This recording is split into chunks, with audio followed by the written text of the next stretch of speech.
Welcome people, we're back with another video. Please make sure to hit that like button, subscribe and turn on notifications to never miss a video.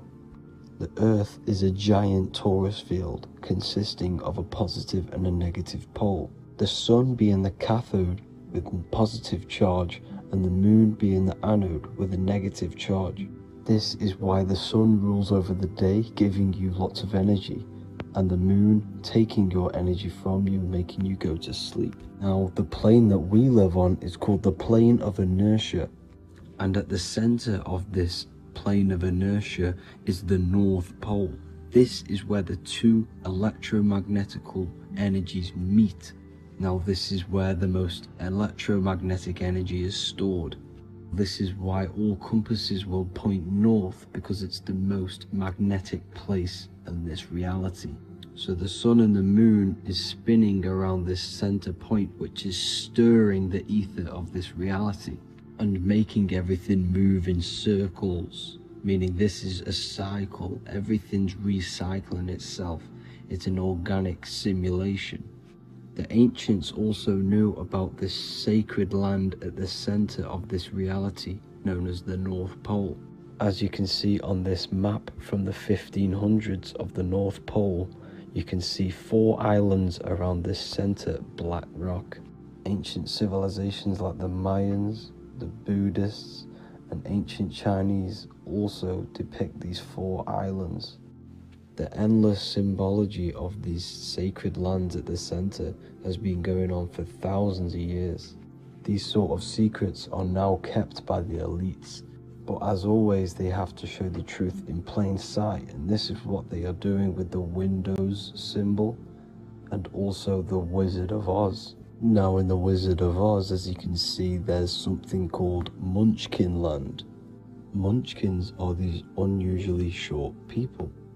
Then on the ancient 1500s map it says Pygmy, and then the Pygmy people in mythology are also these unusually short people. Just like Santa and his elves, they come from the North Pole, and elves are these unusually short people. These stories that we are told about Santa and Munchkins are putting truth in plain sight about this sacred land. This sacred land at the center of the earth is where the aurora borealis comes from and is being emitted from this black hole in the center, also known as the black sun. The aurora borealis is the earth's aura, hence why it has the word aura inside of it. It is the life-giving essence to all life within this realm. As this dualistic reality we live in consists of both physical and spiritual, the black sun is like our sun for the spirit. It's our spiritual umbilical cord, connecting us to the spirit realm. And the rising sun is the opposite. It's our sun for our physical 666 carbon suits, known as our human body, our physical aspect. As it states in the 40,000-year-old emerald tablets, deep in Earth's heart lies the flower, the source of the spirit. The flower of life is as thine own place of spirit, and streams through the earth as thine flows through thy form, giving off life to the earth and its children. So the North Pole is the core of this spiritual reality, and the closer you get to it, the more spiritual and lucid it becomes.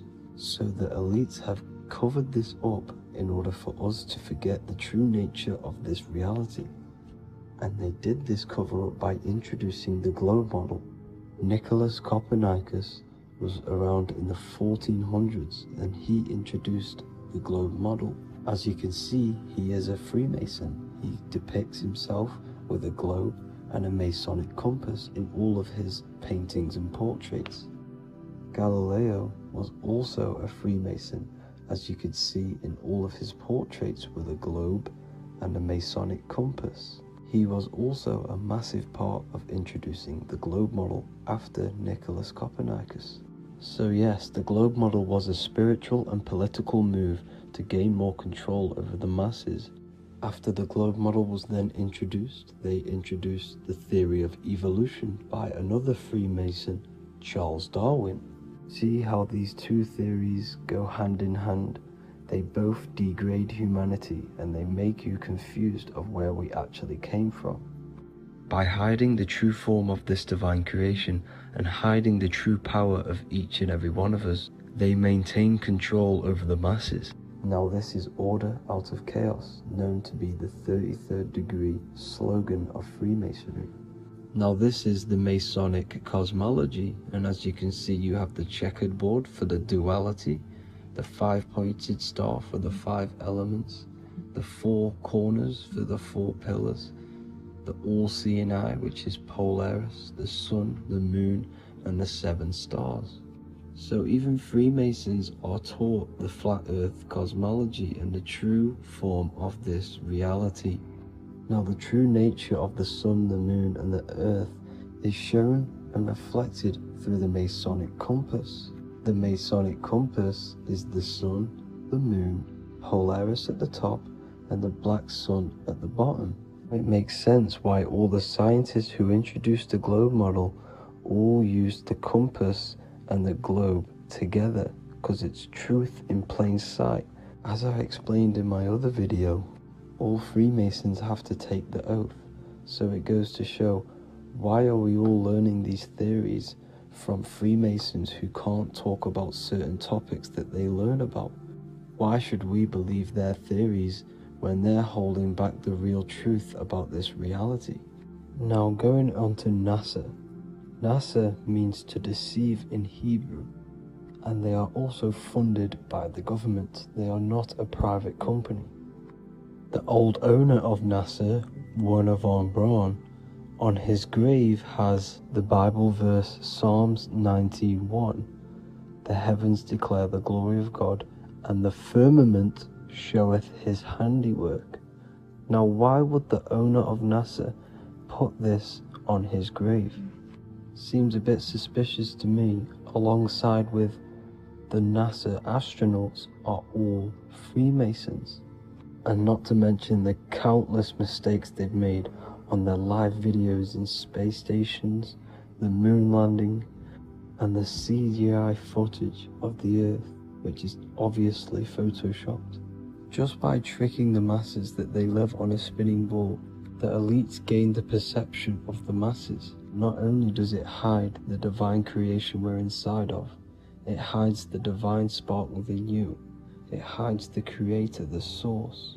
And by believing in space and we live on a spinning ball, it makes people come to the interpretation of that we are a coincidence and we do not have any purpose. And of course this is false. When you come to realization that we are all a divine creation and we can create our own divine life in this reality, life becomes more sacred and you start to enjoy little things. The elites want you to believe everything exists only in the 5 senses. They want you constantly looking outside of yourself because they know that will keep you on lower states of consciousness. Now this brings me to our next point. By tricking the masses into the heliocentric model, the elites started to advertise aliens in the movies, in cartoons and magazines in the late 1940s. Now this is subconsciously programming us about aliens and extraterrestrial threats, which then they can use to their advantage. And this is something called Project Bluebeam. They are more than likely going to fake an alien invasion to push this 2040 agenda, which is for one government and one ruling currency. That's it for this video, guys and girls. Hope you all enjoyed. Please make sure to leave a like and a comment. God bless you all. Welcome to Revival of Wisdom. Welcome people. We're back with another video. Please make sure to hit the like, the subscribe button, and turn on notifications to never miss a video. The Vatican is a giant key from a bird's eye view, and it also contains an 8-pointed star. The Anunnaki Sumerian gods also depicted this 8-pointed star. The sky god Anu from the Anunnaki also uses the 8-pointed star for his symbol. and even Freemasons depict an 8-pointed luminary with a ladder and a key. This is symbolizing the key to ascension up to the 8-pointed star, which is Polaris. Polaris is always depicted as an 8-pointed star. Polaris is the standstill star at the very center of our realm, which is perfectly aligned with the North Pole. The Earth is a giant torus field, and at the center is where the most electromagnetic energy is stored. This is why all compasses point to the north. Hence why a compass is an 8-pointed star, because it points you to Polaris, which is the North Pole, the center of this realm. The 8 points of the 8-pointed star symbolize the 8 points in space and time. So yes, Polaris is the portal which you ascend through if you outgrow this consciousness by aligning your chakras. Our earthly realm is a macrocosmic reflection of us, and we as humans are the micro reflection, with the earth containing its 7 chakras as well as us. The North Pole is the 7th chakra, which is the crown chakra. So the key to ascension is held by the Vatican, hence why it's a giant key, because they mislead the masses through their religions, which teaches the masses to look outside of themselves. As stated in the 20,000-year-old emerald tablets written by the Egyptian god Thoth, on Earth man is in bondage, bound by space and time to the Earth plane. Encircling each planet, a wave of vibration binds him to his plane of unfoldment. Yet within man is the key to releasement. Within man may freedom be found. So the 7 planets are associated with each 7 chakras. The lowest chakra being the root chakra, which is associated with Saturn. This is why the elites love Saturn and reflect it in all of their symbols, because the chakras are an ascension of spiritual principles, starting from the material and ascending up to the spiritual, the crown chakra. However, evil love bondage, and they are trapping souls in the physical realm by stopping and provoking the ascension process. They do this by abusing the energy of Saturn, and Saturn is associated with the lowest chakra. The lower 3 chakras are associated with survival mode, which keeps the consciousness in a constant state of fear and only aware of its surroundings.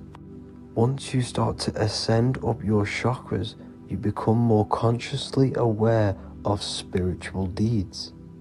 And this is the process of returning back to your true spiritual form.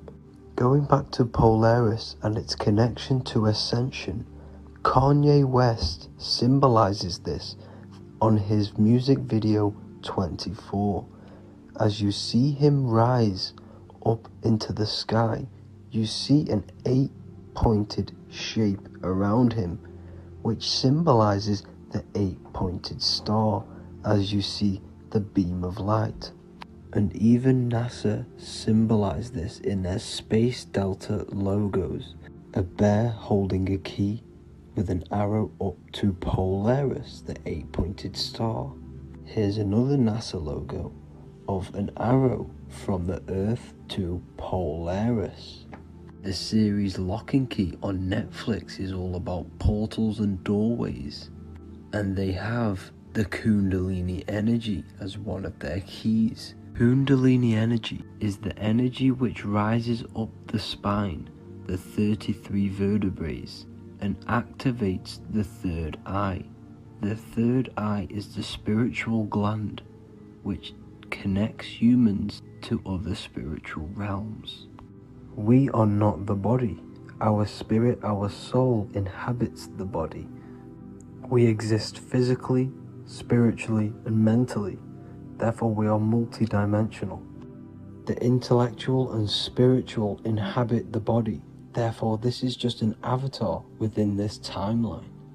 However, within each and every one of us, we all have the key to releasement, as says in the Emerald Tablets. This releasement is ascension up until higher states of consciousness. As stated in the Emerald Tablets, man is in process of changing to forms that are not of this world. Grows he in time to the formless, a plane on a cycle above, and another one saying, man is a flame bound to a mountain, but we in our cycle shall ever be free. Know ye, O man, that when ye have progressed into the cycle that lengthen above, life itself will pass to the darkness, and only the essence of the soul shall remain. That's it for this video. I hope you all enjoyed. Please feel free to leave a like, subscribe, and comment any subjects you want me to talk about. God bless you all.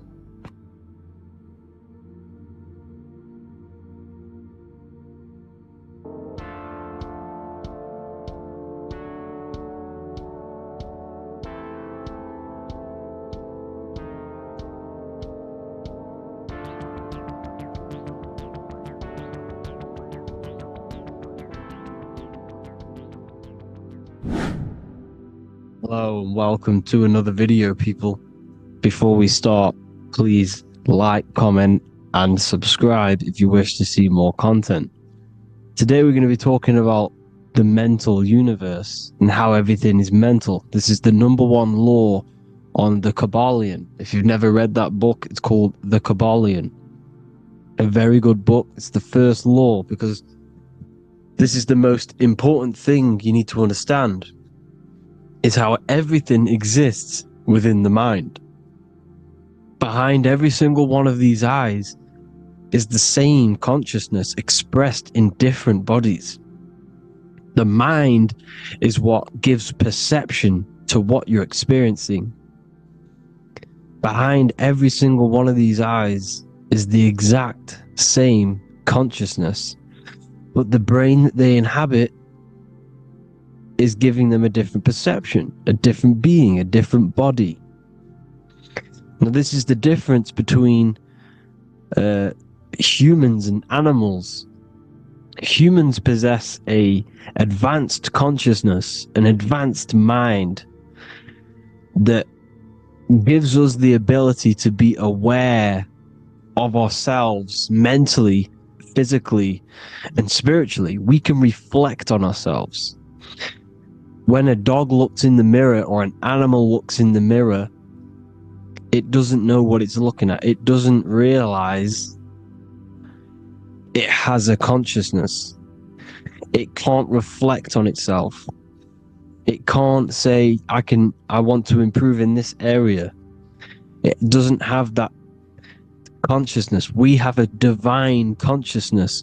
Take away the N for divine, and you get with a D, put it with a D, you get divide, because we have a divided two-way consciousness. An animal only has one. However, it's still the same mind. We're all mind. We're all mental. We all exist within the mental plane. Look at this person walking. The body, the brain, is sending electrical signals through the 12 cranial nerves, which the 12 disciples that spread the gospel of Jesus, right? You have 12 cranial nerves in your brain. There are 12 disciples which spread the gospel of Jesus. Jesus represents the mind, the intelligence, the invisible intelligence that we all are, the same intelligence, the same exact consciousness, which then sends a command into the brain. Then the brain sends these 12 electrical signals through the 12 cranial nerves to control the rest of the body through the nervous system. This person walking is not, the body is not walking. The mind is telling it to walk. And the brain is it's a supercomputer which is decoding these demands given to it by the mind. Because The pineal gland will have something to do with the ether, because the ether is physical and non-physical. The mind is sending the commands through the ether to the pineal gland, which is then getting broken down into electrical codes within the brain and sent throughout the nervous system to control the body. And this is why in the Sims simulation, because the body's the simulation to false reality, it's the fake reality, it's not the real you. You are formless, there is no form, but the third dimension is a dimension within your mind. Matter, mind, light is all a product of your mind. It's all in the mind. Now, this is why The Sims has this green little diamond on top of the head. Because this is you, this is your invisible intelligence controlling the character. Okay, it's controlling the character. And this character is in the world. Your consciousness isn't in the world. The world exists within you, but the body is a vehicle for that realm that you land in. When you have a dream, your mind transcends this body into another body, duplicates your body into another universe, unite. Unite is one. We're all one. It's all one universe, expressed in many different ways, infinitely. And the vehicle that you land in is the body to operate in that realm. This is the all-seeing eye, as you see here. The I, this is all the intelligence. This is the ball of consciousness, God, expressed in different bodies. We're all this same one in different bodies, as you can see here. And this intelligence is expressing infinitely throughout the universe. An infinite universe. There's no beginning, no end. There was no beginning of the universe. There is no end. It's infinite. Always has and always will. But the mind is what gives you the ability to explore the universe, to make perception of it. We are God in disguise. We are God in disguise. We are God in flesh. But the body can become attached to the mind, can become attached to the body if the mind is not aware of itself. When the mind is that blinded by matter, and we lack knowledge and understanding of what we truly are, a formless, infinite being, a traveler. This is why Freemasons are called Freemasons. Mason means traveler. Free. You're a free traveler because your consciousness is a traveler of the universe. When we lack understanding, our mind bounds to the body because we don't separate the body with our different layers of consciousness. When we separate them and identify that we are mind, body, emotion, you then can apply this knowledge to when you want to astral travel and explore the different realms of your mind, because the mind is the universe. People, this is what we need to understand. The mind is the universe. I am you and you are me. This is the Egyptians showing you this. The Ankh is the symbol of life.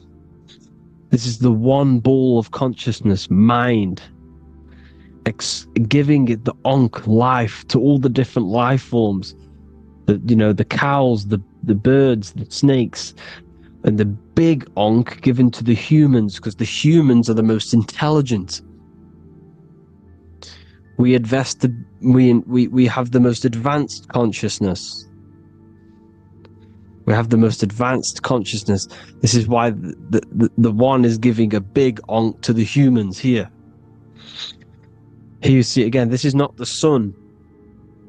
This is also showing onk giving out its life to all things infinitely.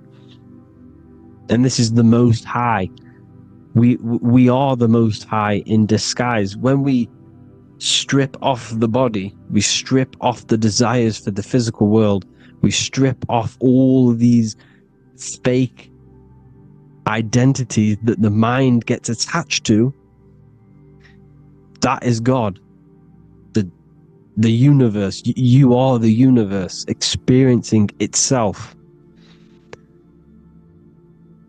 I and I, the letter I and the number 1 is just one line. The letter I is the number 1. Because your I am, when you refer to yourself as I, every single one of you who's watching this video refers to yourself as I, which is the one. We are all the one. We are all intelligence. We are all invisible. We are all the one. 1 is the only number. 1, 2, 3. Everything goes up in ones because there is only one. Doesn't matter how far you go down the line with numbers, all of their numbers are created by 1 because there is only one. So me and you are the exact same consciousness expressed in different bodies. Mind. Cause. There is only one cause. There is only one mind. There is only one being. But because we lack understanding of this, we think we are the bodies. And this causes division because the physical world is the most illusionary world. It's an illusion. It's all an illusion. Now you see with the two, you look with the 2 eyes, but you see with the inner eye, the mind. Okay, the mind is the mental plane is a shared plane, and it gives perception to what you're looking at. The mind. I'm affecting you when I speak because the mental plane is shared. We all share mind. We all express mind. When I'm speaking to you, I'm affecting you because we are mind. So the words that I'm saying, which are being manifested from my mind, are being manifested through my body into vibration, is affecting you. I'm affecting you with what I'm saying. And these words are having an effect on your mind because we're all mind. This is why you need to be careful what you're listening to, music and all sorts. Because music can also create thought loops within your mind. Because the chorus, we shouldn't be listening to choruses. Choruses are loops. And what they're saying in the chorus is being looped. And this can create thought loops within your mind. Go and listen to an old song that you used to listen to about 5 years ago, 10 years ago, 20 years ago. Go and listen to an old song and you guess what? You will get nostalgia. Why will you get nostalgia? Because that song will trigger the thoughts that you were thinking in that time of listening to that song. So songs with choruses create thought loops and they reprogram your subconscious mind. It's important why music is very powerful. Mine and mind, same word. See, language is the truth, people. This is why I use language in all of my presentations, especially the English language. It's riddled with occult truth. I is my me, I, you and me, or I, one. We are not the name, we are I. Every single one of you is I, because we are all the one, all mind. Now, the only thing that is truly mine is my mind. When you say something is mine, it's an illusion. It's not yours. The only thing that is mine is mind, my mind. Okay? It's my mind. It's the only thing. It's the same word, mind and mind. Like I said before, everything's one. Hot and cold is different degrees of the same thing, of the one substance, of degrees. The 7 colors are different frequencies of the one white light. Everything is one. There is only one. We are all one. Everything is one. Hot, cold, day, night. It's the same degree of one, which is mind. The mind's perception is what's giving it, labeling it hot or cold. The mind's perception of colors is what is giving it red or purple, hot or cold. There is only mind. The mind gives things perception. There is only one, that is mind. The conscious and the subconscious mind. The male and the female, these are married. The subconscious mind is your hidden part of the mind. Okay, it's hidden. You can access it through different meditations and Reiki teachings and dreams or manifestations of your subconscious. This is how you know mind and matter are one, because your mind creates matter in dreams. Your subconscious manifests everything in a dream, in the astral realms. The conscious is what you're conscious of, what you're consciously thinking of. So me, I am conscious that I am speaking into this mic and creating this video. My subconscious mind is the hidden part of the mind, which is speaking to my heart, telling it to beat. It's telling my food to digest. It's regulating all my blood. It's doing everything in my body without me being conscious of it. Without me being conscious. The subconscious is the feminine, the conscious is the male. The Bible, of course, Proverbs 12:4, helpful, not helpful, an excellent wife is the crown of her husband, but she who brings shame is like rottenness in his bones. In the same way, husbands should love their wives as their own bodies.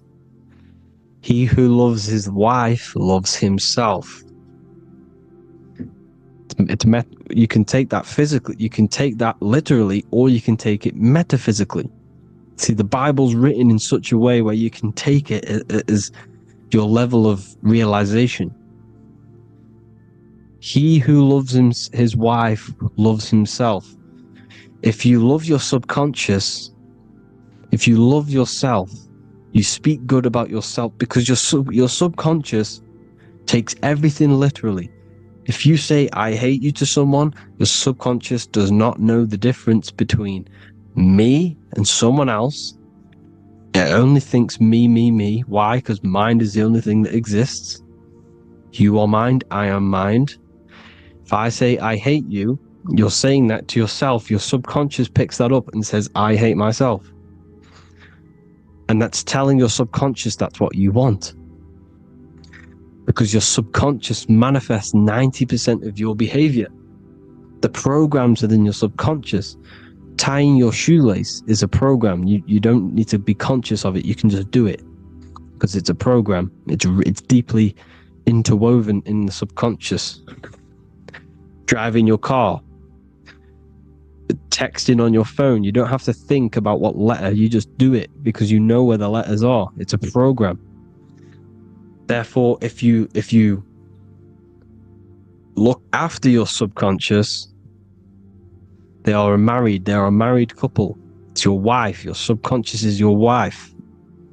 And it manifests 90% of your daily basis thought patterns, actions, behaviors, emotions. All the things that all the trauma that you've experienced is stored within your subconscious, which is affecting you. So let's say you were in a car crash 10 years ago, and you had a really traumatic event, you really hurt yourself, and you had a very, very, very strong emotion that you felt of pain. That will still affect you today. And why? Because it will manifest into your behavior. How? Well, you'll be cautious of what cars to go in and who. You'll be cautious because of that event that stored within your subconscious, because of that feeling you felt was so painful and so strong. It's still manifesting into your behavior today. For example, you won't go in certain cars, you won't go with certain drivers. The subconscious stores everything, all your memories, the programs, and everything. So if you trick the subconscious, that's how you manifest your life. If you trick the subconscious, you already have something. And therefore it will manifest into your life, and into your behavior, thoughts, and actions. This is why the golden rule is to treat others like you want to be treated. Because I am you and you are me. We are all subconscious. We all have subconscious. Whatever I do to you, I do to me. Because my subconscious picks that up and thinks I'm speaking to me. Mind is very powerful. Whatever I do to you, I do to me. Treat others like you want to be treated. The golden rule. That is the only rule we need in this realm, in the universe. If everyone understood this rule and how the subconscious works and how karma works, we'd live in heaven on earth, the Garden of Eden, the golden age. As a man thinketh in his heart, so is he. Proverbs 23:7. Where your heart is, there will be your treasure. Your heart's the emotions. This is the storehouse of emotions. This is where you feel emotions. You have to let your emotions move through you, not become you. You can't let your emotions become you. But except be like the sky and let them pass through you. Be like the clouds and the stars passing over. Let them pass through you. Do not let them become you. And this is how emotions can take over your mind. We are driven by, when a man is driven by emotions, he has no self to control.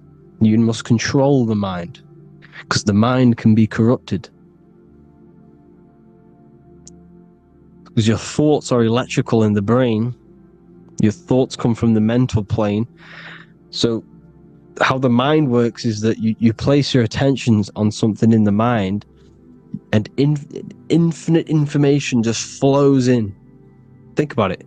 When you think of a certain topic, as soon as you think of that topic, information comes flying into your mind. Different ideas, ping, ping, ping. It's all connected. It's why we call it a mindset, because your mind sets itself to frequencies. And when we think of something, we tap into that frequency, and just the universe, the mind, the mental plane just flows in information based on that frequency and that thought. The universe is just information. All of the information out there, nothing is new. It's all there. You just have to tap into it.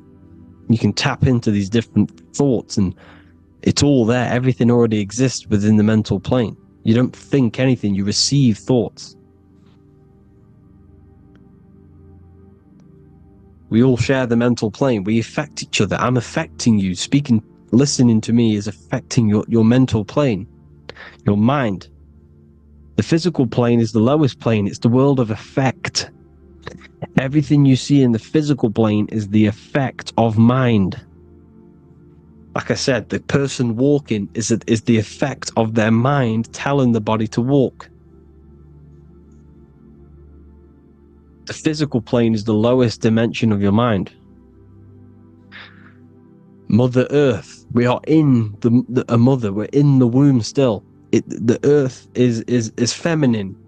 It looks after you.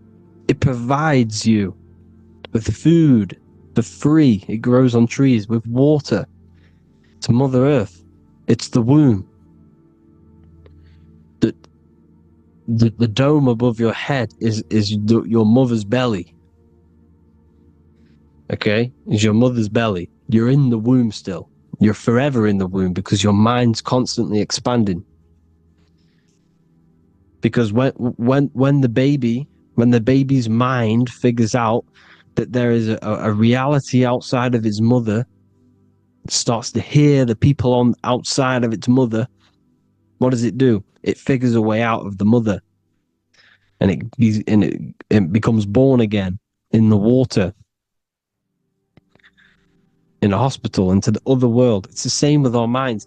When our minds figure out there is other worlds beyond this physical, we explore them. The astral plane, for example.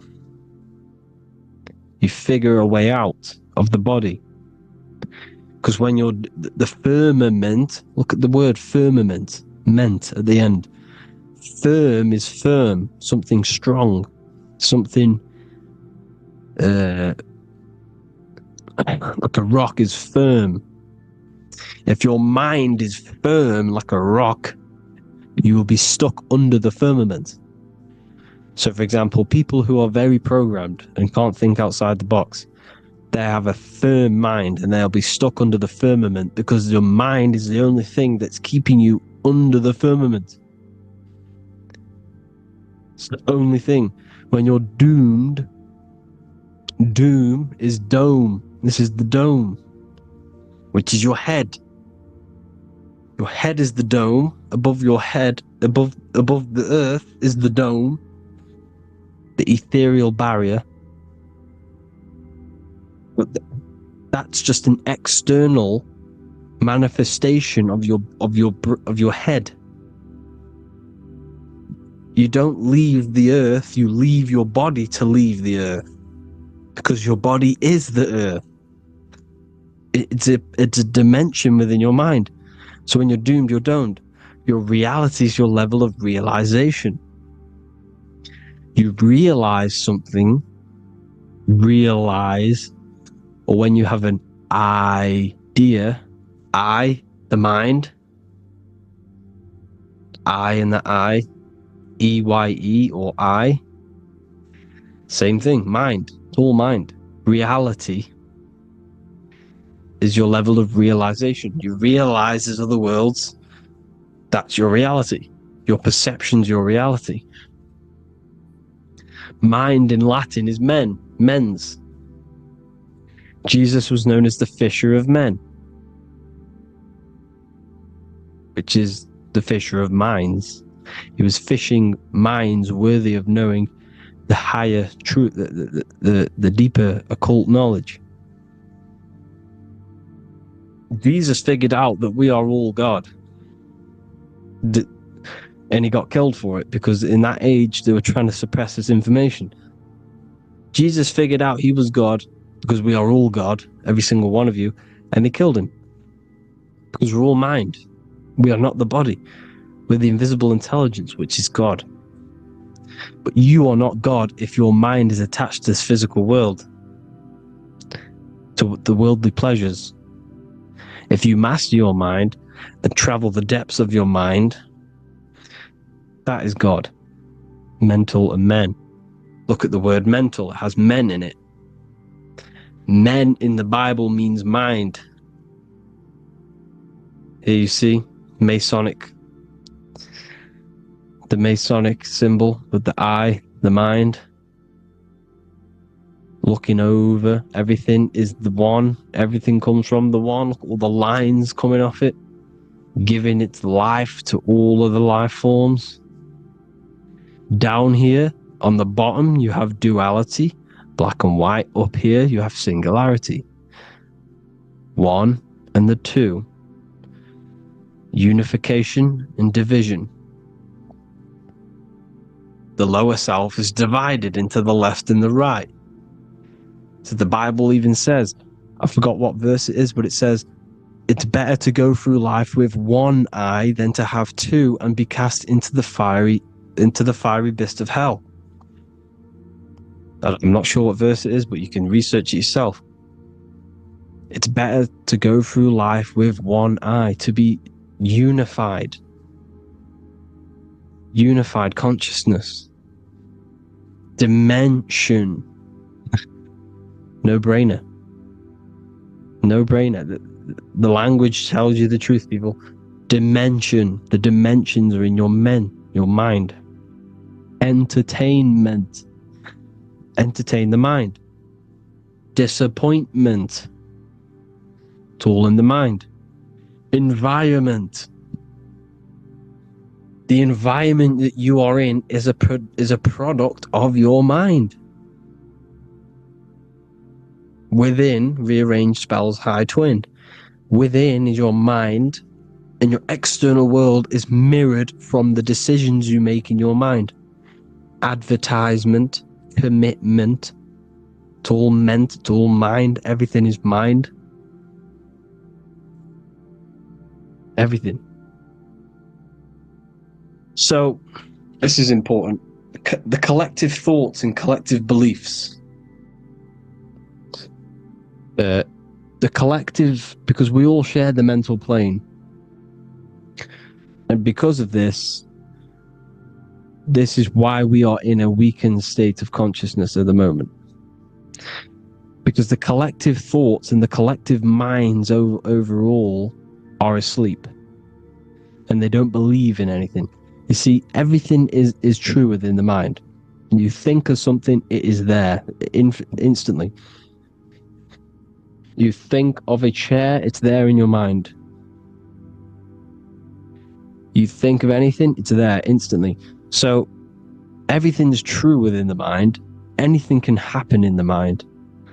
Anything can happen on the physical plane if the collective consciousness, the collective minds, believe it to be true. This is why back in the days, in the ancient days, you look at all the old world stuff, you see all this crazy technology, and it's because as a collective, as humanity back then, they believed that they had much more open minds. Therefore, the things manifested in the physical world were a lot more out of the box, so to say, compared to today. For example, magic is not as powerful today because the masses don't believe in it. It's still powerful, don't get me wrong, but if the masses believed, or if everyone knew magic could be real, because it is, anything's real in the mind, it would be a lot more powerful. You see? So and what they're trying to do is create a hive mind worldwide. They're trying to make one religion, an external god. What happens when you worship something external? You give energy to it, because where attention goes, energy flows. Where your mind gives attention to, energy goes there. And when we all believe in external gods and give our worship and our power to these external things, we all give energy to it, which will manifest as a demon in the astral planes. It's a hive mind. They're trying to make a hive mind to summon our energy. Trying to summon our energy. And it's through mind, through collective thoughts. The hive mind. They want one religion, one government, one currency, one belief system. And that will create a hive mind, which will limit our consciousness, which will limit what we can do in the physical world. Because if everyone doesn't believe in certain things, it cannot happen, because it's all in mind. Mind is so powerful. I am you and you are me. I hope you all enjoyed this video, people. If you haven't already, join the Wisdom Academy. The Wisdom Academy, we have many occult lectures just like this one. Also, we have just launched Mindwave Hub. If you want genuine frequencies, genuine binaural beats, because the ones on YouTube, the ones on Spotify, Apple Music, they're all tuned to A440 hertz, which shuts down the right hemisphere of the brain. If you want to gain access to your true consciousness, your mind, you need to balance the two hemispheres and balance the chakras. You can do that externally by listening to binaural beats. If you want true frequencies, true binaural beats to hemisync the chakras, hemisync the brain, to gain access to the different dimensions of your mind, well, you can gain access anyway, but it's going to help you if you're trying to learn this. Join Mindwave Hub. The link will be in the description. Listen to the binaural beats, meditate to them, listen to when you go to sleep. They'll massively benefit you. Thank you all, people. Hope you had an amazing, lesson. Hope you learned a lot. And please subscribe. God bless you all.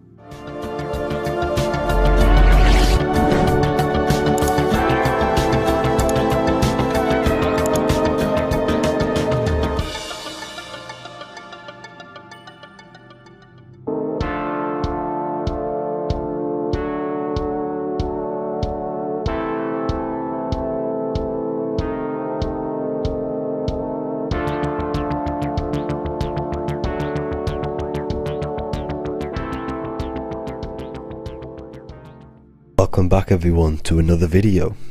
Today we're going to cover everything that you need to know about the mind, starting with the two aspects of the mind, the conscious and the subconscious.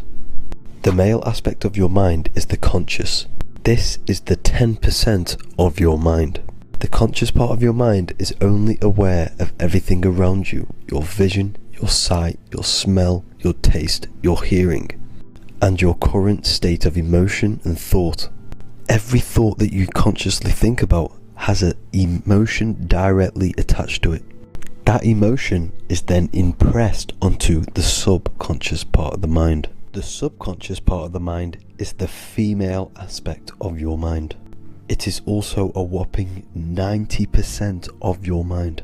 Subconscious mind is controlling all of the subconscious processes which happen within your body. For example, your subconscious mind is controlling your heartbeat, your digestion of food, and all of the things that you do not have to tell the body to do. It is the hidden part of our mind which is controlling all of the hidden things. The subconscious mind is like a recording supercomputer. Everything that you have experienced in your life is all recorded and stored within the subconscious mind. One of the most important things about your subconscious mind is that it stores your mental programs. Everything in the subconscious mind manifests into behavior and actions within the body. Your daily basis routine and habits are all mental programs within your subconscious mind. These mental programs are created by mainly two ways. 1, repetition, and 2, emotional impact. The repetition is fairly simple to understand. The more you do something, the more it impresses onto your subconscious mind and becomes a program. That program will then manifest into your behavior. However, with the emotional programs, they work a bit different. The stronger that you feel an emotion, the stronger it is impressed onto the subconscious mind. And then that emotion becomes a program. For example, you had a very traumatic moment happen when you were a young child. The emotion that you felt was so strong in that moment that it impressed into your subconscious mind so hard that you can recall that moment like it was yesterday. That traumatic event that happened to you when you were young will still manifest into your daily basis behavior even to this day. However, it manifests subconsciously. For example, if you were in a car crash, you will be wary to enter cars with certain people. All because of that traumatic emotion that you felt and impressed onto your subconscious mind. Another example of the subconscious manifesting into our behavior is posting on Instagram. Most of the time, the reason why you post is because your subconscious mind is seeking gratification. So before you actually do something, question yourself and find out the root cause of why you are doing this. Another thing that you need to understand about the subconscious mind is that it takes everything you say and hear literally. So for example, if you go and say, you are an idiot to someone, your subconscious mind will only pick up the word idiot. It only knows yourself. It doesn't know anyone else. You are casting a spell on yourself just by saying that to someone else. This is why the golden rule is to treat others like you'd like to be treated.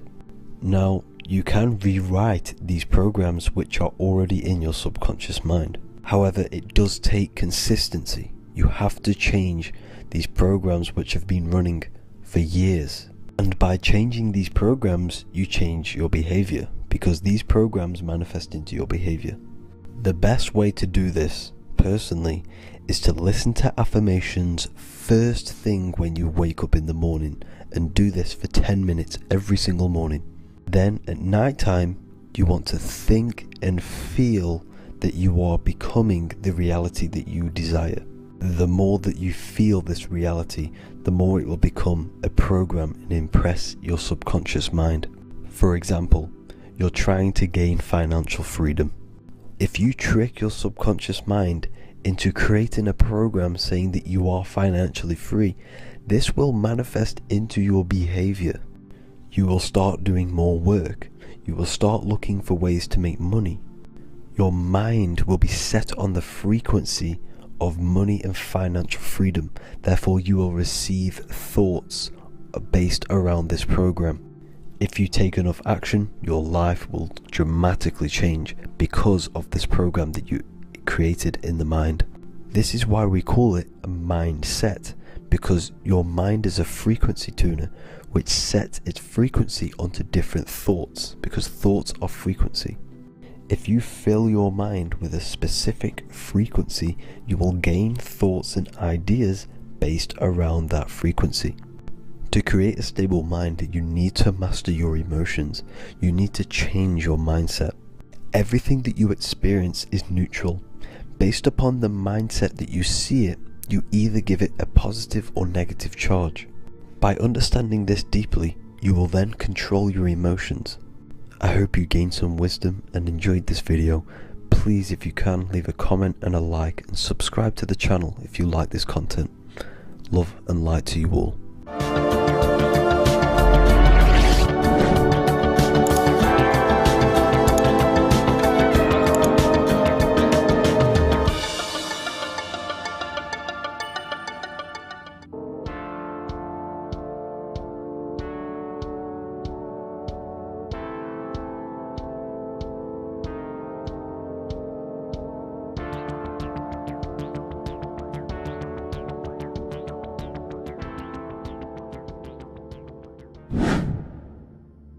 The earth has become a realm in order to trap souls within, so that they can harness our electricity, our energy.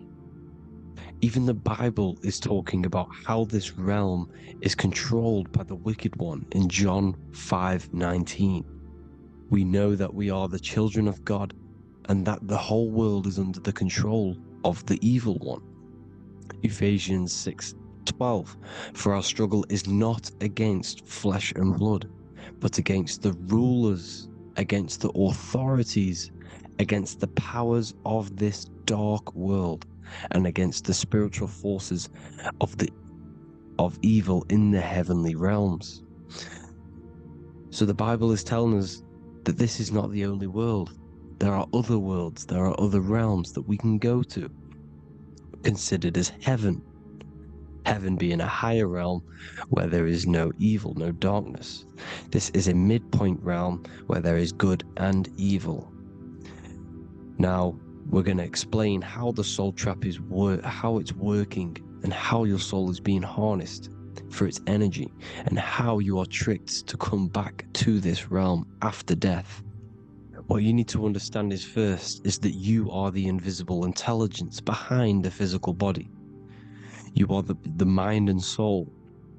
The soul is the true you, the good you. It is pure love, pure bliss, eternal, never dies. The mind can be corrupted though. The mind is the intelligence of the soul.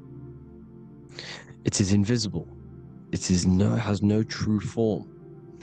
The intelligence inhabits the brain. The brain is the computer to control the electrical machine called the nervous system, which is choice, program, and action. You are the invisible intelligence behind the body, and this will prove it even more. You do not even see into the external world. You are seeing an image produced by the brain, because the light is being sucked through the retinas of the eyes. The image is produced in the visual cortex at the back of the brain. What does this mean? This means that we are the consciousness in the center of the brain, in the pineal gland, that is experiencing the program being ran by the central nervous system in the brain. This is the sigil of Lucifer. Lucifer in Latin is Lucy. Lucy is light in Latin. Lucifer is known as the light bearer. This is how the eyes work, people. It's not a demon or a devil. The sigil for Lucifer is how the eyes work, and how the left eye is controlled by the right brain. The right eye is controlled by the left brain. There is a crossover. It's the same with the body. The left side of the body is controlled by the right brain. The right side of the body is controlled by the left brain. There's a crossover with our hemispheres in the brain. Now, this empty chamber in the center of the brain is where this universal cosmic intelligence is held, known as the most holy place in the Bible, the throne of God. Okay, this is above the 33 vertebrae on the spine. As you can see here, you are the being in the center of this point. All of the nerves are being sent back to this one particular point, which is the seat of our invisible intelligence. You can see it's an empty chamber. Our consciousness, our intelligence is not a physical thing. This intelligence is the true voice inside of your head. This is why your head is heaven, your heart is earth, your heel is hell. Your head is heaven because this is the seat, the throne of God. God is in heaven because the consciousness, this divine intelligence that's controlling the body, is sat in the center of the brain. The brain is taking commands of this invisible intelligence. When you close your eyes, you can feel your awareness, your consciousness, your intelligence is all in the brain. Your awareness is not in the feet, the heart, the legs, the arms. It's all in the center of the brain. Now, if you meditate deeply, you will find that you are beyond the mind. You are the being observing the thoughts. You are the soul observing the thoughts. Now, with this being said, you are the consciousness experiencing the program being ran by the central nervous system in the brain, because you're not seeing into the external world. It's an image, it's a simulated image produced by the brain and the central nervous system. You do not experience the external world. You do not feel the external world. You feel electrical impulses on your nervous system. Your nervous system is decoding what you are feeling. So the only thing that you truly feel is the electrical impulses on your nervous system. This is why the nervous system is the tree of knowledge of good and evil, because it gives your invisible intelligence, your mind, the knowledge of good and evil. It can detect good things, it can detect bad things. If it's hot, if it's warm, if I need to go, the nervous system is doing this. It is the tree of knowledge of good and evil. Okay, now this universal intelligence is symbolized as the single eye. Okay, Matthew 18:9. It is better for you to enter life with one eye than to have two eyes and to be thrown into the fire of hell. What does this mean? It's symbolic, it's metaphorical, people. It is metaphoric. Your universal intelligence is the single eye, the one eye. It's the balance between the two poles, between the left and the right, the good and the evil. It knows the right thing to do all the time. This is our inner guide. The inner self is the inner guide. And when you are operating your life off duality, using your two eyes, you'll be thrown into the fire of hell, lower states of consciousness. Because you're split. You need to live in oneness, even, balance. Matthew 6:22, the light of the body is the eye. The light of the whole body is the eye. You are a light being. Human. Hue means an attribute of a color. Man is the word manifested. We are light manifested into physical form. Depending on your vibration is depending on what color that you are vibrating on, which is a hue, a human. If therefore thine eye be single, thy whole body should be full of light. Again, it's talking about the single eye, oneness, completeness. When you balance the hemispheres of the brain, we'll go over that later. But anyways, the body is the earth. This is what we need to understand, people. The body is running the simulation, the program that our consciousness is experiencing. So when we leave the body during death and astral projection, we leave the earth. This is how it works. The body is the vehicle for the earth, for this realm. Everything exists within our mind. You have the soul, mind, and body. The soul is the observer, the watcher, the true being. This is why she has many different heads, because the soul inhabits different bodies. This is the serpent, which means knowledge, which is the mind, wisdom. And this is the body, soul, mind, and body, Brahma, Vishnu, Shiva. The mind is the bridge between the soul and the body. So what do I mean?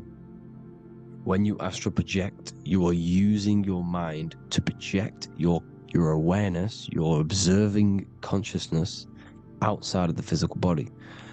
The mind is the projector, projecting consciousness.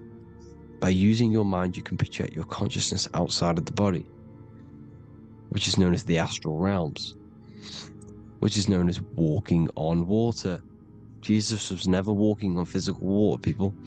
It's metaphorical for leaving the physical body. The water is the ether, which is the veil between the physical and the astral realm. It's fluid substance. It's on either side. It's physical and astral. The ether is the fifth element that they hide from us. Why? Because they're trapping you in the physical. They are hiding all of these realms. Etheric, astral, and mental. People think their mind is their brain. It's two separate dimensions. These are completely different dimensions. The mind is way more intelligent. The mind is formless. There is no form to the mind. You can think anything you want. You can manifest anything you want within your mind. It is not a physical object. The physical realm is being controlled by the mind. Everything's being controlled by the mind. Everything exists within the mind. This is why the Egyptian says the universe is mental.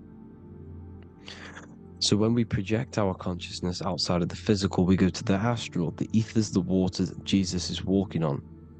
This is the veil between the physical and the astral world. The word together has ether within it because it joins the two worlds together, together, the astral and the physical. The word either is ether because the ether is on either side, physical and astral, physical and spiritual, physical and non-physical. In the astral realm, the mind can manifest anything we want.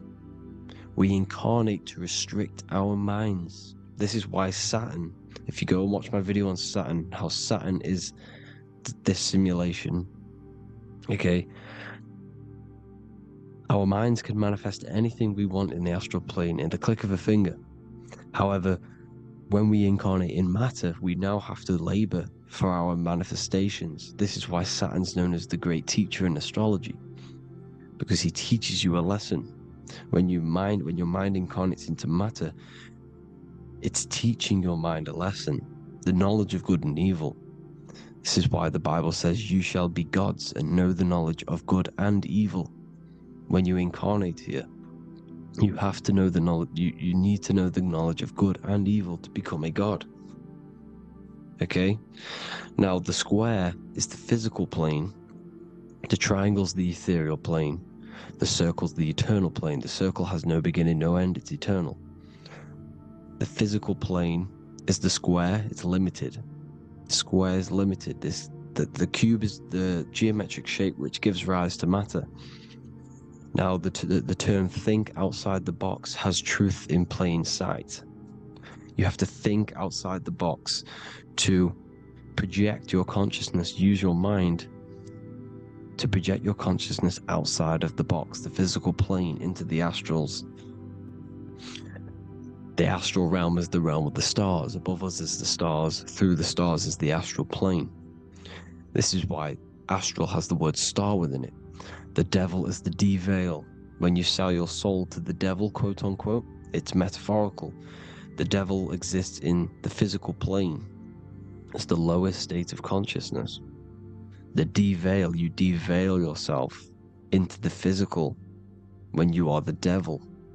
The de-veil. The ethereal plane. Now, we also know what the famous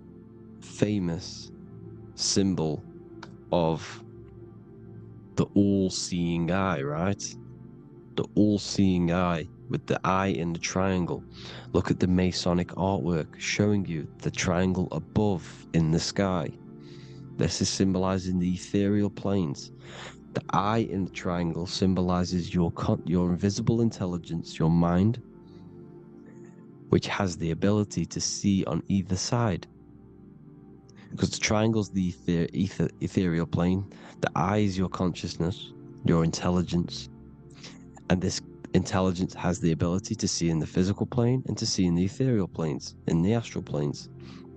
This is why it's above the earth, it's above the ground, because it can see here, it can see in the heavenly realms.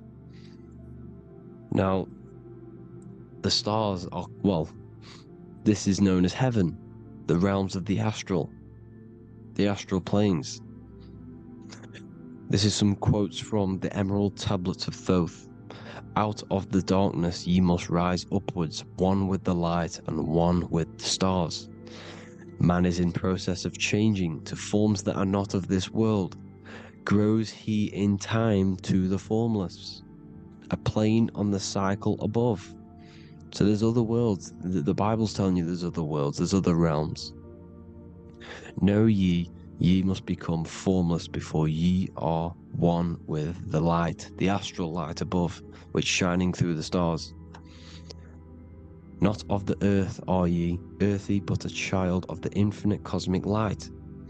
You are the invisible intelligence controlling the physical body. The body's not you. It's the vehicle that your soul lands in when your mind projects your consciousness into that realm.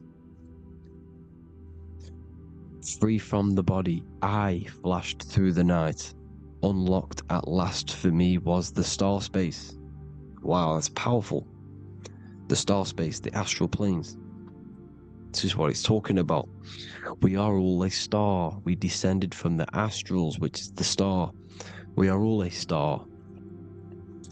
Look at the ancient paintings of Jesus' birth. It's the star beaming his consciousness down into the physical plane. Here's another one. Here's some Freemasonic artwork showing you, again, the ether, that invisible intelligence, the eye, manifesting itself inside of here, in the physical realm, where the people are. You see? It's the same here. This is Jesus. Here's the bird symbolizes the Holy Spirit, your invisible intelligence, descending into the waters, the ether, the ethereal, everything. The ether's the base of all physical matter. His Truth in Plain Sight, Mr. Bean, the famous TV program in England, in the UK. He begins the program like we all begin the program for falling from the stars. He falls down with a beam of light. And this is truth in plain sight. This is false. The aliens don't exist. They're a lie, alien. But this symbolizes the star beaming our consciousness. And when we die, this star will suck us back up. Just like this UFO is doing. It's truth in plain sight. So, this is some more Freemasonic artwork. Going from duality to singularity. Sun, moon, masculine, feminine. Right hemisphere, feminine, left hemisphere, masculine. The consciousness in the center, the balance point. Here's another more Freemasonic artwork. The two pillars, left and right hemispheres, and the invisible intelligence between the left and right hemispheres, the light of the body. This is why light's coming off it. Because it's light, it's pure light. The blazing star. The stairs go from the checkered board, the duality, up to oneness, in between the sun and the moon, the masculine and the feminine. This is symbolizing going into oneness. What did the Emerald Tablet say? You've got to become one with the stars, one with the one with the self. Balancing the two hemispheres so that you can gain, because when the two hemispheres are balanced, you can gain a more deeper connection with your invisible intelligence. Same with the chakras. When the chakras, the 7 seals in the Bible, these are 7 seals because when you conquer the 7 chakras, when you balance the 7 chakras, you then gain a more deeper connection with your internal self. Because your mind is not filled, it's not being ran, it's not being dominated by these 7 deadly sins, the 7 seals, the 7 chakras. These are 7 energy centers which are concealing our true form.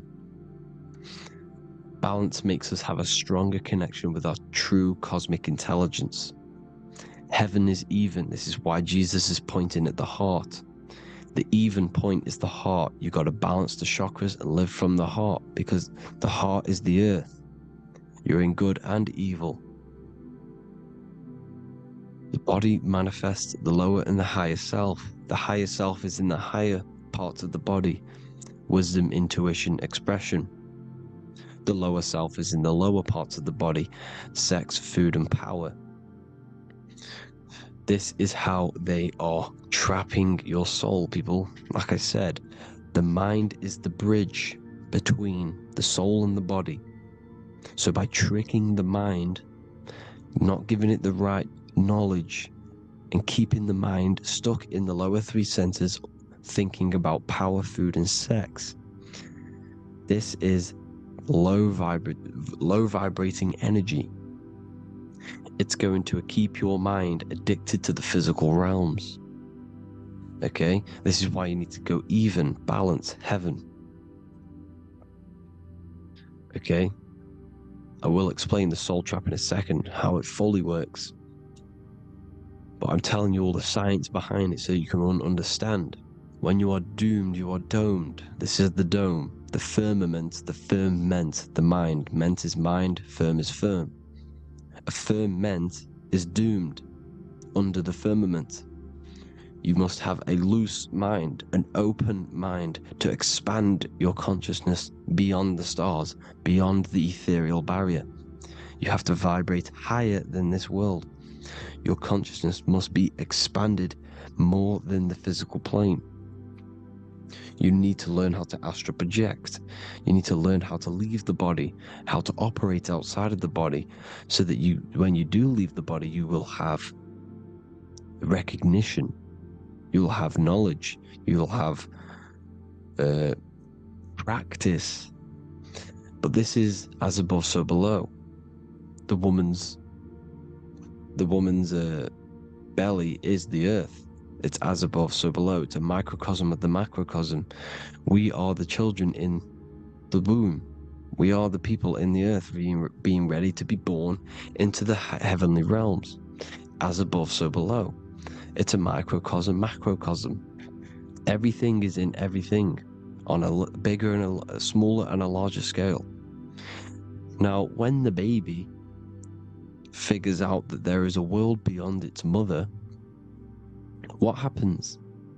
The baby starts to move around and tries to get out of the mother. Because once it starts to hear the external world, starts to hear people, it's going to wonder, what's outside of why am I in here? What's outside? So the baby will force its way out of the mother. It's the same with our minds, as above, so below. When our minds figure out that there are other realms beyond this world, we will seek a way out. This is the womb, the Mother Earth, Mother Nature. It's the mother. We're in the womb. We can be born out of this world, which is being born again in the Bible. When you are doomed, you are domed under the dome, under the firmament, the firm mind. The firm mind will keep you under the firmament. Due to the law of polarity, there has to be other realms. There has to be. Because the law of polarity works in this world, and it will work on every scale possible. It's universal laws. These are universal laws. The law of polarity means that there are other realms polarizing this realm. There is a hell, there is a heaven. There is a midpoint, which is Midgard, which is the one we are in now. Earth, heart. Earth is the heart. Heart is the center, good and bad. The balance between good and bad. Your reality is your level of realization. Your mind realizes other worlds, you will seek a way to them worlds. It's that simple. The soul trap is to keep you stuck in this physical body, which is the earth. This body is the earth. It's running the program, like I said at the beginning. It's running the simulation that your consciousness is experiencing. You are an electromagnetic being, and you're hidden in a cage, your rib cage, and you're stuck in cells, a prison cells. Look, you're in cells. We produce electromagnetic energy. Your soul produces this energy. And by trapping your consciousness inside of this physical realm, they harness this energy within the astral realms.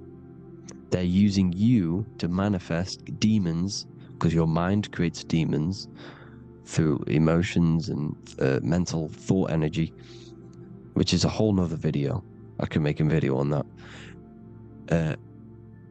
You're manifesting everything for them because they're trying to create a hive mind. This is why they want everyone to believe in one belief system, one government, one belief system, one religion, because they're creating a hive mind. This hive mind will manifest and be summoned within the astral planes, because the mind manifests the astral plane. The astral plane is the realm of imagination. The mental plane is the realm of just thought alone. The etheric plane is the energy. The physical plane is the matter. So all of our minds together are manifesting these demons within these subconscious realms, the astral. Now,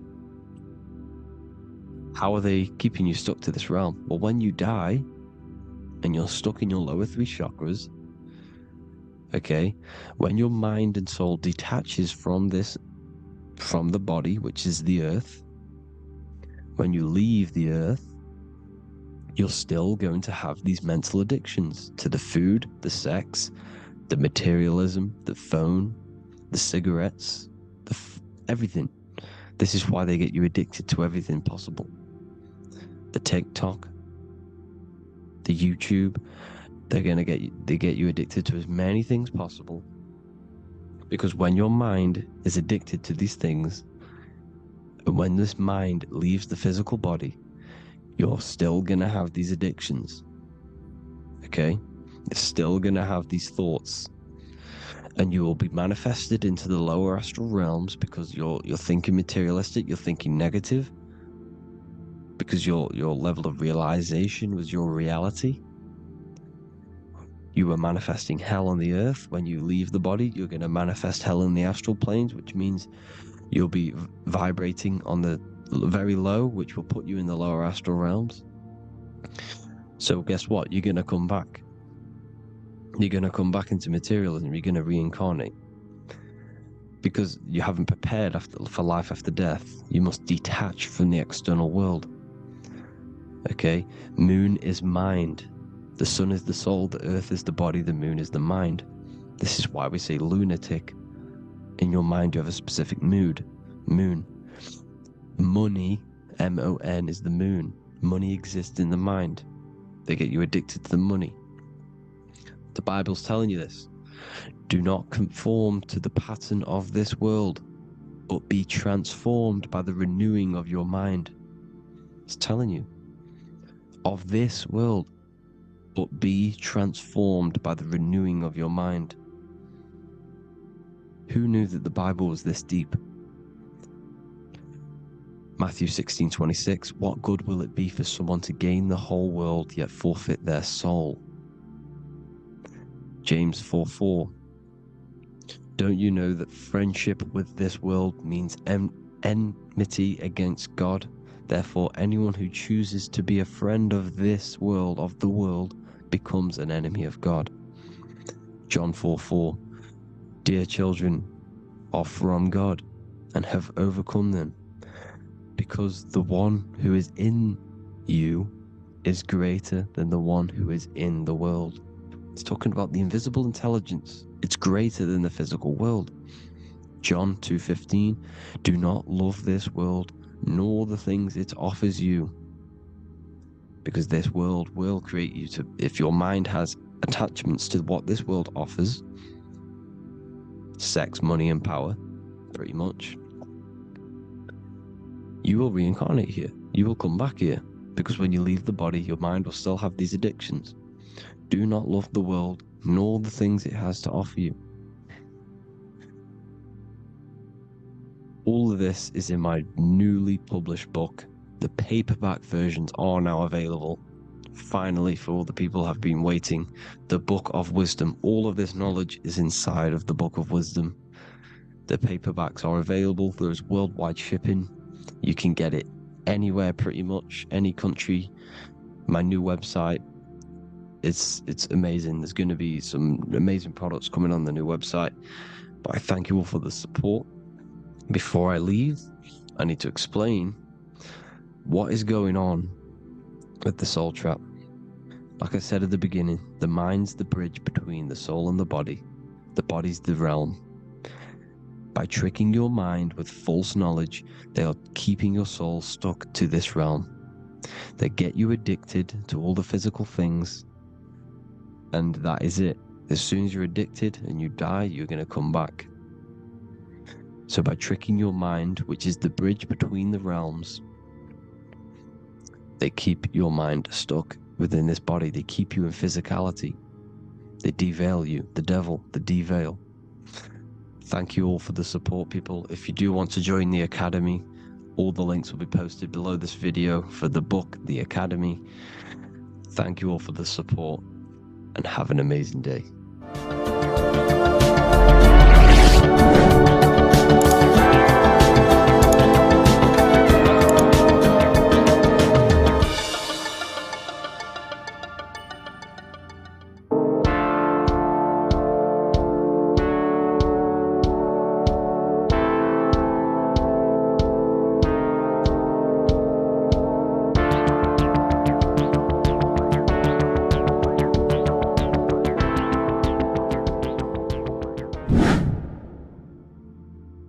What is good, people? We're back with another video, and this is going to be talking about the connection between the micro and the macro. You know, you are the universe, everything is inside of you. So the first thing you need to understand is that the law of mentalism, we are a thought in the creator's mind, everything's being thought into existence. We have a spark of this mind, this same mind of the creator. And Everything is a state of mind. Particles or atoms, whatever you want to call them, are a mental thing. They're a product of the mind. Everything's thought into existence. Thoughts influence everything. Thoughts are energetic effects which send out waves into the quantum field around you. And your consciousness is actually the universe experiencing itself, expressing itself, and viewing itself. So we are the creator, but viewing itself in separate bodies. And this is why they call the material world the world of illusions, because everything's separate here, but we all forget that we are all one. We've all been brainwashed to think we're all separate, but we're all one. We're all the same mind, the same consciousness, everything. So everything's created out of toroidal fields. God created the toroidal field. That's the only thing that exists, because atoms are toroidal fields, and it's the basis behind all creation. As you can see it in the owl's eyes, it creates the infinity symbol. And this was the apple. That apple is a toroidal field, and the toroidal field is made out of dielectricity, which is ether. Ether is black light, and this is counter space. This is another realm. This is what creates God to be omnipresent, to be everywhere at one place at all times. He is everywhere because ether is everywhere. And ether is infinite potential. It connects everything together, and that's what energy moves through. It moves through the ether, and that's black light. Everything is light, as it says in John 4:2. God is light. Everything's a vibrational state of light. So the torus field is made out of dielectricity, ether, black light, magnetism, which is white light, which is the center of the toroidal field. And magnetism radiates, it has no vibration. And then when white light splits, it turns into electricity, which is physical material, and that has a vibration. This is the Holy Trinity: the sun, the moon, and Saturn. Saturn, the god of materialism. If you've watched my videos on Saturn, you know that Saturn is crystallizing everything into physical matter. And that's why his old name was El. The ancients called him El. And this is why we get El electricity. This is where El electricity comes from. Because El electricity is only a product of the physical world, which is redshift, blueshift, Adam and Eve. And this is what creates the redshift, blueshift is a product of magnetism. When magnetism, white light splits, and this gives us vibration. And this is what creates the toroidal field, which is the basis of all physical creation.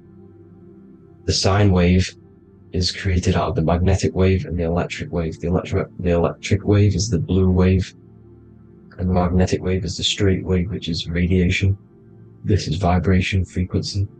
So the magnetic wave is straight, and then you have longitude and amplitude, which is depth, which is dimension. You see how the electric wave has depth and a dimension. This is why you get the cross. This is the cross of Earth. This is the symbol of Earth, of bondage, of physical matter, because it consists of magnetic wave and depth, which is electric wave. And this is where you get the sun cross or the earth cross, whatever you want to call it. It's the cross of physical matter, and the ancients knew this. This is why they used that symbol. Redshift, blueshift, which is the toroidal field, is the basis of all creation, physical creation. And this is why you have the police siren is red and blue. The Matrix movie, red pill, blue pill. You have red blood and blue blood in your body. The Democrat and Republic, the two parties, red and blue. Like your taps, on your taps, you have a red and blue tap. One's generative and one's destruction. Fire, destruction, water, generative. So this is the basis of all things. And electric wave has dimension, like I've already said, depth, material, and it's measured in hertz. It's measured in hertz because it hurts you, it decays, because the electric wave has a vibration, and vibration always has to go back to a standstill point. This wave cannot go forever, but the magnetic wave will go forever. It's radiation. Magnetic is radiation. It radiates forever, it pulses, but the electric wave will at some point come back to a standstill point, and that's why it hurts, it decays. That's why our physical body decays, because we contain of electricity. This body is an electric body, and it will return back to stillness like a guitar string. If you vibrate a guitar string, you pull it, it will vibrate, make a sound, and then go back to a standstill point. It's the exact same with every single toroidal field within the body. It will decay, and this is why our bodies decay, and everything in creation decays. So we're born into sin. The sin of Eve. The sin of Eve is us biting into the tree of knowledge of good and evil, which is the, you know, the systems in the body. And the sin of Eve is biting into the sine wave. We bit into the sine wave. The sun moves in a sine wave. Our DNA is a sine wave. Time is a sine wave. Everything in this creation is a sine wave. This is why the dollar bill is a sine wave. Magnetism and electric waves in one. You know, and this is the sun doing its sine wave, which creates, you know, when you go bowling, it kind of creates that pin that you hit over. That's the pin of the sun. The zodiac sign is a sine wave because the zodiac sign is an expression of the toroidal field, because magnetism unfolds into 12ness. And that's why you have 12 zodiac signs, 12 systems in your body, 12 cranial nerves in your head, in your brain. So if you can imagine this, see where my pointer is. Always starts with Aries. Aries is the head. It's the first thing that's created in the womb. And this is Aries, the ram. And this is why it's called a cerebrum in your brain, which is the first thing that creates when you're in the womb. And what's the element of Aries is fire. Fire is the first element. F-I-R, first, because it's the first thing on the wheel, the first expression of energy. As you can see here, my pointer, this is the center of the toroidal field. It would go Aries, Virgo, Capricorn, Pisces, Scorpio, Cancer. Then we go back to Libra. Libra would be center. But you see how the toroidal field is the expression of the 12 energies. That's what the constellations are, the energy expressions of the toroidal field. So it would go outwards, starting from Aries here, all the way back to Pisces, which is beyond the bottom half. But Libra would be the center. That's why Libra is the equinox. It's the equinox. Libra is when it goes from summer over to autumn. It's the equal. It starts to transition into the winter side. Equinox, equal, which is Libra. And that's why Libra has the two scales. It's symbolized with the two scales.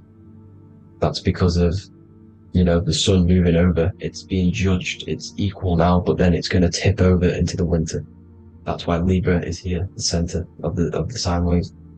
And like I said before, magnetic energy unfolds into 12ness. Magnesium is number 12 on the periodic table. It's the sacred number. And this is why the scientists are trying to, well, NASA is trying to bring in another constellation to destroy the holy science of astrology. So Aries rules the head, which is Mars. Taurus rules the neck, the lower head. Gemini, the two twins, which is your lungs, your two twins, your arms, two twins. Cancer, the breasts, or the chest area. Leo, the heart, which is the sun, which is fire, the center of the toroidal field. Virgo, the belly, which is the intestines. Libra, the kidneys, the two scales, the kidneys, balancing out everything. Scorpio, the sex organs. Sagittarius, hips and thighs. Capricorn, I've missed that out, which is the kneecaps. Capricorn, kneecap. Aries, which is the ram, which is the cerebrum in your brain. And then Aquarius, the calves and the ankles. And the Pisces, the two fish, the 2 feet. So everything corresponds, as you can see here. This is an ancient way of depicting it, of the folded human. And this is everything. Each constellation rules that part of the body, gives energy to that part of the body, makes you do certain things. So magnetic energy unfolds into 12ness, electricity unfolds into 7s. That's why when you get electric, the light spectrum that we see, it consists of 7 colors. Why we have 7 planets. The 7 planets give us our 7 metals and the 7 solfeggio scale frequencies. So the rotor, this is the rotor. And rotor is an anagram for Torah, the Torah, which is I think it's the Hebrew Bible. Don't quote me on that, but it's one of the holy books, which is the Torah, the Taurus. Everything goes back to the Taurus field because it's the basis of all creation. So the chief cornerstone, it says in the Bible that the builders rejected the chief cornerstone. The chief cornerstone, you are the builder. You decided to incarnate into the physical world, into the electric world, El, the world of El, Saturn. When you are created in the womb, it takes you 9 months for you to be created. So for example, if your parents, if you went into the womb here, it'd take you 9 months. So let's say you're born in Scorpio, So you'd go back 9 months, 1, 2, 3, 4, 5, 6, 7, 8, 9. You consist of all of these 9 energies because it takes 9 months or however long you took to be born. Some people are born earlier. You'd have to find out how many months you were in the womb for. But you consist of these 9 energies, and each constellation has a cell salt associated with it. And these cell salts are vital for your health, and your cells and the optimal health of your body. So the chief cornerstone that you rejected is these 3 cell salts, these 3 constellations. So you're mineral deficient in these 3 constellations. For example, fluoride, magnesium, phosphate, and potassium sulfate. So that's the chief cornerstone. And a cornerstone, people always get it rejected with the cornerstone. The cornerstone is not, it doesn't say the cornerstone in the Bible, it says the chief cornerstone. The cornerstone is a cornerstone of a building, but a chief cornerstone is the top of the pyramid. This is where we get the pyramid of the wheel. So you're mineral deficient in whatever 3 zodiac signs you're not. You were not in the womb for. This is the chief cornerstone you rejected. So the human body is the micro. It is the universe in a physical form. It consists of everything in the universe. Just like your consciousness is the universe watching itself, experiencing itself. Your body is the whole universe. 12 systems in the body, 12 zodiac signs, 7 chakras are the 7 planets. The Holy Trinity of you is your Temple of Solomon, the soul and the mind, the sun and the moon. You know, everything is in you. You consist of everything, all the energies, everything. Heaven and hell. Heaven and hell is a mind state. It's a state of the mind. Head, H-E-A, which is heaven, and the heel, the bottom of your foot, is hell. And the bottom of your foot is the soul. So they're basically saying, well, it's wordplay. They're saying that your soul is in hell because, you know, with the elites being in control. So they call the bottom of your foot the soul, trying to say that you're in hell. The Christ is in you. And this Christ is Greek for Christos. Christos is Greek for the oil, and this oil is produced in the cerebrum, the areas, the ram, the cerebrum, pineal. It goes down the pineal, the pineal and the pituitary are underneath the cerebrum, goes down the pingala and the ida. The pingala being the positive charge connected to the pineal gland, pin, and the ida connected to the pituitary. And this is the 2 serpents going down the spinal column.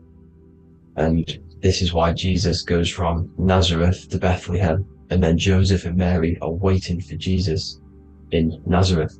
Joseph and Mary are the pineal and the pituitary gland waiting for Jesus to come back up the River Jordan, or spinal column. So this is the oil. This is the story of Santa as well. Santa comes from the North Pole. Why? Because the North Pole of the Earth is the center of the toroidal field, and the North Pole of you is your spinal column, which is the North Pole of the toroidal field. The North Pole, he comes from the North Pole. This is the North Pole. This is the South Pole of the toroidal field. Comes from the North Pole, which is your mind. And he goes down the chimney and then back up the chimney. This is the chimney. And he drops off the present, which is the Christos, the oil. And this is why Jesus is crucified at 33, because he crosses over the vagus nerve at the top of your spine. When this oil comes back up the 33 vertebrae, these are your vertebrae here. When it goes up to the 33 vertebrae, it gets crucified at 33 because it crosses the vagus nerve, and he's crucified on a cross at 33. This is the story behind Jesus and Santa. The Ark of the Covenant in the Bible is the 2 hemispheres which cover the vital parts of your mind, the brain side, which is the cerebrum, the pineal, the pituitary, etc. So the 2 hemispheres are the 2 angels, the Ark of the Covenant. This is the Ark of the Covenant, covering the 2 vital parts of your brain. So these are the optic thalamus is another part, and it protects the Christ oil, which is inside at the center of the brain. See, the Bible is all a massive metaphor about yourself, because you are the universe. You are a microcosm of the universe. Your consciousness is experiencing itself, and the universe experiencing, and your body is the whole universe. Your head's heaven. So Moses crosses the Red Sea. These are the 2 hemispheres of your brain. This is the corpus callosum, the Red Sea. So he's pretty much saying that he's uniting the 2 hemispheres of your brain. because most people in this generation are stuck in the left brain, which is just logic, reasoning, science and maths, writing. This is what school teaches you to do. It keeps you stuck in your left brain. And you want to cross over to you want to cross the Red Sea, which is the corpus callosum, to the right brain, which is awareness, creativity, imagination, intuition, insight, using the higher mind, creativity, imagination. If you don't have intuition, then you can't read energy, you can't pick up on bad things. This is what Moses is symbolizing by crossing the Red Sea. And it's also the upper room where Jesus met the 12 disciples. 12 disciples are the 12 cranial nerves in your brain. It doesn't just represent the 12 zodiac signs. The 12 disciples symbolizes many different things. It's like I said, energy the universe consists of 12ness. So you have 12 cranial nerves in your brain, and that's the 12 disciples as well. And they want you stuck in your left brain, which is the five senses, materialism. So they say in the Bible that Satan blinds the mind. Satan is Saturn. If you've watched my videos, Satan is Saturn. And you consist of the Holy Trinity, which is the sun, moon, and earth. The soul, moon, the soul being your sun, the solar, the moon being your mind, the earth, your physical body. And Satan blinds the mind. Why? Because we enter a soul system. This is a soul system, not a solar system. And Saturn is the Lord of the Rings, which is the outer ring. When your soul enters the soul system, your soul starts to materialize. It hits Saturn. Why? Because Saturn starts to materialize you. You take on the 7 virtues, which are the 7 planets, which are your 7 chakras. And to get out of this soul system, you must get out of your lower nature, your animal nature, which is lust, desire, greed. The number of the beast, 666, which is Saturn, Satan. So you enter the soul system, you take on the 7 energies, which you turn into physical matter. And this is your descension from heaven to what you say hell. And then you must raise back up from matter to spirit. They say Satan blinds the mind. Why? Because your mind gets materialized, your soul and mind get materialized. And when you get materialized, it's an intense experience. You lose the divinity within you. You forget the divinity. So Satan, which is the first planet, the first energy you take on, the material body, he blinds the mind. He makes you forget everything, your divinity. Then you must remember, ascend up Jacob's ladder, the 33 vertebrae, to heaven. And this is a microcosm of the macro, because you will ascend back up to heaven if you do this, when you leave your physical body, when your body decays. So when it talks about in the Bible, completely destroy them, the Hittites, the Amorites, the Canaanites, all the ites, this is what God says to the Israelites. It says completely destroy them. It's basically symbolizing saying destroy your lower nature. The Canaanites, cannibals. We're under a Canaanite system now, which is cannibalism. And this is flesh eating, lust, greed, all the demonic stuff, all the lower vibrational stuff, the lower nature, eating, sex and survival, the lower 3 chakras. You must get out of these lower 3 chakras and return back to spirit, which is heaven, which is spirit, love, being holy, being truthful, being passionate, going back to Satan blinding the mind. All of the planets are made out of these 3 symbols. Satan blinds the mind, and that's why Satan's symbol, this is the symbol for Saturn, this symbol of Saturn is the cross, which is physical matter, the earth, over the moon is your mind. So the Saturn symbol saying matter over mind, he blinds the mind, Satan blinds the mind once you enter the soul system. And you must remember, in the Bible it talks about the Genesis, which is Eve, the sin of Eve, which is biting of the tree of knowledge, with the serpent which wraps around the tree. It says the serpent placed himself on the tree.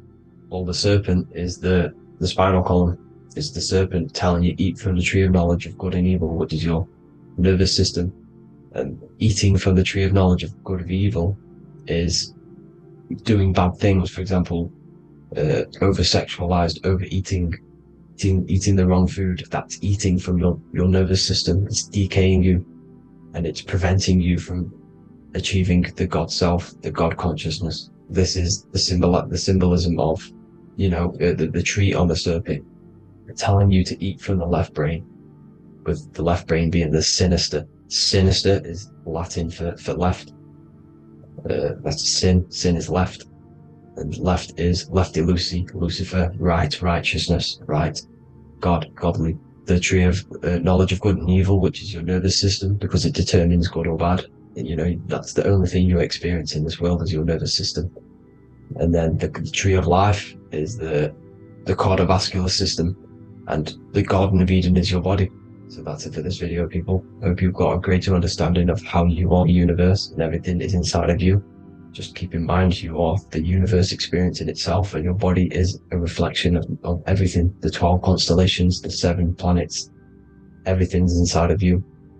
This world is an expression from the inside outwards, and you can't affect the outside world to manipulate reality. Everything's inside of you. I hope you got a greater understanding of this. God bless.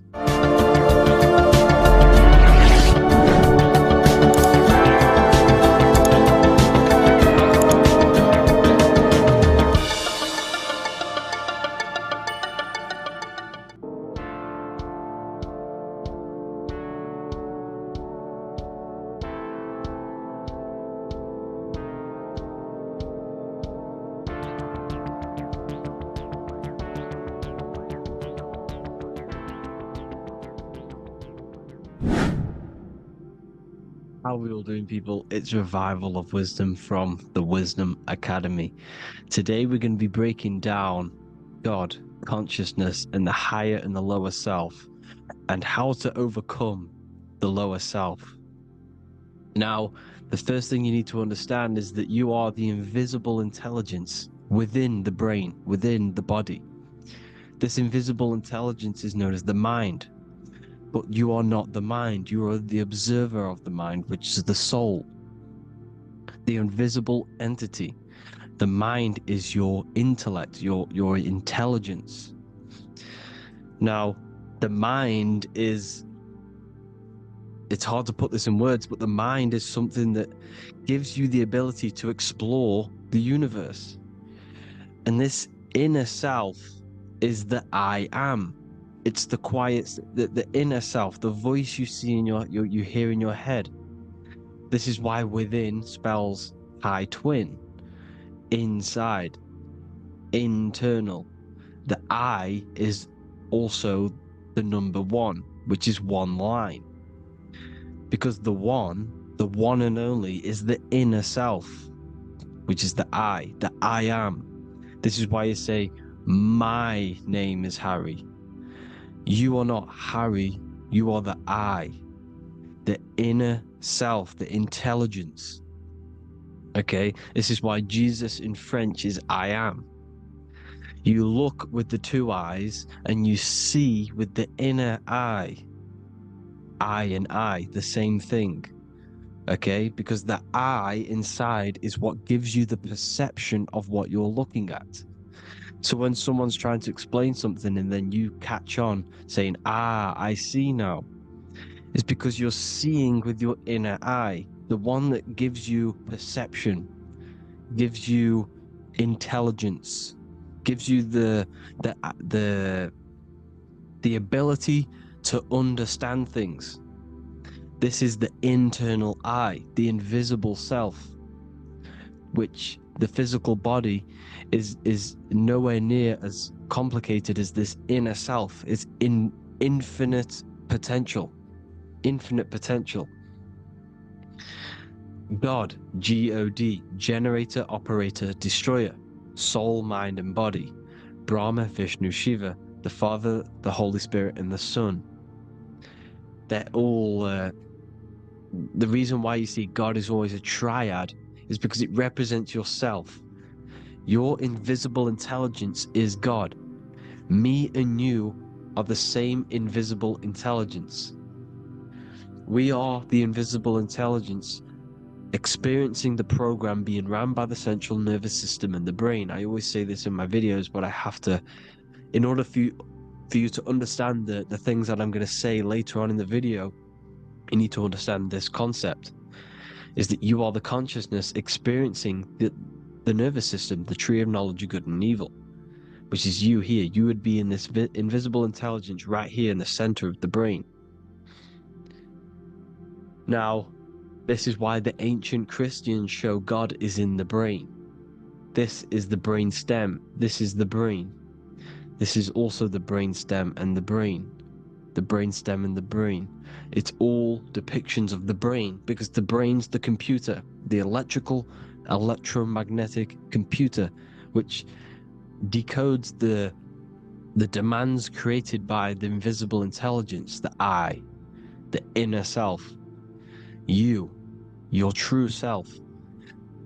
The person if you observe what someone moving, this is going to sound, but if you observe someone walking, it's not the body. The body is moving, but the thing telling it to move is the invisible intelligence. Before you kick a football, a decision is made within your invisible intelligence, your mind. And this consciousness, this invisible intelligence, is either stuck between the lower self and the higher self. Okay? When the invisible intelligence, meaning the true self, identifies itself with the physical body, it will trap its mind within physicality. This consciousness that we have is either operating in the lower self or the higher self. It's either feeding the material body or it's feeding the spirit. Okay? But because we are physical and spiritual, we need to be even. We don't want to be meditating all day long, because we do have a physical body as well whilst we are here. We are playing a game in physical matter. Okay? Now, the reason that you incarnated here is to learn a lesson, because the mind can manifest anything it wants within the astral planes, within the world of imagination. It can manifest anything it likes, but it incarnates into matter, into this game, so we can understand labor, because anything in matter you have to labor to manifest. But in the astral, you can manifest at the click of a finger. You come here to learn the knowledge of good and evil. And your consciousness, I came out a bit off topic there, but your consciousness is experiencing the lower or higher self. The lower self is manifested in the lower parts of the body. Sex, food, and power, the lower three energy centers.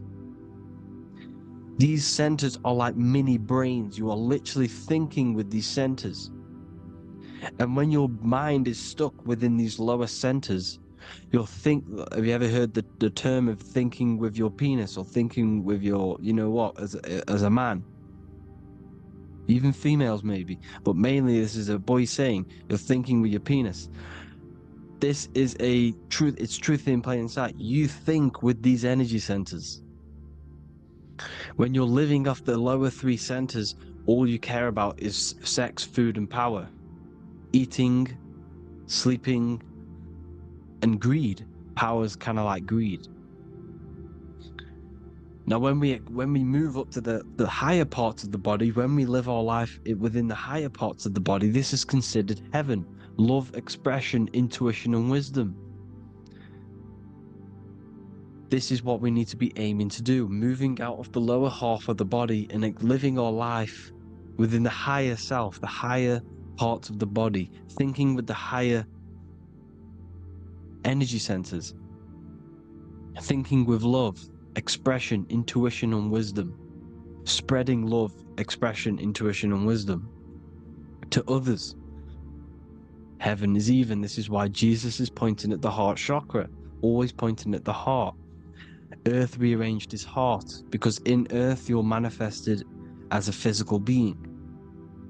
You're in the heart, good and bad. You need to be balanced between the good and bad, because love can be a demon too. That's a whole nother video, but love can be a demon. Now, the seven chakras are known as the seven seals in the Bible. When the Lamb opened the seventh seal, there was silence in the heaven for about half an hour. This is a verse from the Bible. The Lamb is Aries, which is the higher brain, the cerebrum, the cerebram. Ram, Aries. Because when the ram opens the 7 seals, you enter the kingdom of heaven. Because these chakras seal your invisible intelligence. They seal your true self. You are behind these 7 seals. Your true invisible self. Your true consciousness. Because behind these 7 seals, you do not think about anything materialistic. Your intelligence is not material. It's not physical. It's not from the physical world. It does not desire the physical world. The body is the beast. The body's the animal, the lower self, which can corrupt our intelligence. It can corrupt the intelligence. Okay? Now, we need to balance these chakras so that we gain a deeper connection between this intelligence and the brain. Because when there's a strong connection between the brain and the intelligence, your body and the intelligence, you have a strong connection. Therefore, you can manifest what the intelligence is saying at all times. Meaning, when, for example, your higher self, this is intelligence, the higher intelligence is always speaking to you. It's always guiding you. It's always telling you the right thing to do. You can feel it when you're doing something wrong. You can feel that you're doing something wrong, because this higher self, this intelligence knows what it needs to do here. And when there's no connection between the body and this our intelligence, our true self, when we strip away, when you close your eyes for long periods of time, you will figure out you are this invisible, infinite, creative being.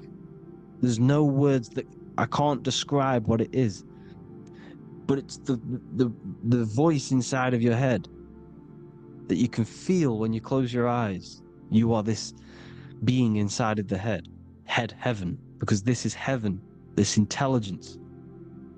And when there's a strong connection between the body, you can manifest everything it's saying.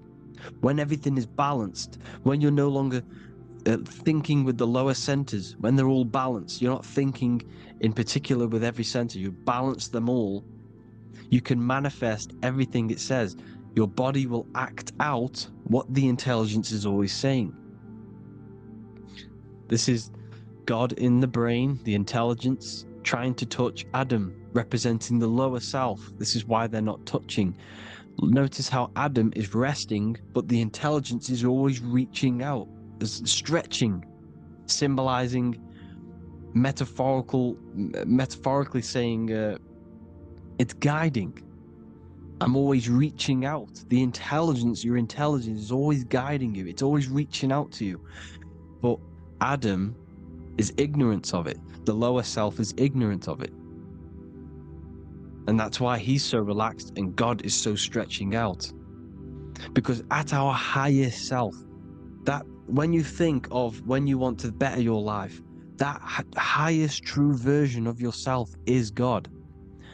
When you're manifesting this, your highest self, this is God. Your truest form, your most perfect form, that is God. Your highest version of yourself, that is God. Emotions are not what you've been taught. Emotions are not something that should be reactive, okay? You should not let the emotion be you, except that you should experience them instead of letting them become you. You need to understand there's a separation in our consciousness. You have the soul, which is the person who is observing your thoughts. When you think a thought, who's the one observing that thought? The soul, you, the I am, the I, the inner self, the one and only. And inside of every single body, inside of me, inside of you watching this video, there is this same intelligence that is inside of me, inside of you. And it's the exact same intelligence, experiencing a different body. And this is what we mean by the universe is mental. We all are all sharing the same ball of consciousness in a different body. The animals, the fish, the cells, all expressing this one consciousness. Me and you are the same. This is why the golden rule is treat others like others should be treated, because I am you and you are me in a different body. Now, going back, you need to identify that there's different levels of consciousness: soul, mind, emotion, and body. Okay? Your emotions are on a separate layer than the body, the mind, and the soul. So when you identify there's a difference between all of these, you do not let them become you. You do not let your mind rule you, because your mind can be corrupted. Your soul is the one that is pure good, pure love, but your mind can be corrupted. Okay? Your emotions can be corrupted. The body can be corrupted, but the soul can never be corrupted, only layered on top. You can only throw piles of programs within the subconscious, layering the soul down, but deep down inside of every single one of you, there is a loving being. Because the love comes from the heart. Love is the universal emotion, expression. Now, your thoughts can become bondage, your emotions can become bondage. Now, what do I mean by bondage? By conquering the lower self, we need to conquer our own mind, because the mind is what's manifesting the lower self. When you're thinking with the lower half of the body, when you're becoming your emotions, you need to experience the emotion, not become the emotion. Do not let the emotion become you. Do not let your thoughts become you, because your thoughts are tools that you can manifest. Your thoughts are the idea. Your emotion is the energy that you can use to manifest that thought. Your emotion is energy in motion, emotion. You use emotion to manifest, to feel as if you already have the thought. Therefore, you become that vibration. Therefore, your emotions are actually a creational force that is given to you to manifest things, because you're a human, a manifester. You're here to manifest things. You're a creator. You are a god. Your inner self, your intelligence, your I am, the one and only inside of you, the inner self, the quiet one, the one that's deep down, the invisible intelligence, is it's creating things all the time. All the time. Speak no evil, see no evil, hear no evil. This is the astronauts, they're Freemasons, but they understand this. Because thinking, seeing, and hearing can corrupt your mind. And when you have a corrupted mind, you'll have a corrupted subconscious. The subconscious will manifest into the body, because 90% of your behavior comes from the subconscious mind. So you got to speak, see, and hear no evil. A sin, what is a sin? To overcome our lower self, to overcome our lower self, the 7 deadly sins are not something that goes against an external God. A sin is something that goes against your inner guide, your inner conscience, the inner self that's always speaking to you. It's always telling you the right thing to do. A sin is something that goes against this inner guide. And this is why you can feel something where you can feel you're doing something wrong, because the inner guide is speaking constantly. And when you commit these 7 deadly sins, which are 7 internal states which keep your invisible intelligence bound to your physical body, Because evil, right? Evil love bondage. This is why they stay in this realm and they control this realm, because they love the bondage of the body. They like matter. They want to stay in matter for eternal life. They don't want to ascend back into the heavenly realms where you do not have a physical body. You can explore the universe within the astral planes. They stay bounded to the body, bounded to the 3D construct of the physical world. They have greed, lust, envy, gluttony, wrath, sloth, pride. They want all of this. And if you want that, that's okay. But deep, deep down, you don't want that, because your soul is always telling you the right thing to do. Your soul knows what to do to get out of here. It needs to detach from the external world. Detach from all of these 7 internal states which bound you to your lower self, your lower centers. That's what a sin is. You know, you have a left and right brain. The left brain is always analytic. The right brain is metaphorical. So the right brain is producing a holistic view of reality. Now, what do I mean? And not view, perception. When you see, because your eyes are parts of the brain, so when you look at something, and you look, that image is produced in the back of the brain in the visual cortex. And then the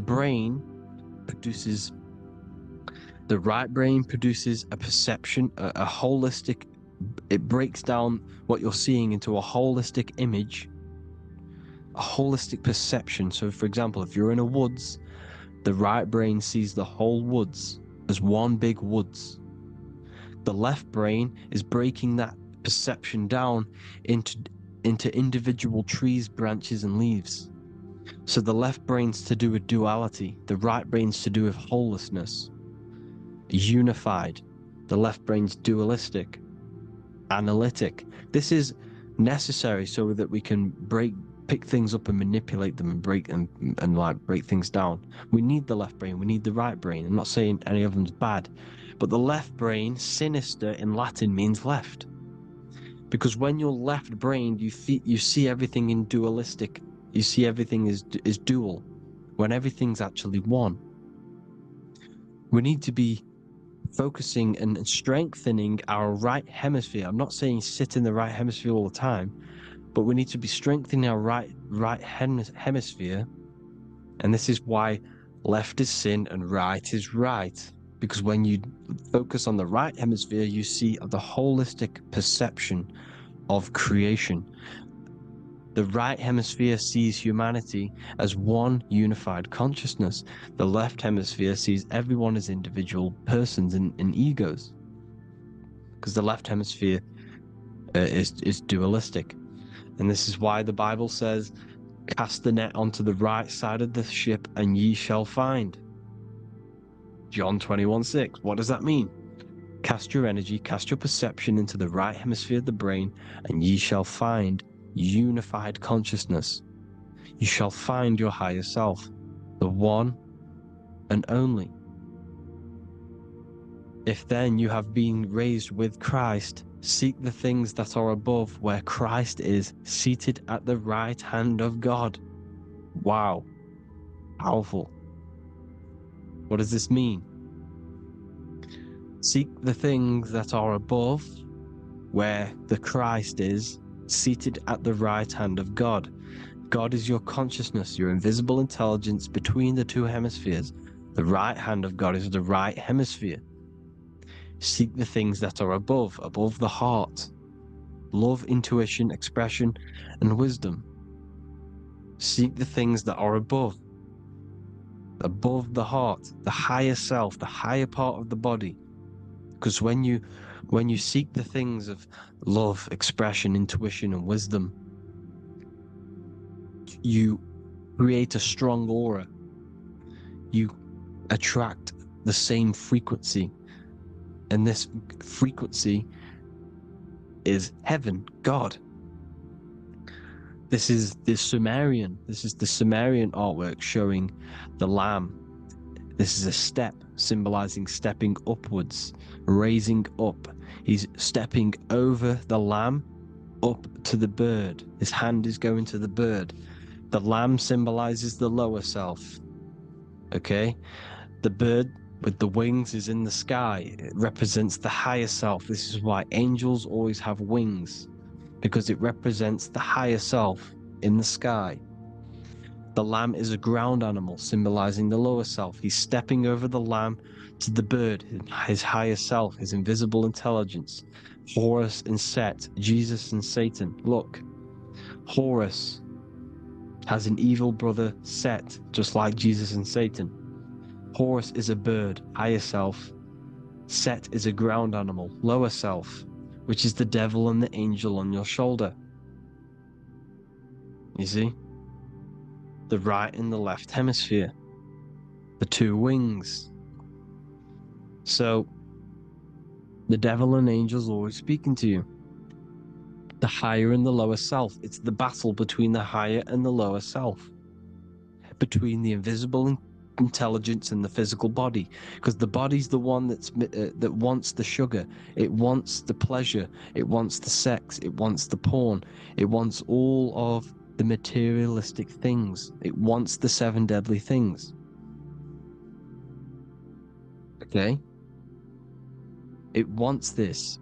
There's a battle between the higher and the lower self, your intelligence and the body. This is why you need to become balanced, so that there's a deep connection between the body and the invisible intelligence, the I am. You need to master your mind with discipline, and you gain a connection between the brain, the body and the intelligence. Resurrection, transmuting sexual energy. Okay, this is important. Res is Resh, which is Hebrew. The early Hebrew Resh symbol is the head. This is the head. Resh, erection. Erection is a sexual stimulation. Resurrection is rise erection. You got to raise your sexual energy up the base from the spine to the head. This is the Christ, the Christos. Because there's a psychophysical germ, psychophysical oil produced in the brain every month.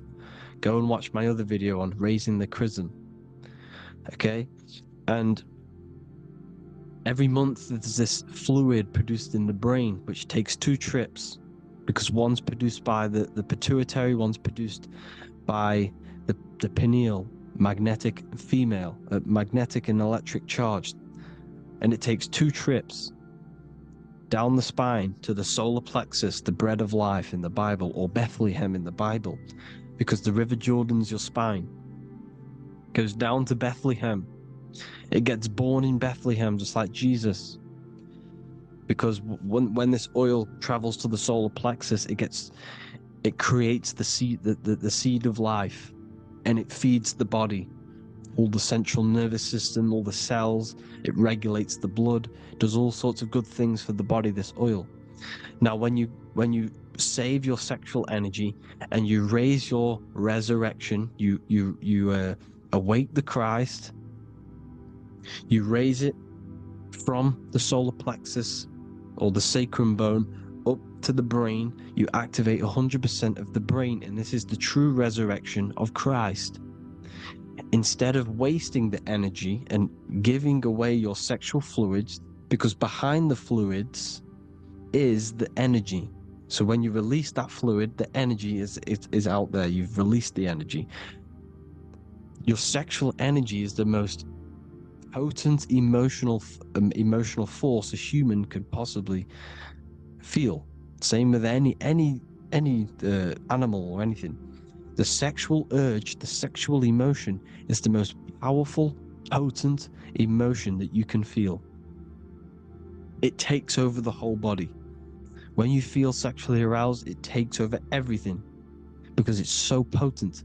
And when you fight the serpent, when you fight the sexual energy, which is shown here in the Egyptians, the cat cutting off the head of the serpent, or Hercules fighting the serpent, Or in the Greek mythology, fighting the seven-headed dragon, the seven chakras.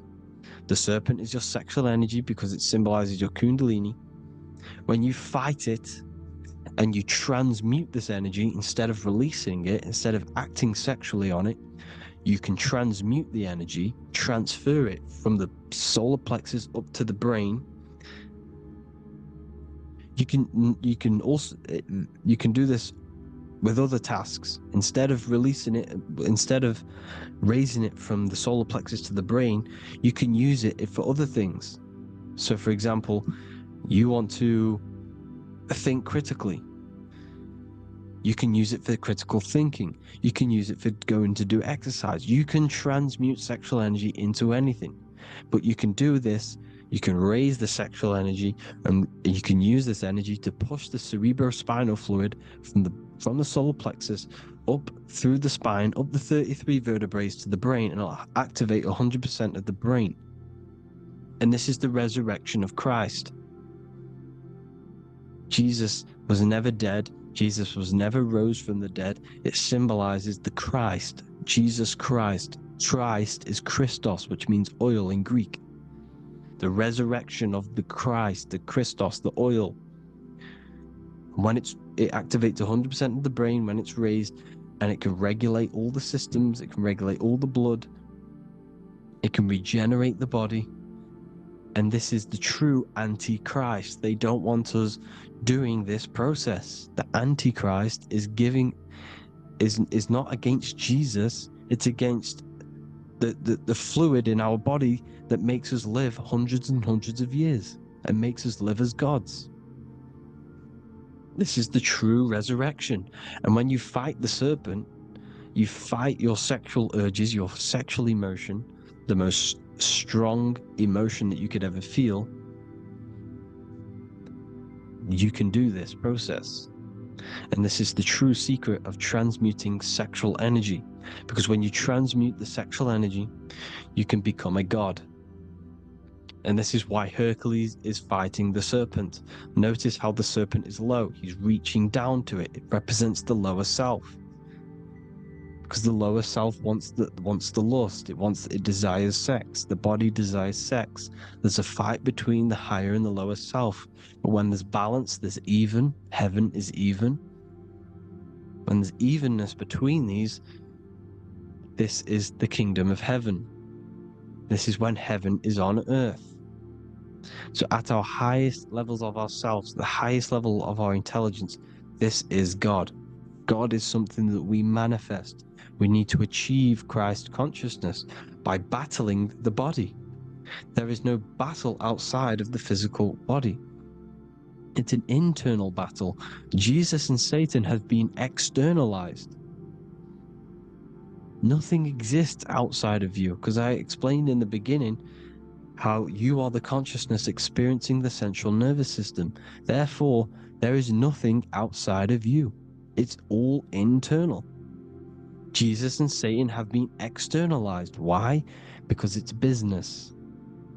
The church is a business. It's all a business. They've created these figures to be historical when they're not historical. The Bible's not historical.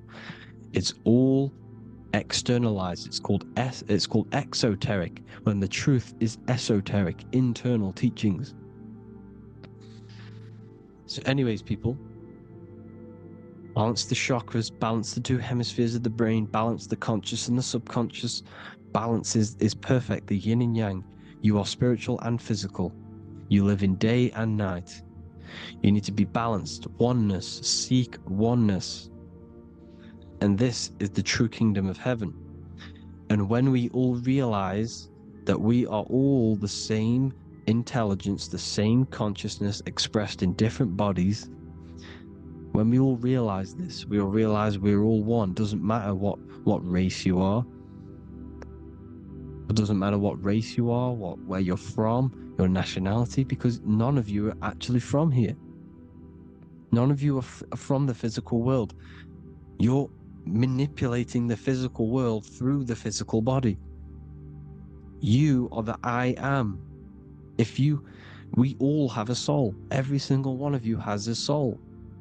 We all have souls. The reason why they say some people don't have souls is because they're trying to suppress your mind. They don't want you to know that you have a mind. That sounds crazy, I know. But a lot of people haven't realized that they have an infinite intelligence called a mind. And behind that mind, if you can observe your thoughts, the person who is observing the thoughts, you have a soul.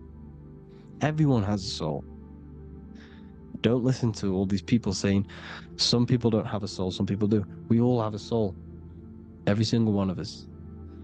So anyway, you need to break the lower nature of yourself. At our highest levels, we are gods. Our intelligence, our universal intelligence, the I am, the intelligence that's inside of the brain, is God. Our minds are being corrupted within believing that you are the body, and by the result of this is a society like today,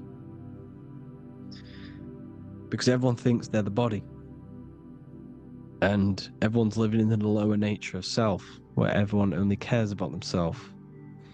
But when we realize we're all one big consciousness ball, we're all the same consciousness expressed in different bodies, there will be peace. So thank you all, people. If you do want to learn more, if you do want to read my book, it's called The Book of Wisdom. I'll put it in the description. It's an amazing book, people. It's going to give you the best understanding possible about creation, yourself, and the world. It's amazing. The Bible, everything. I have just launched a new cymatic library. A friend of mine has just added this to the website. He creates beats, and he creates the purest beats, so they are actually the frequency that it tells you.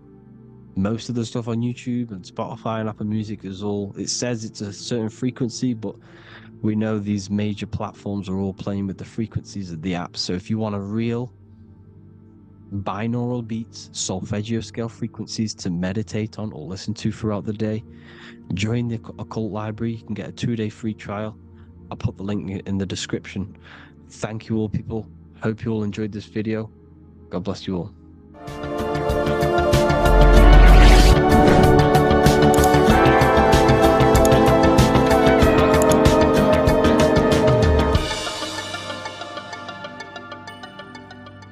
Welcome to Revival of Wisdom.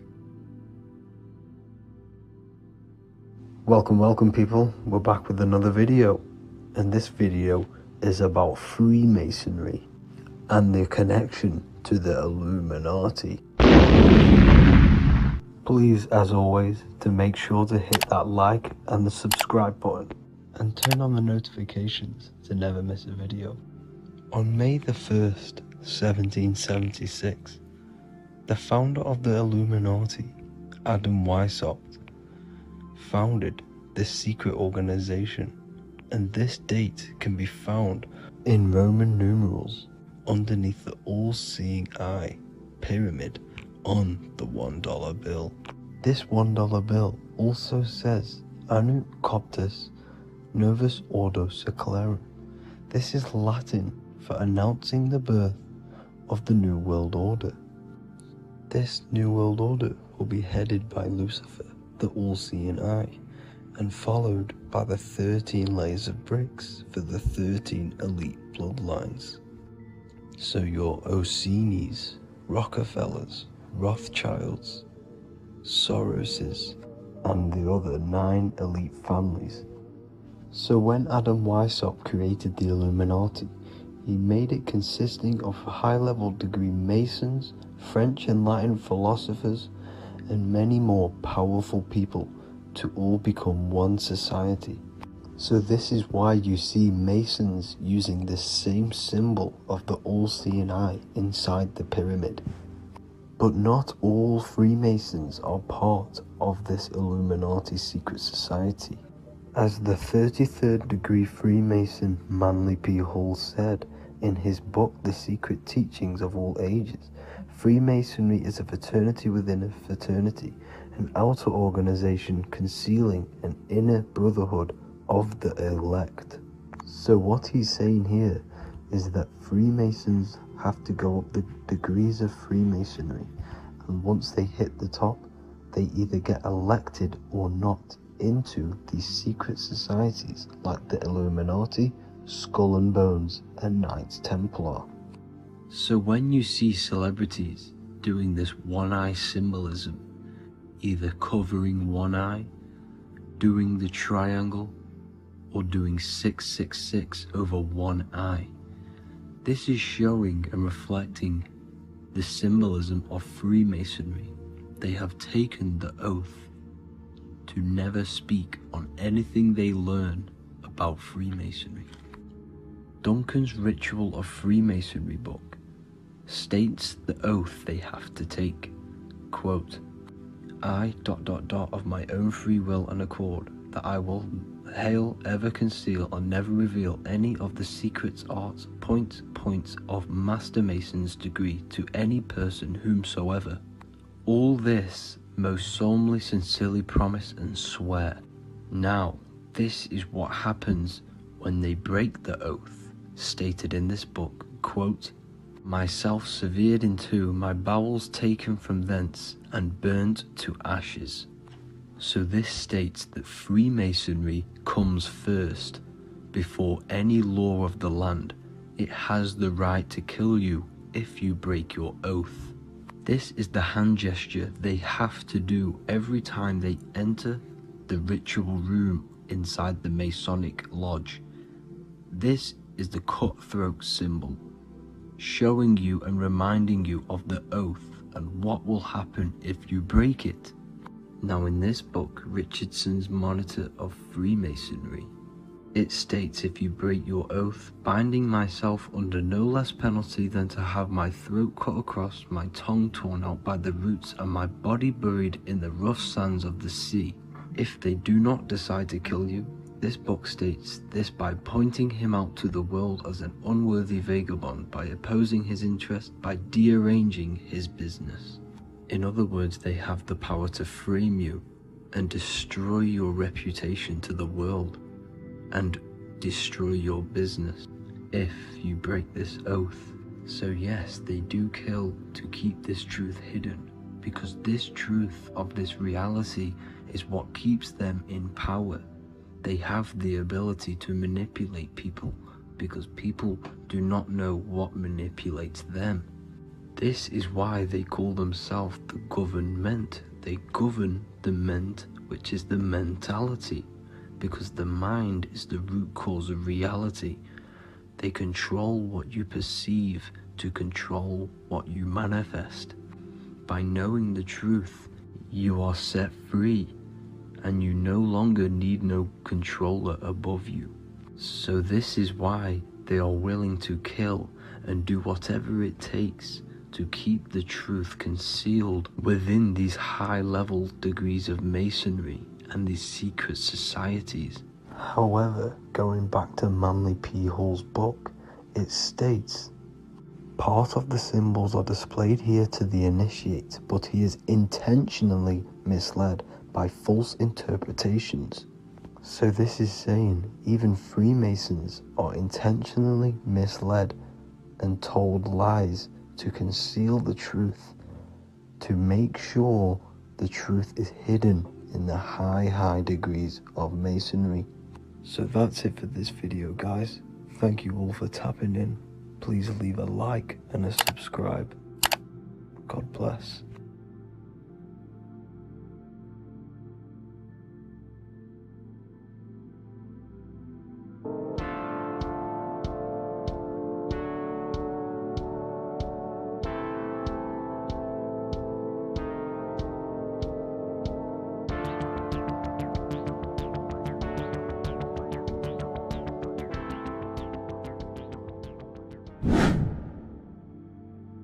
What is good, people? It's Revival of Wisdom. Today we're going to be talking about Saturn.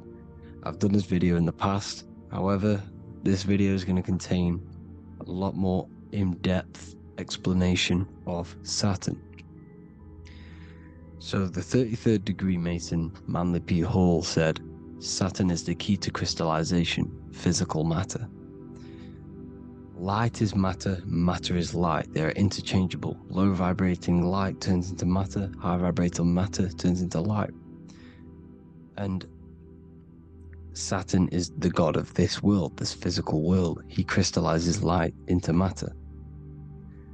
This is symbolized as the Masonic checkered board, matter and spirit, matter and light, light and matter.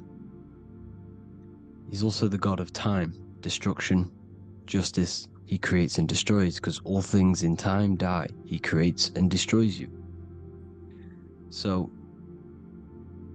because we live in this physical world, which is the electric world, this is why we say electricity, because it comes from the root word of El, Saturn. They used to call Saturn El, E-L. This is why we used to say Elohim is God. The real God of this world is Saturn, but it's being hid. This is being hid. Jesus is Saturn. All of this is Saturn. It's all Saturn worship. It's the real God of this world, So, physical matter is a result of two opposing forces equalized on the plane of inertia, because everything is created out of electromagnetic toroidal fields. And these two poles equalize on the plane of inertia, which gives you planet Earth, plane of inertia. The plane of inertia is what Saturn is.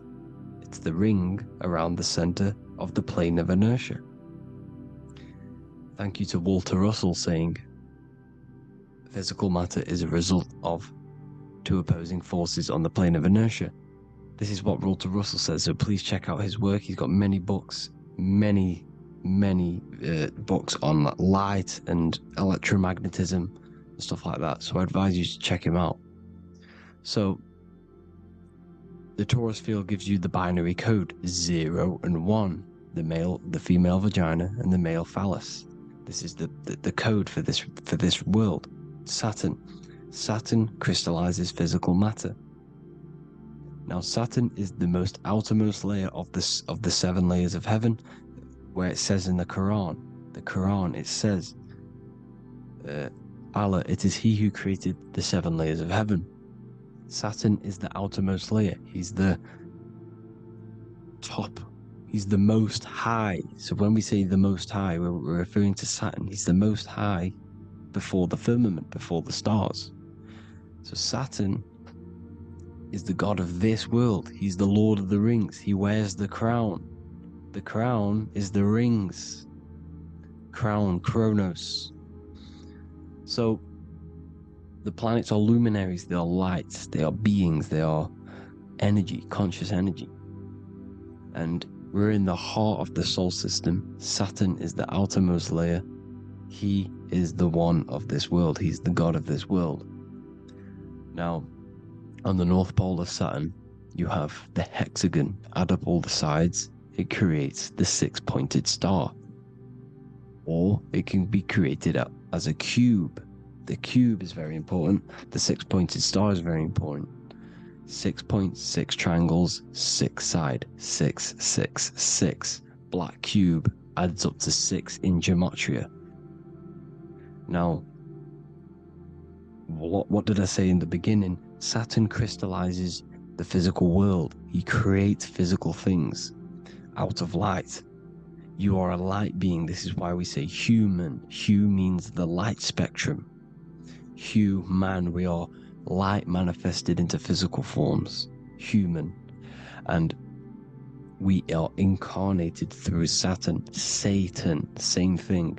The number of the beast is 666, and the 666 comes from the 6 points, 6 triangles, 6 sides of Saturn, 666.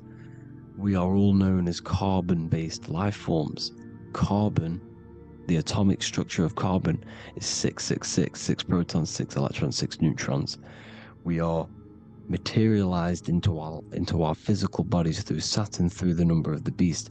These bodies are the beast, it's the animal.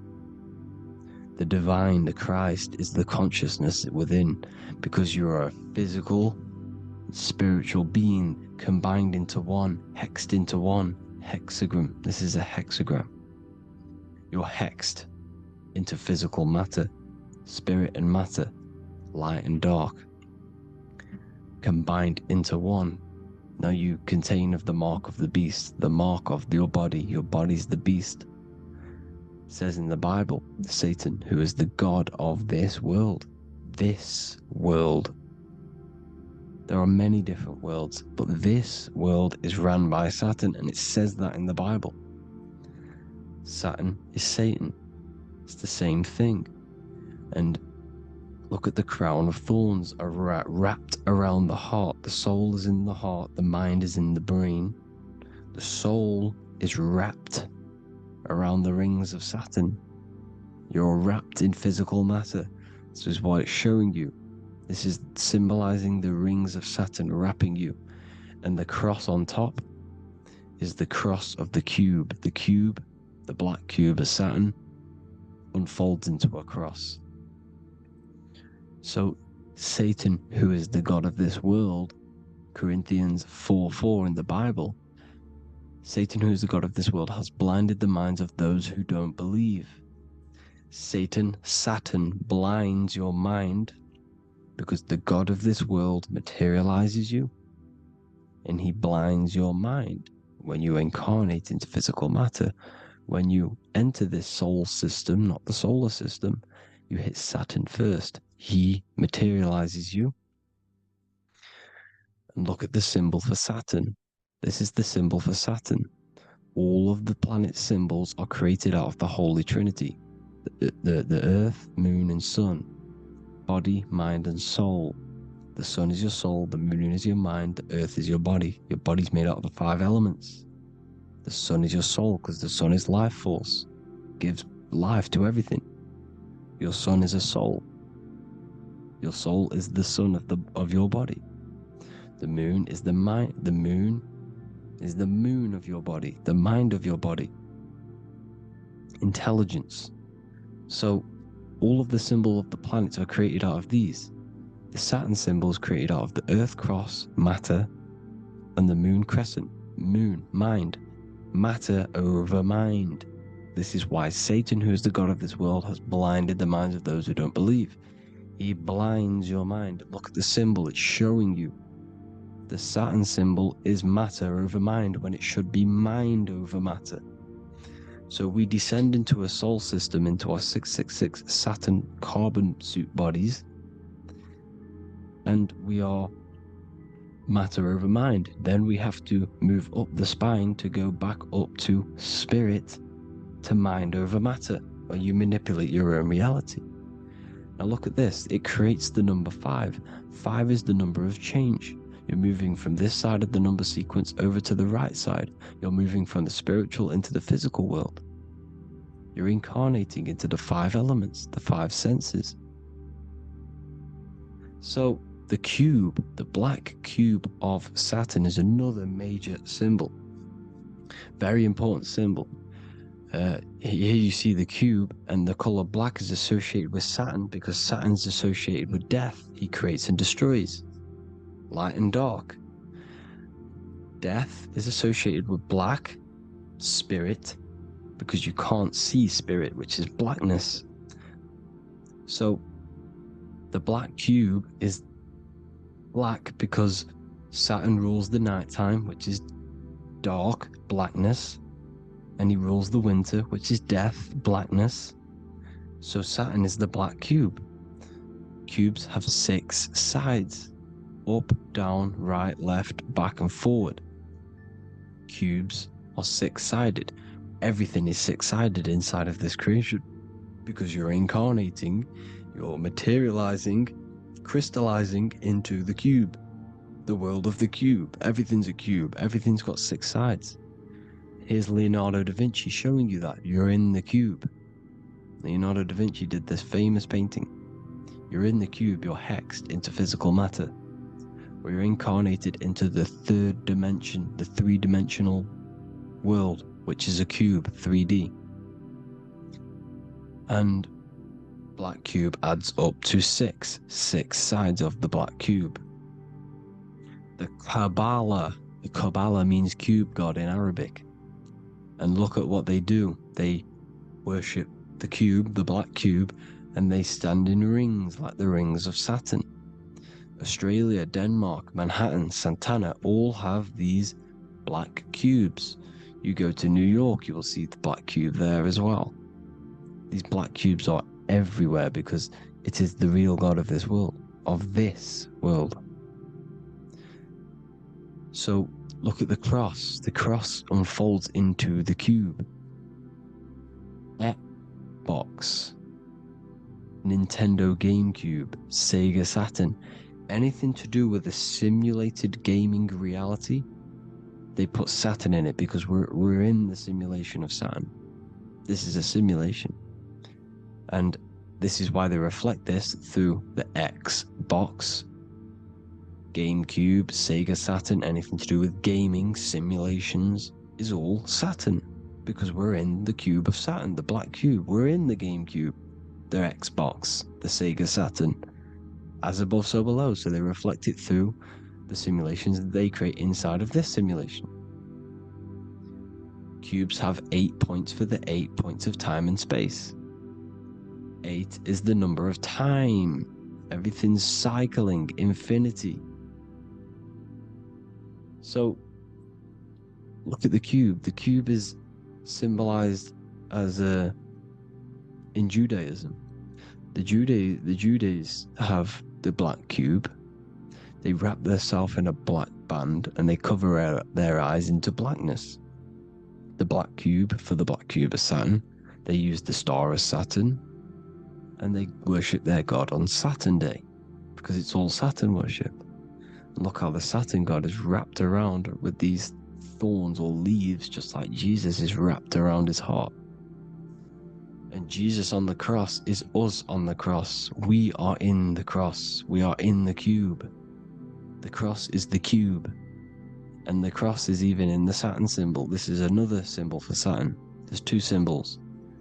You got this one, the one I've just broke down. And there's this one. This is the cross of Saturn, the cube god, the simulation, the game cube.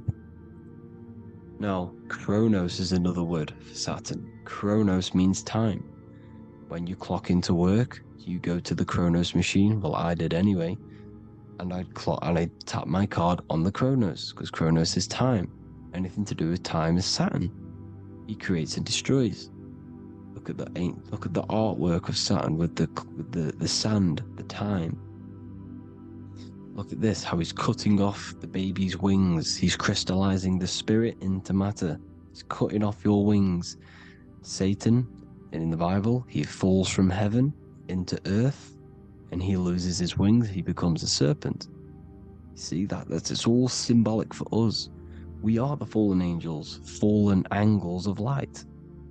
We're fallen angles of light. We are light beings. Now we're fallen into physical matter. Saturn's chopped off our wings. He's chopped off our spirit wings, because when you astral project, you can fly. You will fly around. He's got the Reaper staff here, always depicted with the Reaper staff. Now look at the clock. Saturn Day is the 6th day, the number of the beast 666. Look at the clock. 6 take away 12. 12 take away 6 equals 6. 7 take away 1 equals 6. 8 take away 2 equals 6. 60 seconds in a minute, 60 minutes in an hour, 24 hours in a day, 2 plus 4 equals 6. That's 666.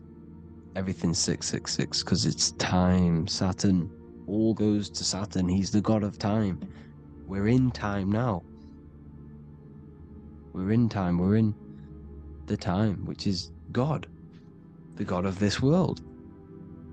The god of time. Now look at this. The Reaper is also depicted as the Reaper. With the staff. The black cloak. Black symbolizing death. Spirit.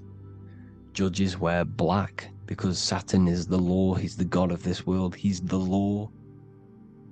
This is why they wear black cloaks. When you graduate from university, you wear a black cloak and a black cube on your head. You've been hexed. Funerals, you wear black because it's all to do with Saturn, Father Time, Father Crystallization. Now Saturn, here's another one of him cutting off the wings of a child, because he cuts off the wings. He creates and destroys your body. We're in the electrical world. Everything that is electrical vibrates. All vibrations have to come back to a standstill point, which is death. This is why your body dies. Your atoms stop vibrating. Corona. Look at the crown. The crown is the corona. Corona means crown. And look at this is an alcohol brand for beer. You can see the staff of Saturn in the symbol with the moon crescent. Corona, which is the crown, Saturn, the crown on Saturn, the rings. And then you've got the staff. It's all Saturn worship.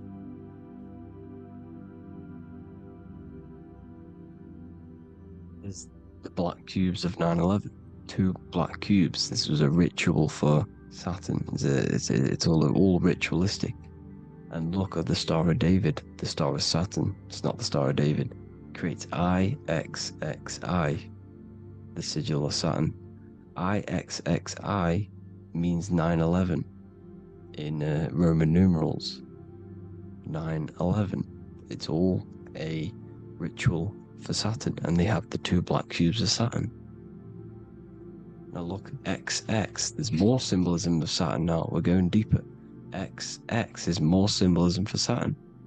The sigil of Saturn is XX, as above, so below. Same with the Star of David. You split it in the middle, as above, so below, as above, so below. XX, this is a Knights Templar Cross of Lorraine.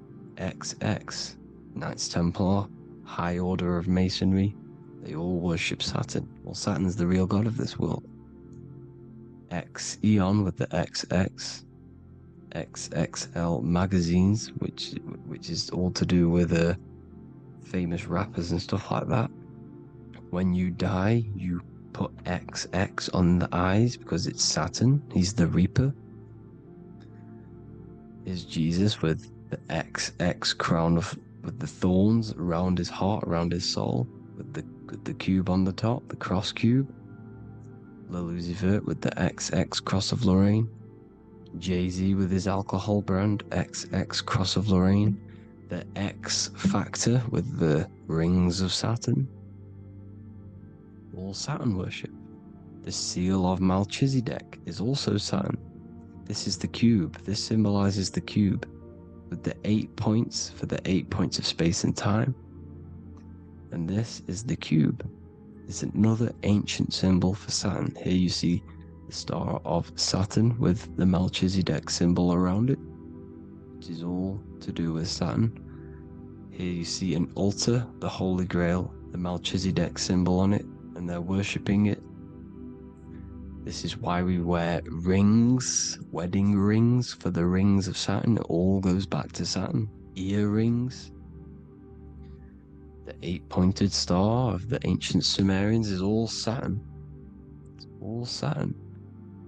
So the ancients, the symbols of Saturn goes on forever. It's in all of the major corporations. You can see it everywhere, the rings of Saturn. Toyota is an obvious one.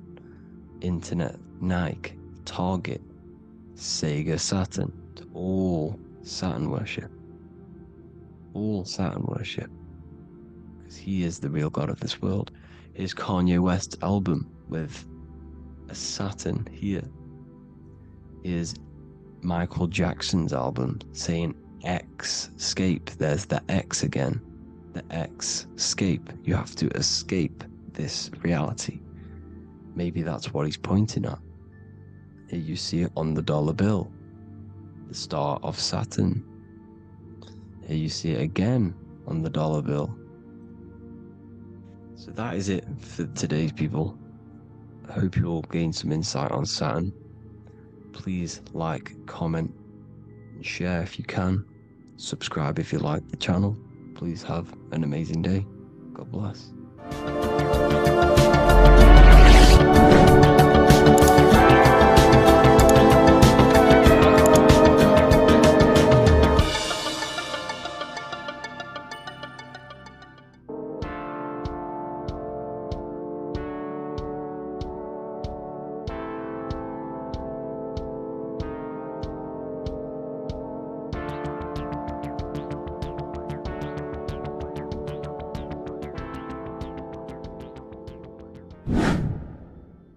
Welcome back, people, to another occult lecture by Revival of Wisdom. Today we're going to be talking about magic and how it's being used on us for the New World Order. Magic has the word mag within it, which is magnetism. Magnetism is the force. Magic is influencing forces, natural or supernatural forces, and using it for a certain agenda to gain something out of it. Now, magic is not what everyone's being thought. It's not some sort of fantasy thing. It's actually very common, and we all do it, whether you believe it or not. Magic is all to do with the mind. As I said, always say in my lectures, your mind is what creates matter. Your mind is what creates your external world. So it's all about manipulating and planting seeds within the mind, because your mind is a garden, and thoughts and words are seeds which are being planted in that garden. Your life, your physical life, the people you have in your life, your friends, your car you own, the job you have, is all a reflection of the thoughts that you've been thinking in the past. You are where you are in life because of the thoughts that you've been thinking. Therefore, your life is a direct reflection and manifestation of your mind. The Garden of Eden. Okay? The mind is what they are targeting.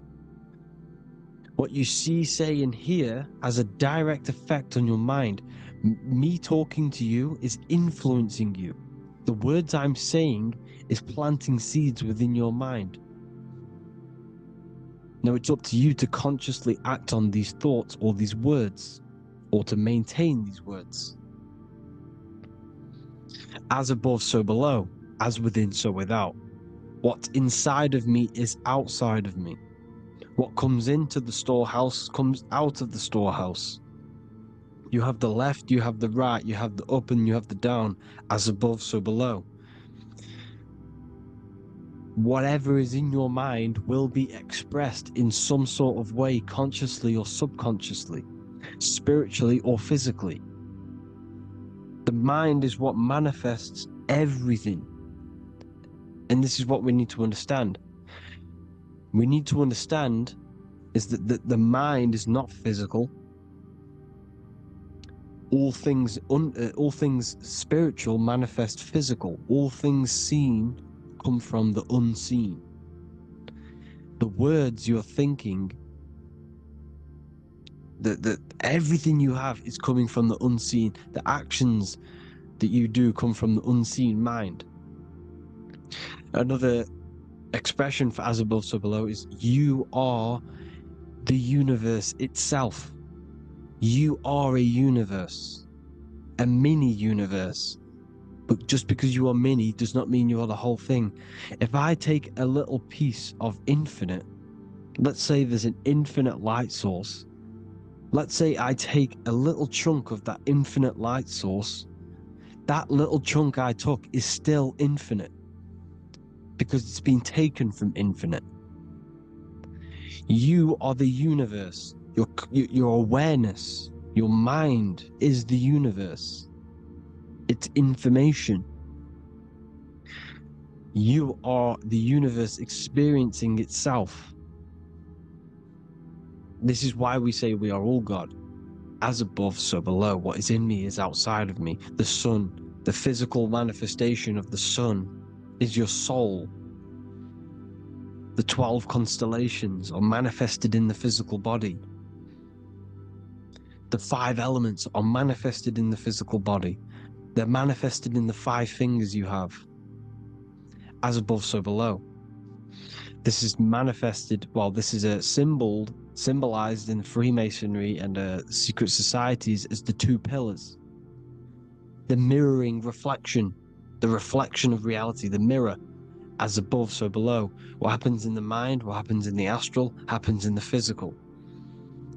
This is Aleister Crowley. This is all symbolism. This is the 2 pillars with the all-seeing eye and the triangle at the top. Aleister Crowley was a master magician, very powerful dark magician, black magician. There's 2 types of magic. You have white and black, just like the checkered board, the Masonic checkerboard. You have white and black, you have good and evil. White magic is influencing natural forces to gain something that will help the collective consciousness, help the collective, help the earth, help other people. Black magic is something you manipulate something so you can get something personal out of it. Doesn't matter if it's good or bad. It's still considered as black magic because you're being selfish. Everything you do should be contributing towards the collective consciousness and helping others. And this is why the ancients lived in a system where everything was in unity. We understood that I am you and you are me. What I do to you happens to me because I am you and you are me. We are the same mind substance on the inside. We're all the same mind substance being expressed in different bodies. So what I do to your mind will have a ripple effect on my mind because all of our minds are connected within the mental plane. So this is why they know all this knowledge. They know all this knowledge. So yeah, this is the mirroring effect of reality, the 2 pillars, or symbolizes the number 11. The number 11. We'll go deeper into that. The technology we're using is magic. It's a form of magic. Television is tell a vision. They're telling a vision into your subconscious mind, into your memory. And when you turn on the television, you get a program because they're telling a vision to create a program within your subconscious mind. You see, the conscious mind is only 10% of your mind, which is to do with your, what you're aware of, your 5 senses. What are you consciously aware of? Well, I'm aware I'm here, I'm talking. I'm aware of what I'm wearing, the 5 senses, what I can hear, taste, smell, hear. What I'm wearing, I'm aware of what I think of. But the subconscious mind is the 90% of your mind. It's the hidden part of the mind, which is telling your heart to beat, telling your body to breathe. It's storing all of your emotions. It's storing everything you see, storing all the belief systems that you have. It has everything. It stores all of the habits you have, the values. It stores everyone's name that you know. All the words that I'm speaking right now is all coming out of the subconscious. Everything is subconscious. And it literally manipulates 90% of your daily basis behavior. Most people don't know this. What you did yesterday is what you will do today because of these beliefs and mental programs within the subconscious, stored within the subconscious. So the subconscious is what they're aiming at. They're trying to create programs within the subconscious because the subconscious manifests 90% of your thought patterns, 90% of your actions and words. They know all this stuff. So the subconscious mind is the most powerful part of the mind. Another way the subconscious manifests and influences your life is, let's say you were in a car crash years and years ago, 10 years ago. Let's say you're in this car crash, right? And you really hurt yourself. The emotion you felt in that time when you were injured in that car crash had a great impression on your subconscious mind. You see, the stronger you feel something emotionally, the stronger impact it has on the subconscious. You can remember and recall that moment, and very vividly, because of the impact it had on the subconscious. For example, you become that terrified of cars that it manifests into your life today, that you are wary to go in certain cars. You don't want to go in cars at all, maybe, because of that moment that stored within the subconscious. And it will manifest into anxiety. It will manifest into not going into cars. It will manifest into depression, maybe. These things, these emotional, very emotional, traumatic events have a great impression on our subconscious, and they control your life. This is why you need to meditate and let go deep within yourself and let go of these internal, deep emotions that you may have repressed and keep pressing down and ignoring.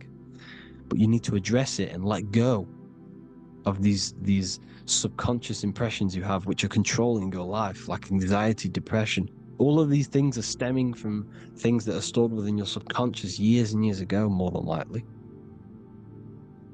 Broadcasting. They're casting spells to a broad audience, to news, north, east, west, and south. They're casting spells. No, if you watch the news, everything's red.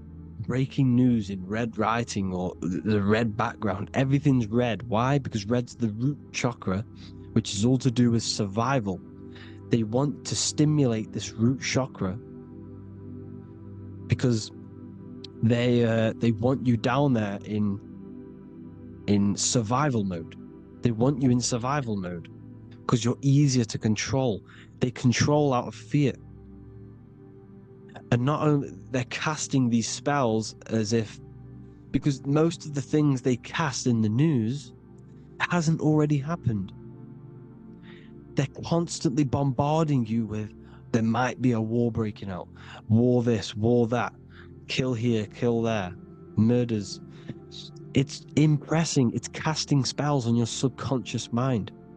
So when the event does turn up in real reality, in physical reality, you're less emotional, you're less surprised. You're not as surprised because you've already heard it before. Your subconscious has already heard it all before. If you never heard of a war and then a war broke out, you'd be going crazy. So they subtly program your subconscious mind through the words, because the words they say is impressing your mind. It has an effect on your mind, which will have an effect on your behavior, your words, your conversations you have with people.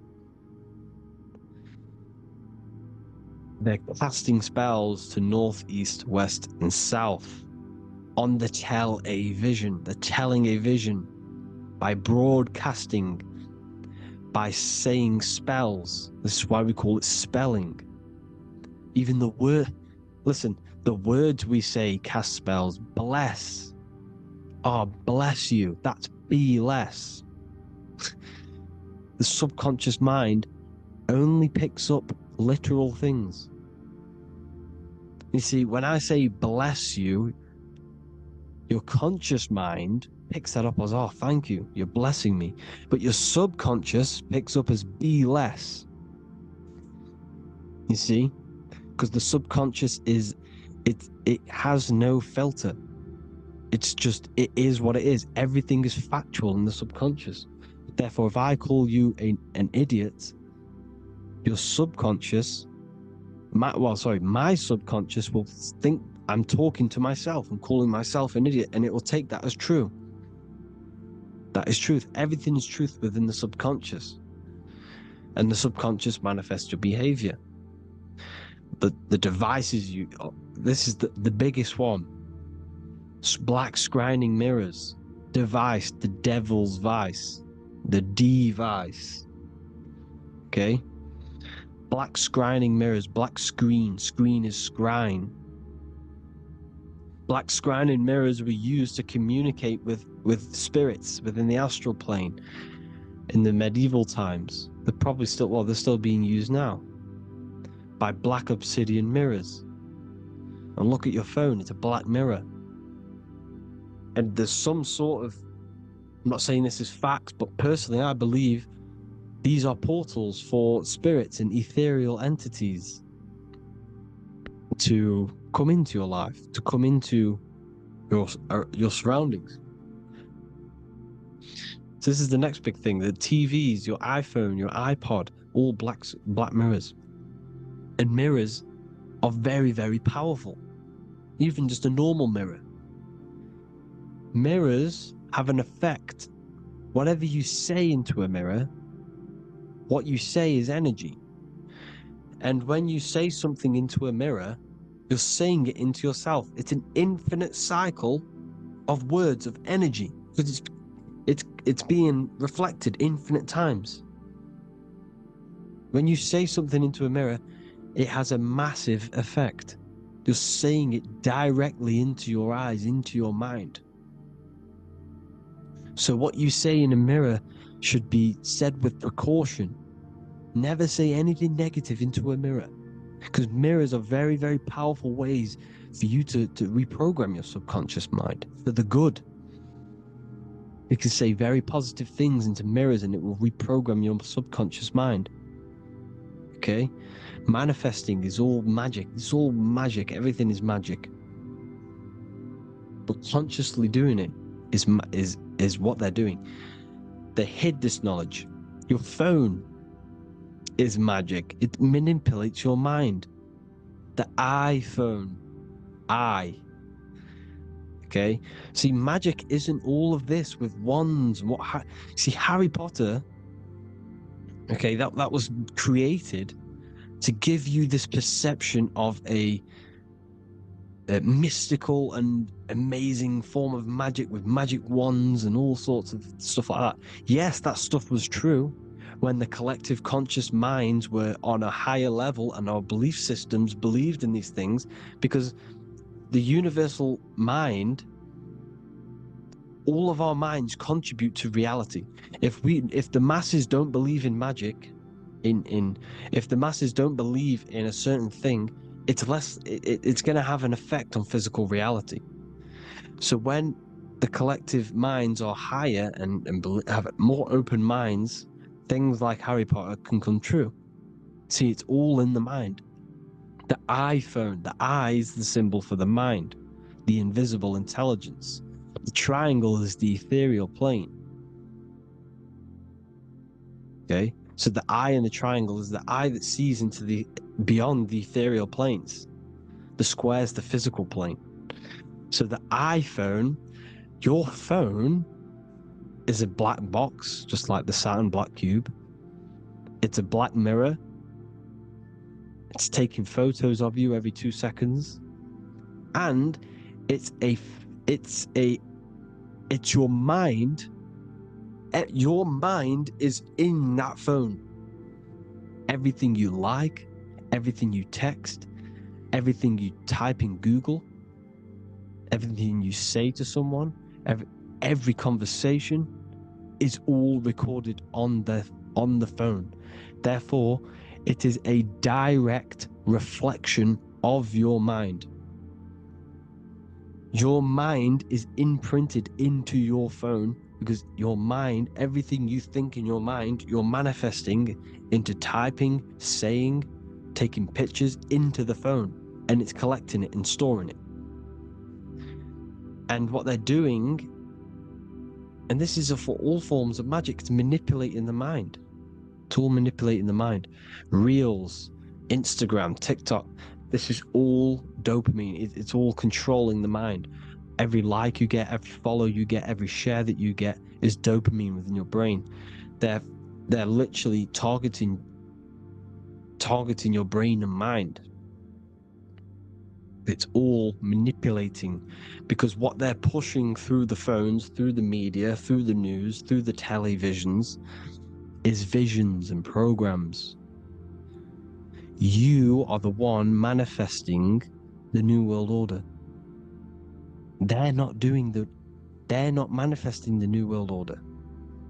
They're giving you the information so you can manifest the New World Order. Everything they say is contributing to your mind. For example, digital money and all the information they put out for you to see is contributing to your enslavement. Your mind is manifesting the New World Order. They know this. They don't manifest it. There's billions of us. We could easily run over them physically. But on a mental level, these people have the knowledge and they hide it from us, and they let us manifest reality because we are the collective. They give us the information which manifests their agenda. It's all magic through the phones, the media, the television. So your phone is a manifestation of your mind. It's a record of your mind. Hollywood, holly tree, holy tree. They used to make wands out of holy trees, because it was the most holiest wood, the best for casting and transmitting energy. So they used holly trees to cast spells. That's what Hollywood is.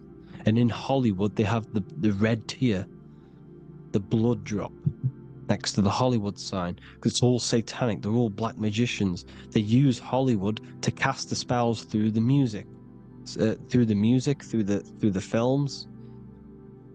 You see, music is a form of magic. All of this is magic. Everything they do is a form of magic, because they want an agenda behind it. But it's not black magic. They're letting us create our prison. This is what you have to see. Yes, they're evil, but they're not doing anything evil, or else they would face the karma. They let us manifest this agenda through giving in the information, by telling you what's going to happen in the movies. Everything that happens in a movie, it's all there on purpose to program your subconscious, to plant a seed within your garden, your subconscious, your mind. Because when the mind has already seen something, when it comes up and turns up in physical reality, you will be less shocked and you won't rebel. So they lure you slowly. They make you aware of these things over time. They make you gradually think it's okay. Like the technology, we never used to use these phones. How did we become so addicted and reliant on them? Well, because first they gave you a little flick phone. Well, no, sorry, they gave you a phone in your house, and then once you got used to that, they say, "Oh, here's the newest version of a little flick phone." You started texting your friends. Everyone was loving it in high school. They could now meet up without saying, "Let's meet on the weekend at this point at this time," like your parents probably did. Or maybe some of you watching this, you probably had to tell your friend to meet on the weekend at a certain time because you had no way of communicating. So everyone got these phones and got addicted to them. Then they slowly got addicted to the new iPod with the touch screen. Now they invented touch screen. Then everyone got addicted to touch screens. Then because all of this is producing dopamine in the brain, which creates you to become mentally addicted to things, and physically addicted, chemically addicted, because dopamine's a chemical. Your subconscious becomes a program within your subconscious, and your body becomes chemically addicted to these phones. And these phones are the enslavement of humanity, technology. Without this, we wouldn't be in this mess, without technology. Because they're creating a hive mind.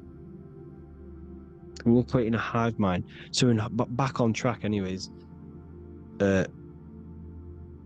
they They program you. Look at the films, 9/11, 9/11, all produced by Hollywood. Here's the 11, like I said at the beginning, the two pillars which reflect reality. What happens in the mind happens in the physical. What happens in the astral happens in the physical. Okay, what happens in the physical happens in the mind. It's the two pillars, the mirrors. 9/11. 9 plus 1 plus 1 is 11. Flight 11 was hijacked. New York is the 11th state. New York adds up to 111. This is not a coincidence. It's all a form of magic. It's a ritual, energy harvesting ritual, because your mind produces energy. Your mental attention produces energy, and they're feeding off this energy in the astral plane, these demons. Music is the most powerful. Personally, I think the music is one of the most powerful forms of magic they're using. Okay? Music is hypnosis. It puts your brain in a hypnotic state. It influences your electromagnetic field through vibrational energy. It reprograms your subconscious mind. Why do you think you remember the lyrics? You see, your subconscious stores all of the memories. Remember, the subconscious manifests 90% of your behavior. So therefore, the music you're listening to is manifesting your behavior. You wondered why some people wonder why they have drug addictions and they can't get out of violence and they can't get out of all this negative mind space. It's because the music they're listening to is creating a negative mind space. The words you listen to have plant seeds within your mind. So the reason you remember the lyrics is because that song created a program within your subconscious. Yes, that is what happens. You can use magic to reprogram your mind, but you can use music to reprogram your mind because it's all forms of magic. It's using natural mental energy forces to manipulate the physical reality. You manipulate your mind, you manipulate reality, physical reality. Okay? So the music, another very, very big one. When you turn on the radio, it's just all talks about alcohol, drugs, and sex, because they want you down in the lower three chakras. They want your mind attached to matter when it's mind over matter. Your mind's not physical. You see, the word spirituality is the new trend. It's not about your spirit. It's not about your spirit. It's about your mind. It's not about, spirituality and looking after your spirit. And they've got you focused on your spirit. Why? Because they hide your mind from you. You see, a lot of people think their mind is their brain, but the mind is everything. There is no physical reality without mind. You can have a brain. Imagine if you had no mind but a brain. It wouldn't work. The mind is everything. The mind controls your avatar. It begins in the mind before it happens in the brain. Then the brain manifests through the body. The brain's just an electrical computer. So that, they've got people scared, or do I have a soul or not, and all this stuff. Listen, if you have a mind, you have a soul, because you are not the mind. This is why everything is sort of an illusion, because beyond the mind is your soul. But what is the soul without a mind?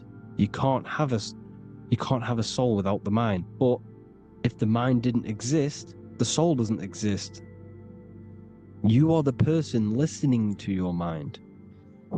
I shouldn't say person, because you're not the body. You're the entity behind the mind. But if you didn't have that mind, you couldn't understand what you even were. You would just be an observer who couldn't think.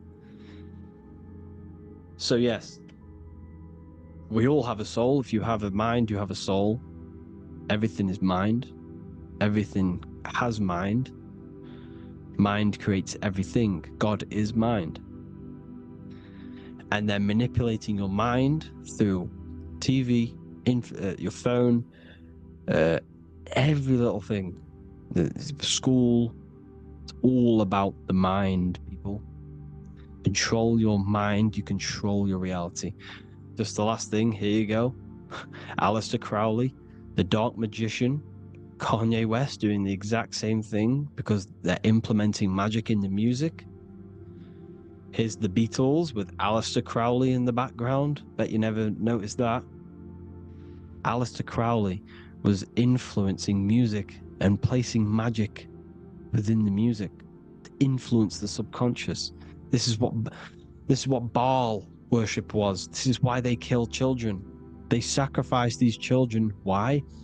Well, because in order to ascend, in order to raise your consciousness internally, godly, by being good, God, or being in order to be good and raise your consciousness and to get something in the physical world, you have to sacrifice yourself. And what do I mean by that? In order to raise your consciousness and ascend, you have to sacrifice the lower nature of yourself. You know, you've got to abstain from having sex to retain your sexual energy, to transmute it. Or staying away from negative, poisonous foods like meat. So, staying away from blood. We shouldn't be consuming other animals' blood. We should be keeping our blood pure. We are humans. We shouldn't consume chicken blood, chicken germs. We are the most divine creatures on this creation. We are the most intellectual creatures in this creation. Therefore, we should keep our temples pure. We are not animals. If you want to associate yourself with an animal and go out in the wild, go and find a wild boar and go and try rip its guts out with your bare teeth, because you can't do it. You're not a carnivore. Okay? So in order to ascend, you have to kill and sacrifice your lower part of yourself to ascend up to your spirit self, your mind self, the highest version. And the elites don't want to do this. So they sacrifice other things like babies to kill them, to exchange their life over to the astral plane, so these demigods in the astral plane can give them something in return in physical. They don't want to sacrifice their lower self, so they sacrifice other things for exchange, for physical pleasure. But the godly person sacrifices their lower self for their higher self to do good and ascend. So this is what all the Baal worship is, people, and this is why they're doing it. Hope you all had an amazing lecture. If you haven't already, go and get the Book of Wisdom for more information. You know, I don't go into dark stuff in this book, because all I do is enlighten people in this book. You can get it in Spanish, English, German, Italian, and French. Worldwide shipping. You can get the PDF or paperback. Or there is also a new one called the Human Health Guide 2.0. It gives you a list of all the foods, grains, oils, nuts, you know, everything that's alkaline and positive for the body and not man-made and hybrid. It tells you all the products to stay away from, how to fast, how to improve vision, how to improve everything, literally. So the Human Health Guide has been released. If you want that, I'll put all the links in the bottom in the description. Hope you all enjoyed the lecture, people. God bless you all.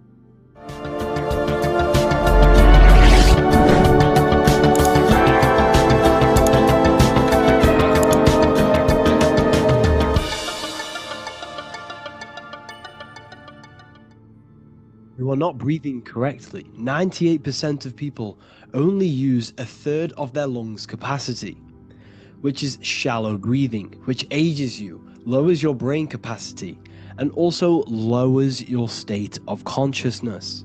So it's essential that you breathe consciously on a day-to-day basis, because this is what truly elevates your consciousness. I am going to give you the key for you to raise your consciousness just through breathing alone. It's such a simple thing, but yet the most effective way for raising your state of consciousness and becoming more spiritually and mentally advanced. So tune in for this video and I'm going to show you exactly how to do it and the symbolism behind breathing. Air is more than just air. It carries electromagnetic energy. So now I'm going to give you the science behind this spiritual truth. This invisible force is what sustains all physical life, providing the life force energy essential for existence. Electromagnetism. Everything is fed off electromagnetism. Your body is an electromagnetic battery. Now, we can prove that air carries electromagnetism just by doing a simple test, a simple scientific experiment, by getting liquid oxygen and pouring it between a north and south magnetic pole, two polar opposite magnets. We see that the liquid does not fall straight through it. It is sucked, it is magnetically attracted to these two opposing forces, opposing magnets. This is proof that air, liquid oxygen carries electromagnetism. When you are breathing electromagnetism, the essential life force behind all living beings.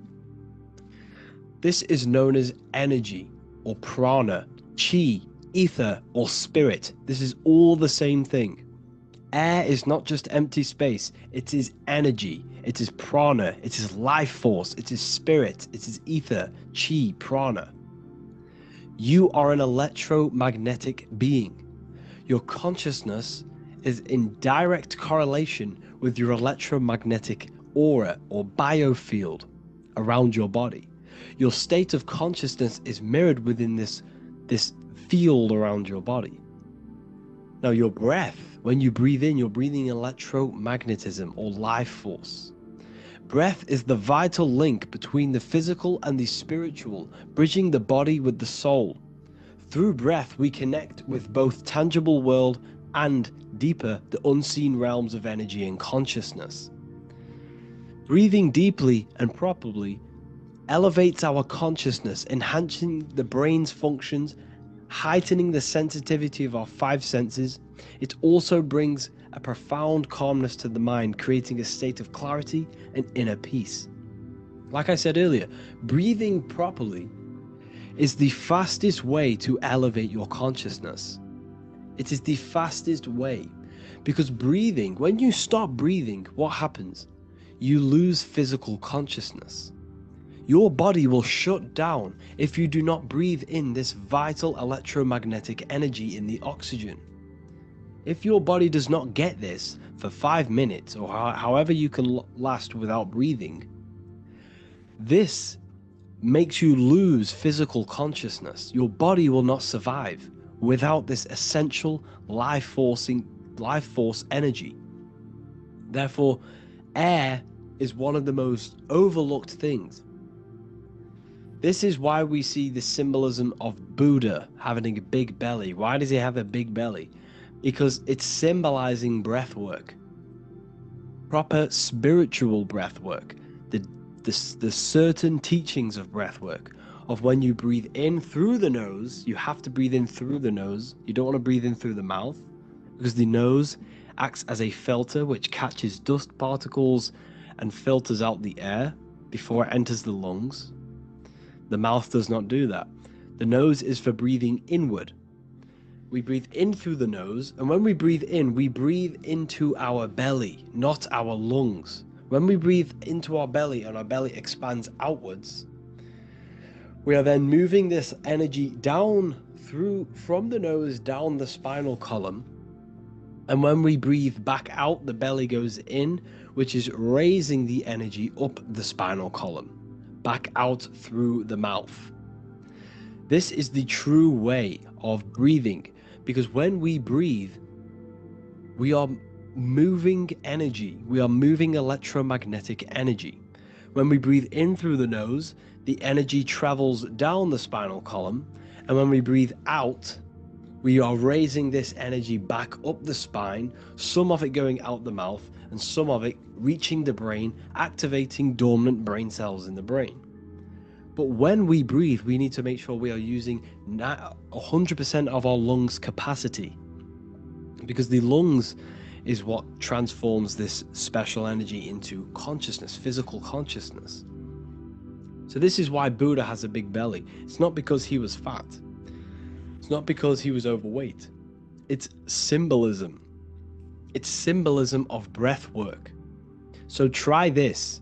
Do this for 2 minutes while you watch this video. Breathe in through the mouth as hard as you can until you no longer can fill any more air into your lungs and belly. Breathe it into your belly, not your lungs. And breathe out through the mouth. Do this for 5 minutes or 2 minutes, however long. I promise you, breath affects your consciousness. You will notice the difference. If you do it quicker, the quicker it'll affect your consciousness and you might go lightheaded. But that lightheaded is you activating your spirit, your energy body. So try this just when watching this video. When you breathe consciously, you are renewing both your energy body and astral body, aligning your consciousness with a higher state. This practice feeds new life force energy into the body, revitalizing and enhancing your overall well-being. Like I said, your brain requires the most amount of oxygen. When we have shallow breathing, this is reducing the brain's capacity. Because when we are not breathing properly, which 98% of people are only using 1/3 of their lungs capacity, we are essentially only using 1/3 of our consciousness, because your breath is directly correlated to your consciousness, your state of consciousness. When you breathe in through the mouth, out through the mouth, in through the nose, out through the mouth, consciously and deeply for 5 minutes, you will notice that your senses are more powerful and sensitive. Your brain is quicker.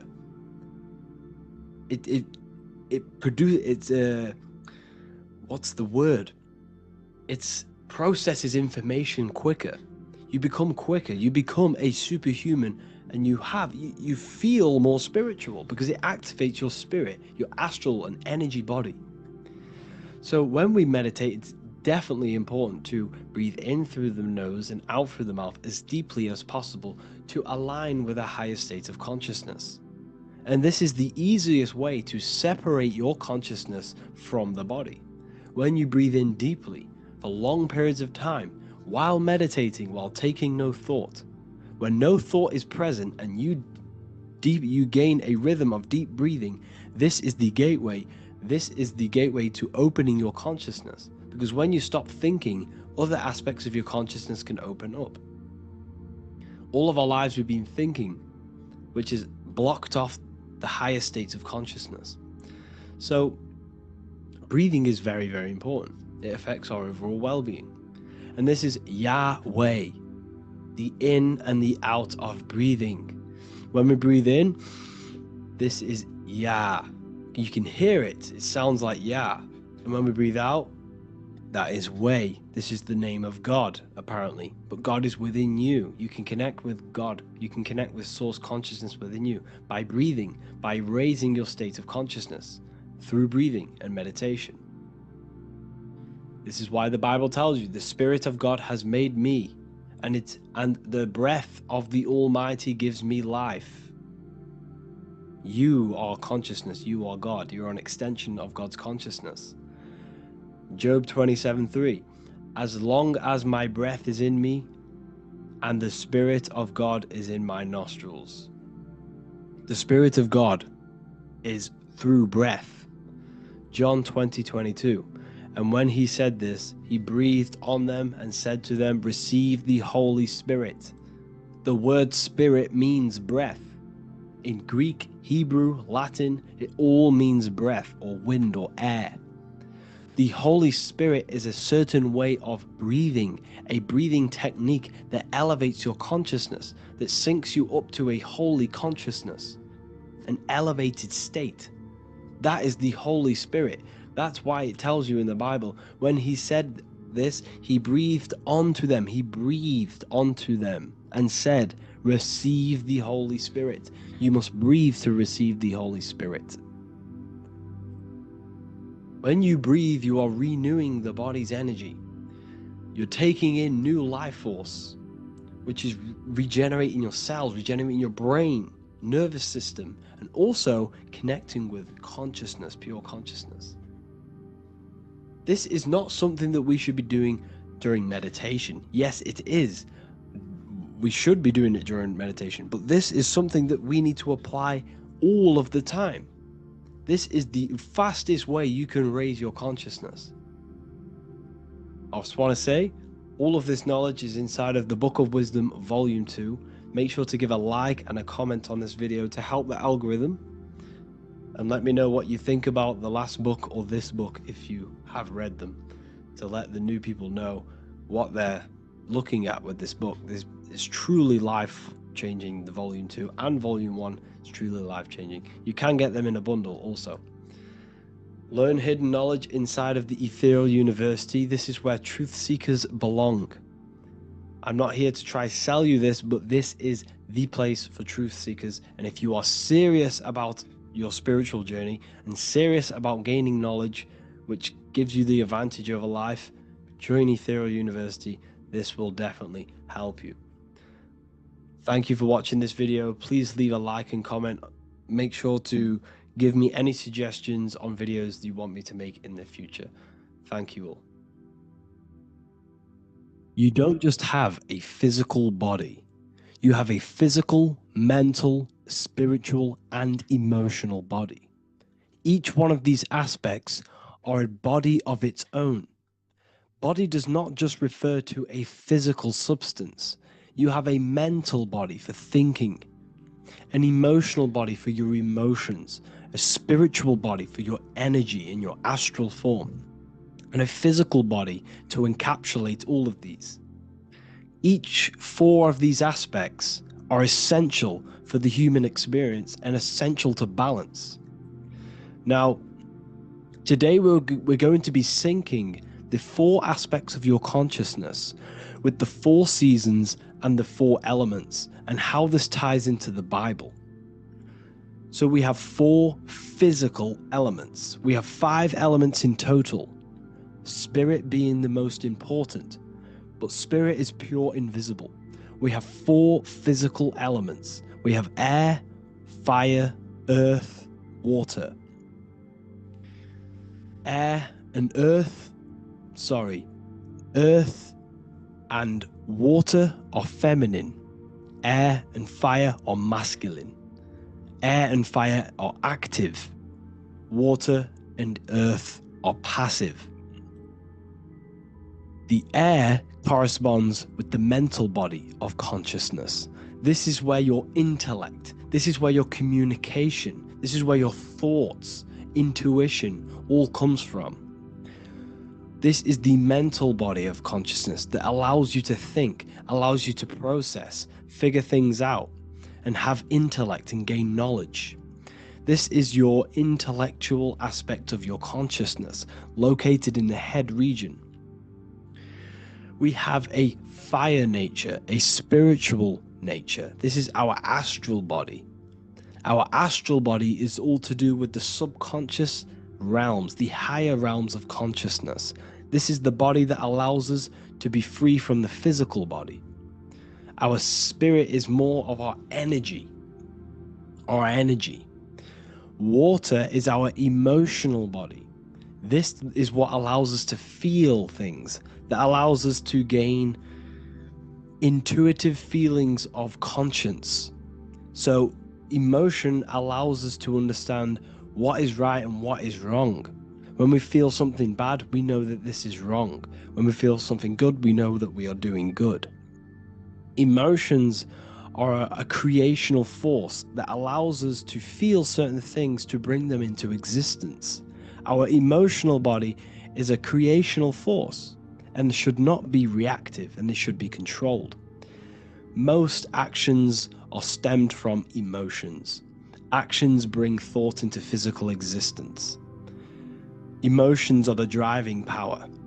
They are what drives your actions. The thought, then the emotion, then the action. Earth is your physical body.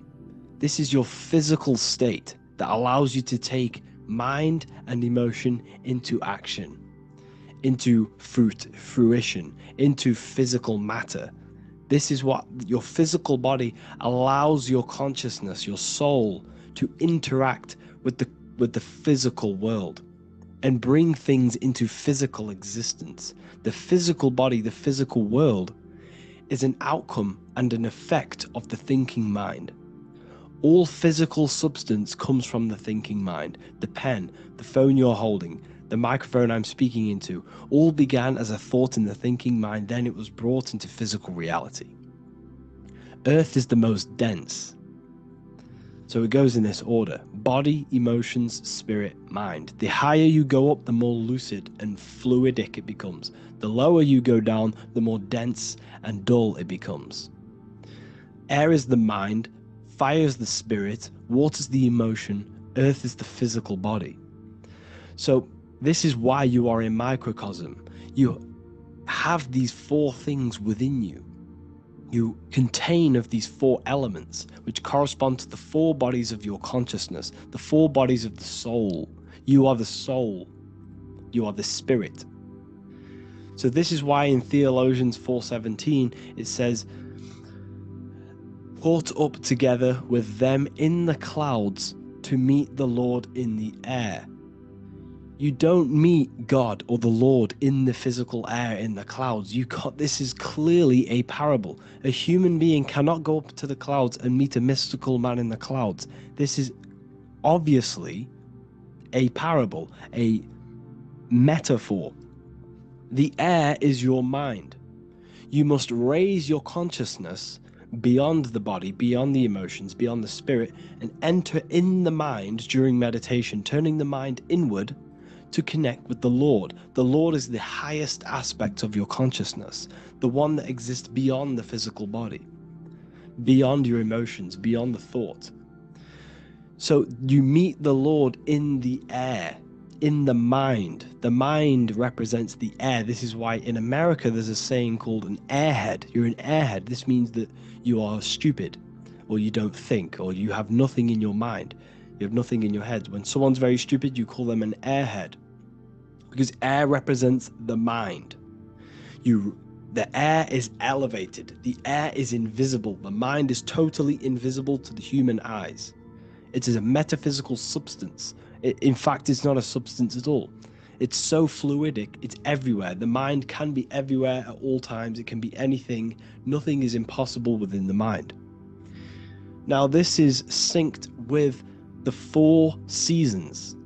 The 4 seasons represent the 4 aspects of human consciousness, the 4 bodies of your consciousness, the 4 bodies of your soul. The sun is your soul, okay? And the sun travels around 4 seasons. Summer, when the sun is the most hottest point. Autumn, when the sun starts to move away from the hottest point. Things start to die. Then it goes to winter. This is when everything dies. This is when things enter in within itself. This is when darkness occurs. Then spring. This is the reignition of the sun. This is when the sun starts to bring back the warmth back to the summer. You have 4 seasons which correspond to the 4 bodies of consciousness. Fire is the spirit. This is when you are passionate. This is when you are taking action. This is when you are fiery. The sun is blazing. You're taking action. You're very passionate. You're very spirit. You're in the spirit. Autumn is water, emotion. This is when you start to become very reflecting. This is when you start to feel emotional, because in autumn there's lots of water. This represents the emotional body of consciousness. Winter is the mind. This is air. Winter, what happens in winter? Everything enters within itself. The leaves die, the trees die, everything dies and goes within. This is the mind. The mind is the darkness, remember. You close your eyes to enter within the mind. The winter represents meditation.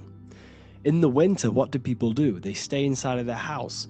They research more. They read more books. They become more intellectual. They think more in the winter because we are so we're stuck inside.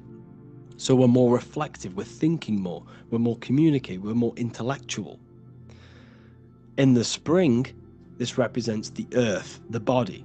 This is when we start to come out of the mind and we awaken to the body, and things start to grow again. The plants start to grow. The earth is growing again and reborn again. This is the body. This is when you become more active in the spring. And then the summer, back to the summer, we then take action on these thoughts and these thoughts that we gained over the winter. Essentially, this is just a massive cycle. And this is a daily cycle also. The nighttime is the winter. The morning is the spring. The midday is the summer. And the evening time is the autumn. This is a microcosm. We have 4 bodies of consciousness. You are the sun, you are the soul, and the soul has 4 bodies: summer, autumn, winter, spring. Emotion, air, body, spirit. Sorry, emotion, mind, body, spirit. So you are the soul. You are the pure essence of consciousness. The sun is your soul in the heart. And the seasons are inside of you because you are a microcosm. Okay? You are a microcosm. The word sun is son. The Latin word for sun is sol, which is soul or solo, because the sun is solo. It's on its own. You are the soul, and the soul has the 4 different bodies of consciousness. So, before we move on any further, if I've blown your mind, please, if you can, leave a like, a comment, a share, and a subscribe. Let me know what videos you want me to make in the future. Please drop a like, it definitely will help me. You are a microcosm of the macrocosm. Man is a miniature universe that goes through its own cycles. The seasons of the summer, winter, spring, and autumn do not occur merely outside of him, but within him as well. The summer is within you. You feel different in the summer. You feel different in the winter. You feel, depending on the body of consciousness, it's your soul's interacting with.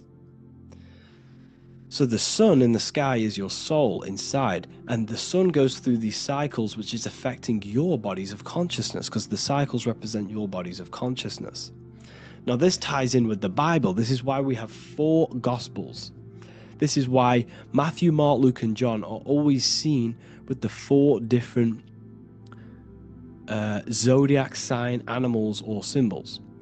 So you always see each one of the Gospels. If you just type in on Google Matthew, Mark, Luke, and John, type in ancient paintings or pictures of them, and you will find these 4 zodiac signs are always standing with each one. Taurus, the bull; Leo, the lion; Scorpio, the eagle. An old symbol for Scorpio was the eagle. And a man for Aquarius. Here you see very, very ancient paintings and artwork. Here we see Matthew, the man, Aquarius.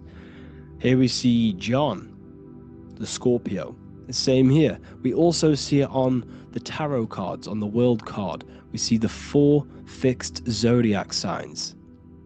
Here we see it as well. These are called the 4 fixed zodiac signs.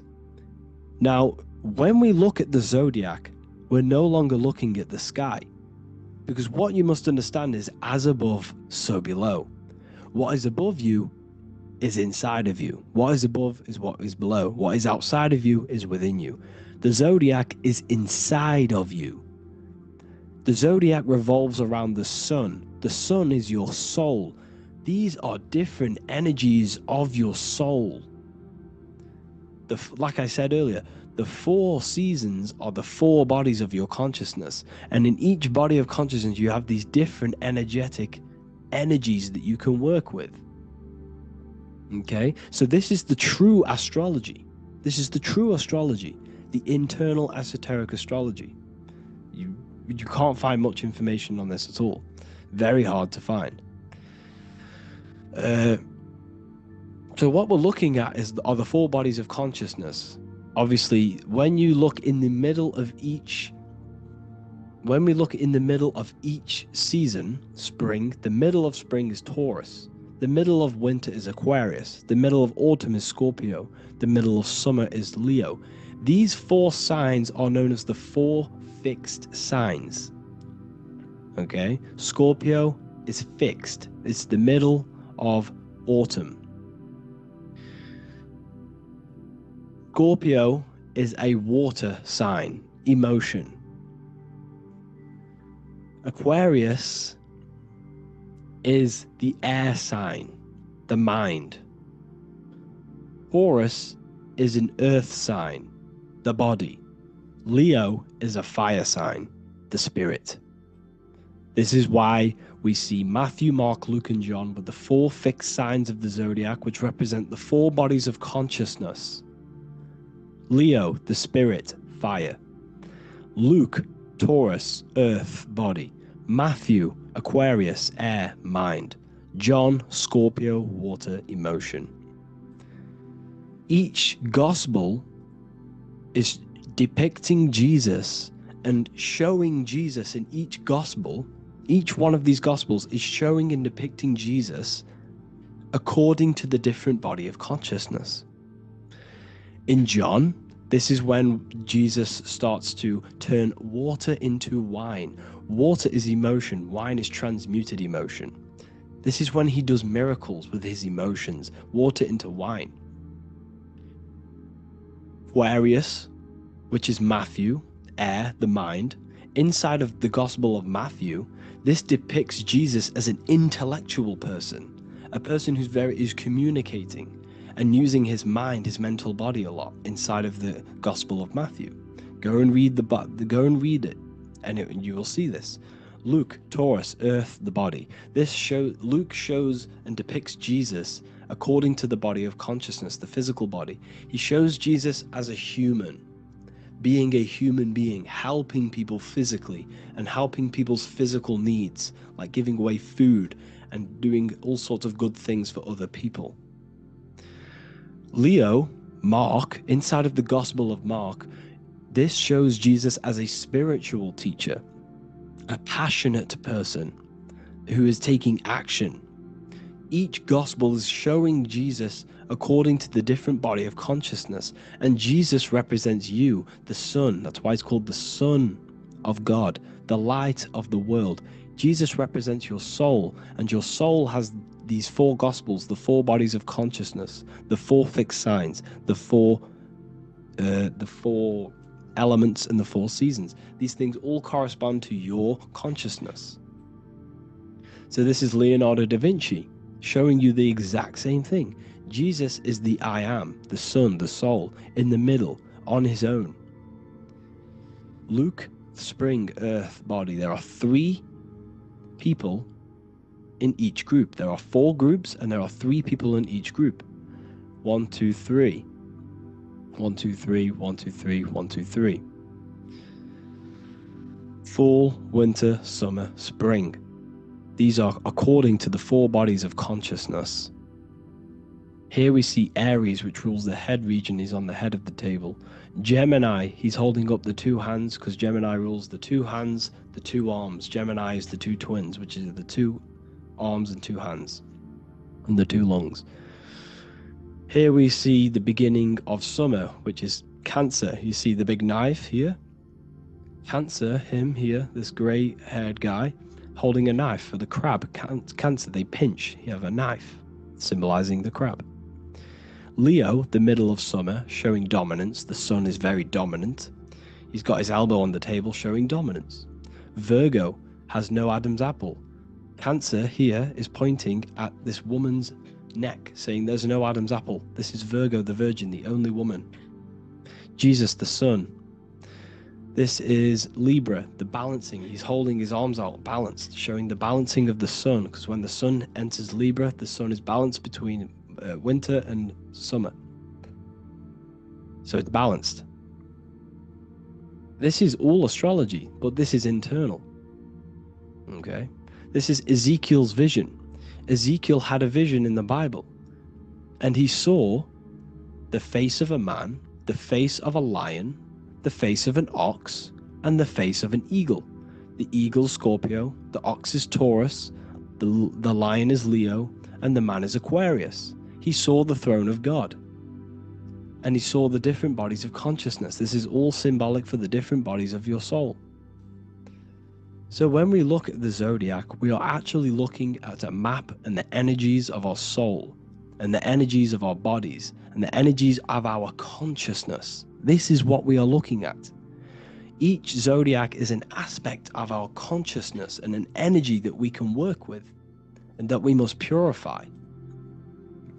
Balance and purification is essential. Imagine playing a brand new video game. Let's say a brand new video game came out and you had to play it. What happens when you play that game?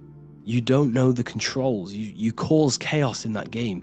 You can't really run properly. You can't do anything properly. You're getting destroyed by other people who are playing that game.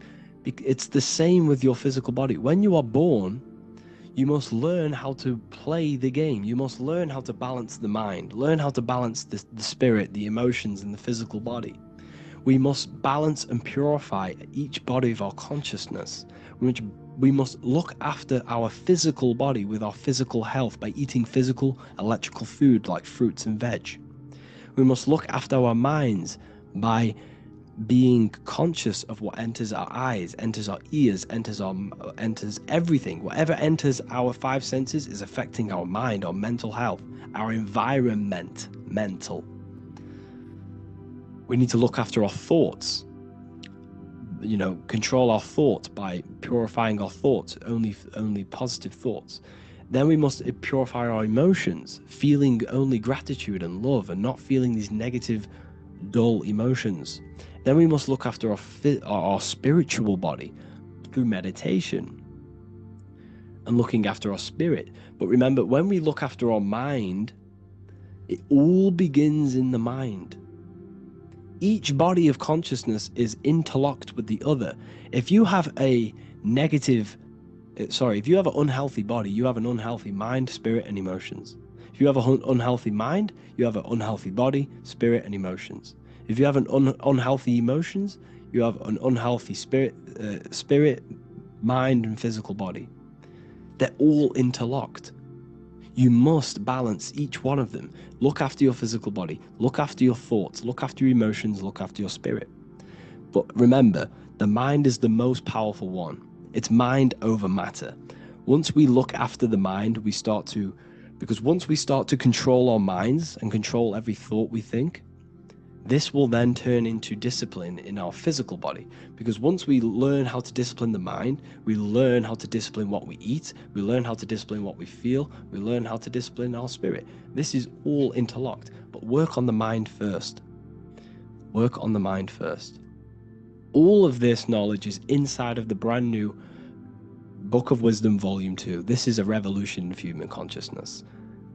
If you've read it, please leave a review down below. If you've read Volume 1, leave a review down below. This is the next revolution.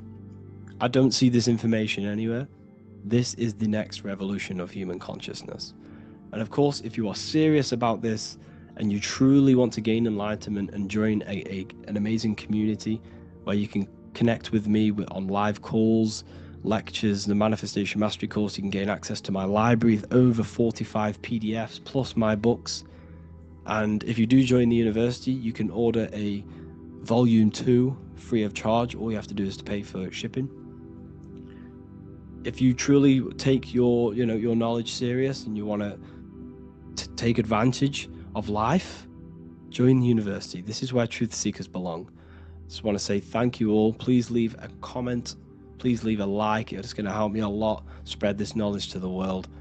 And yeah, share this with a friend and subscribe. Thank you all.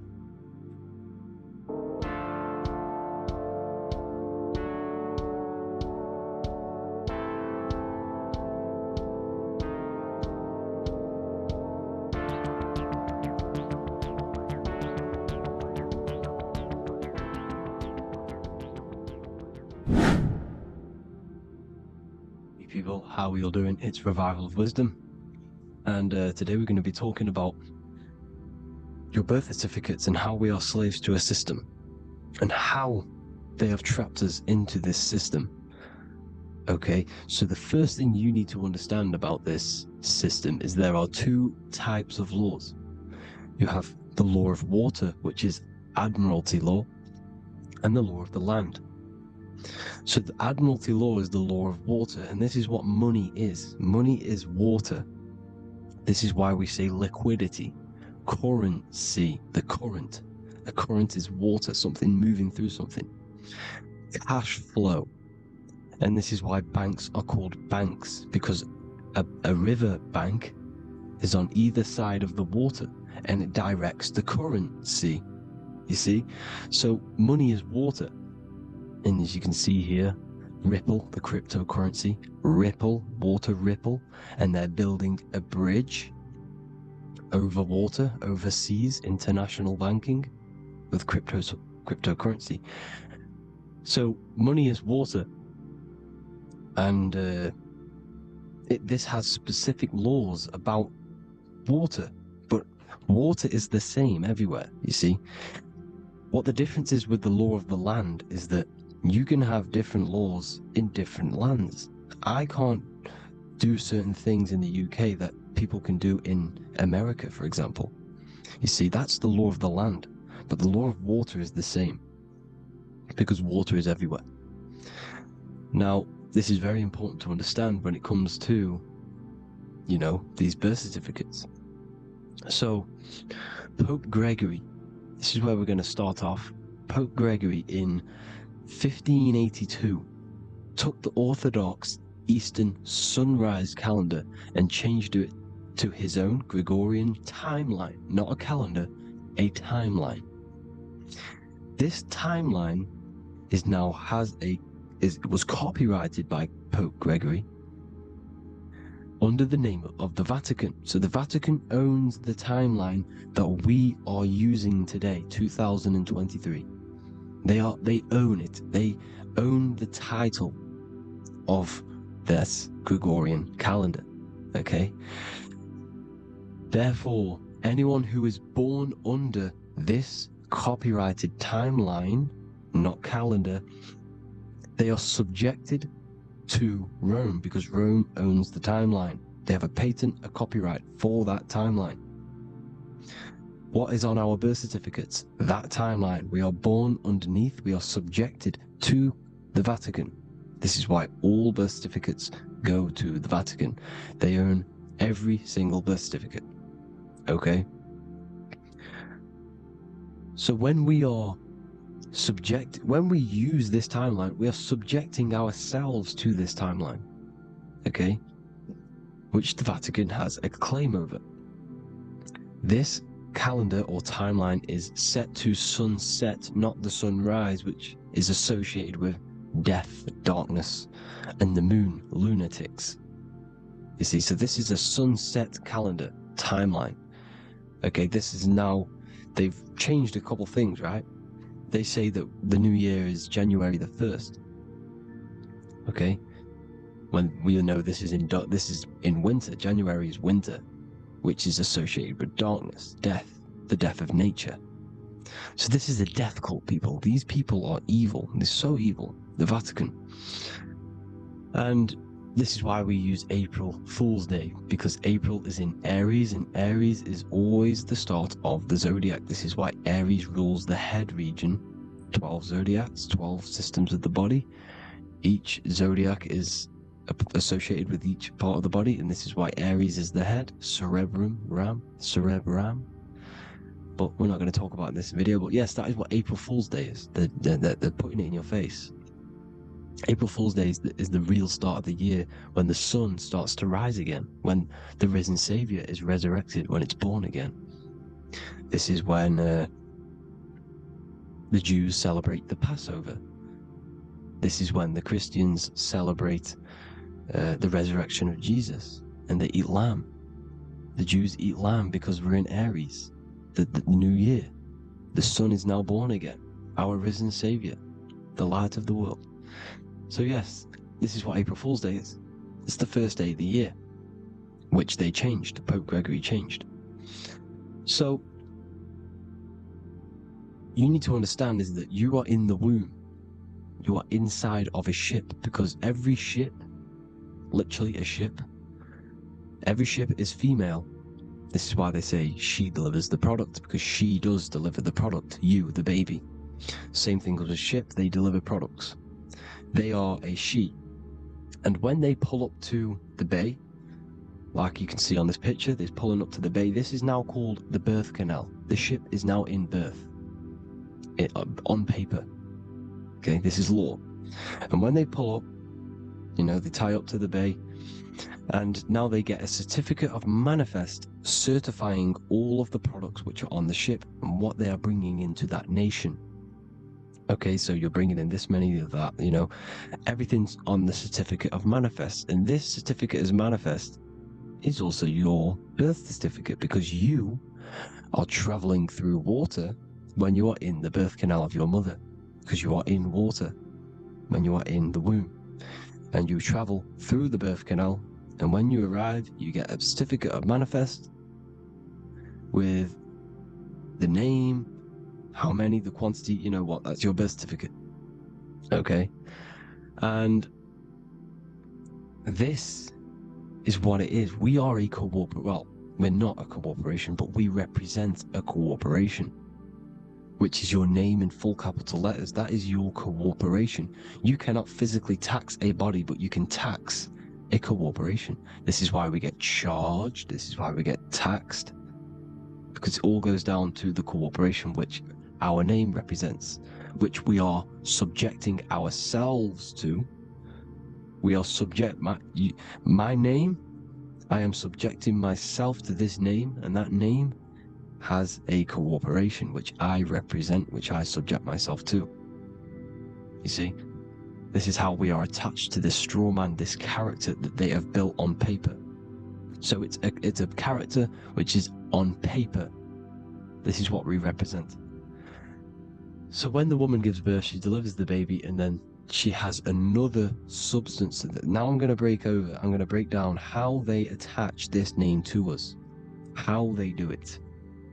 Okay, our mother is carrying us the product in the womb, the water, and it goes, for example, it goes from the United Kingdom into a state-owned, corporate, federal-owned hospital, which is government-owned. She does not declare the package when she enters the building. Aha, so keep that in mind. When she delivers the package in the federal territory, she does not declare the package either when she leaves. Therefore, there is no evidence that we exist when we arrive. On paper. On paper, there is no evidence that we came into the building or left the building. We have not been declared. So we do not exist on paper at this point. When the woman gives birth, she delivers the baby, and then she has another substance, which is called the afterbirth material. Okay? This afterbirth material has the same DNA as our physical body, with the body, mind, and spirit. Okay? This is how they get this corporation. Hold on. The afterbirth material does not get claimed by the mother nor anyone. Therefore, they salvage that substance, because we are under the Vatican. Every state is all Catholic. Your birth certificate is Catholic. No matter what religion you think you are, every single birth certificate is Catholic, because we are subjected to Rome. All roads lead to Rome. Rome runs all of this. Okay? We're still under the Roman Empire. Okay, so Rome are Catholic, and they believe in salvation. This is how religion comes into this. This is how they use religion to get this. So they salvage the afterbirth material, and they claim it, and they salvage it and give it and charge it to Rome, and they give it a name. Here's the legal term: born alive. Here's what it says. Each product of such birth is considered live, born, and fully recognized as a human person. So each product of such birth, so that could be anything, the afterbirth, the person who actually comes out, the baby. So your afterbirth, which we do not take with us, we take the baby with us, they keep that in the hospital, they collect the afterbirth, and they salvage it, and they give it the name, which, it is us, we are a representative to that afterbirth material, which they put the name on, they claimed, which is subject to Rome. So we are walking around our whole lives as a representative to that claimed salvaged afterbirth material, which the federal state have. Okay? We are under the Catholic Church, Vatican, therefore the afterbirth material is a child of God. See? On paper, therefore they believe in salvation and salvage the afterbirth material. This material has no mother or father. The state pick it up, it becomes a war to the courts and gets charged to the state. So we are a representative to that character they salvaged because it is the exact same DNA as you. Subject is the name or the title, and the matter is the physical aspect left behind in the hospital, which represents us. You see? So now we're moving on to Unum Sanctum. Unum Sanctum was in 1302, a very, very important year. Very important year. Unum Sanctum says this is basically how they claim everyone in the world. So the Vatican had all this power, all this gold, all these people under them. They need to get a claim for them so then they can rule over them and make them slaves. So what they did, they created Unum Sanctum. Pope Boniface VIII did this. And it says, the spiritual man judges of all things, and he himself is judged by no man.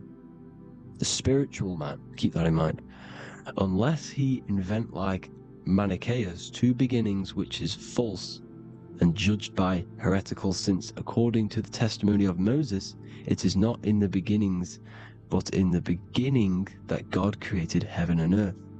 Furthermore, we declare, we proclaim, we define that it is absolutely necessary for salvation that every human creature to be subjected to the Roman pontiff. So they are claiming us in Unum Sanctum, and it's in the vaults in the Vatican. They will put a spell on it because they are sorcerers, they are magicians. They put a spell on it, they lock it up, and whatever goes on that piece of paper goes. And this Unum Sanctum is claiming all of us. So what does it say in the beginning? The spiritual man judges of all things, and he himself is judged by no man. The spiritual man, the man with the body, mind, and soul, the first baby that comes out the birth canal. That's you, your body, you, body, mind, and soul. You have the Christ, which is I am, which is grace. Grace means here, now, in the present. You have the Christ, which means I am, therefore you have a soul. If you can say I am, you have the Christ, you have a soul. But a creature can be anything with no soul. You see? So no man can judge the man with the soul. However, as it says in the second part, we proclaim, we define that it's absolutely necessary for salvation that every human creature to be subject to the Roman pontiff. So they are subjecting the afterbirth, not the man with the body, mind, and soul, but the afterbirth to the Roman pontiff, to the Roman Catholic Church. We are the ones who are claiming to be the afterbirth material, which is our birth certificate, which is our representative. We represent that because it is our DNA. This is how we are stuck. We are stuck because we represent this DNA, which is on paper, recorded. You see? So we, being untaught, uneducated in these subjects, we are subjecting ourselves to this system, to this slavery. Because we just want to live. We just want to live happily. No just peaceful. Think about it. Where's all this coming from? Where's all this war, all this killing, deaths coming from? We just want to live. It's coming from the Catholic Church, these evil death cult, which has subjected us, which has used us as slaves, and we are still slaves, and it's just going to get worse and worse and worse. So this is how we have subjected ourselves to be the slaves to this system. It's a lot to take in, and there's a lot more deeper stuff which goes into this. I'm just going over the surface. I'm going quite deep, but there is little details that I still need to learn myself. But this is the general how that we've been stuck to this slave system. So we are batteries, okay? This is why we get charged. When you go in a court, you get charged, okay? Because you're a biological battery. This is why cities look like motherboards, because we are feeding energy to this matrix. Okay? When we look outside of ourselves, when we give power to so-called Jesus Christ, worshipping idols outside of ourselves, where attention goes, energy flows. We are feeding the matrix with energy. By looking within, placing your attention within yourself, you are taking back your power. Because the I am is Christ. The you, the soul, is Christ. It's God. The awareness is God. Okay? However, we are subjecting ourselves to this system. We're subjecting ourselves to this system, and they're feeding off our energy. So what we need to look for the future is that, think about it, with the end goal is to change our DNA, is to literally make us robots, transhumanism, slaves.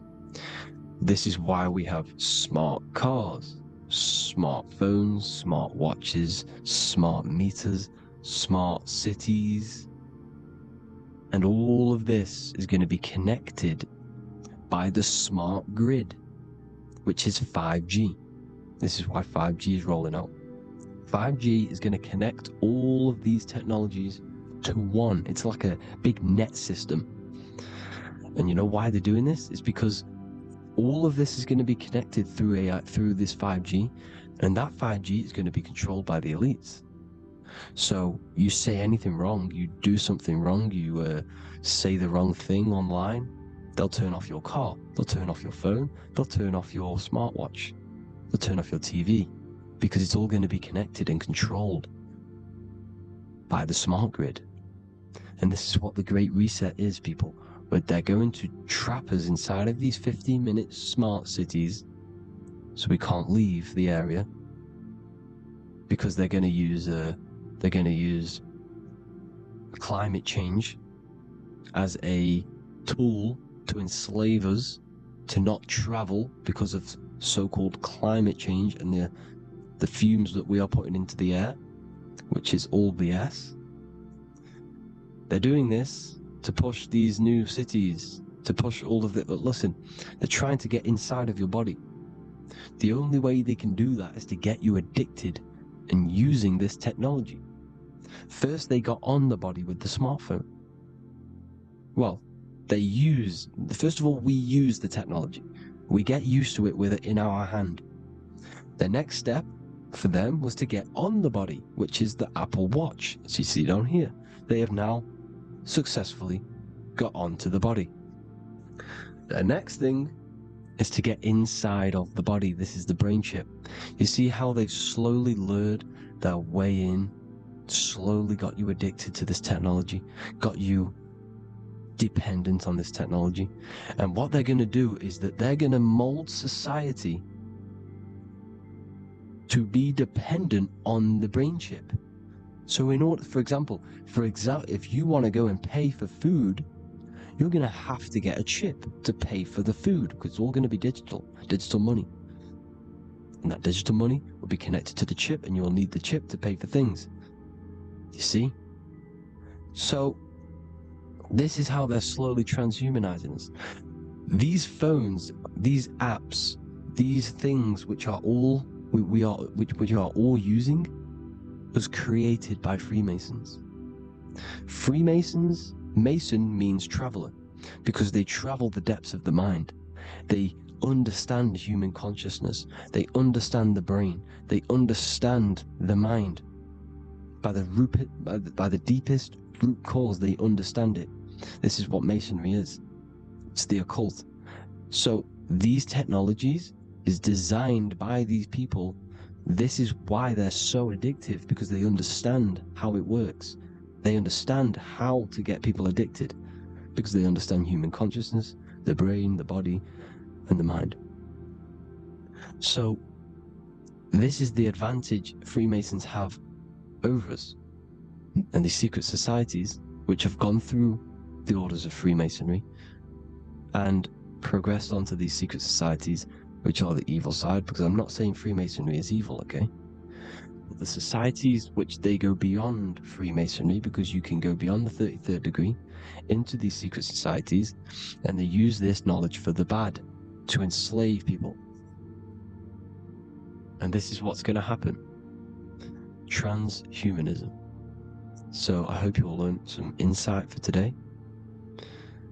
Please do a bit more research on, the birth certificate and stuff like that, the straw man. And have an amazing day, people. Please like, comment, and subscribe. Peace.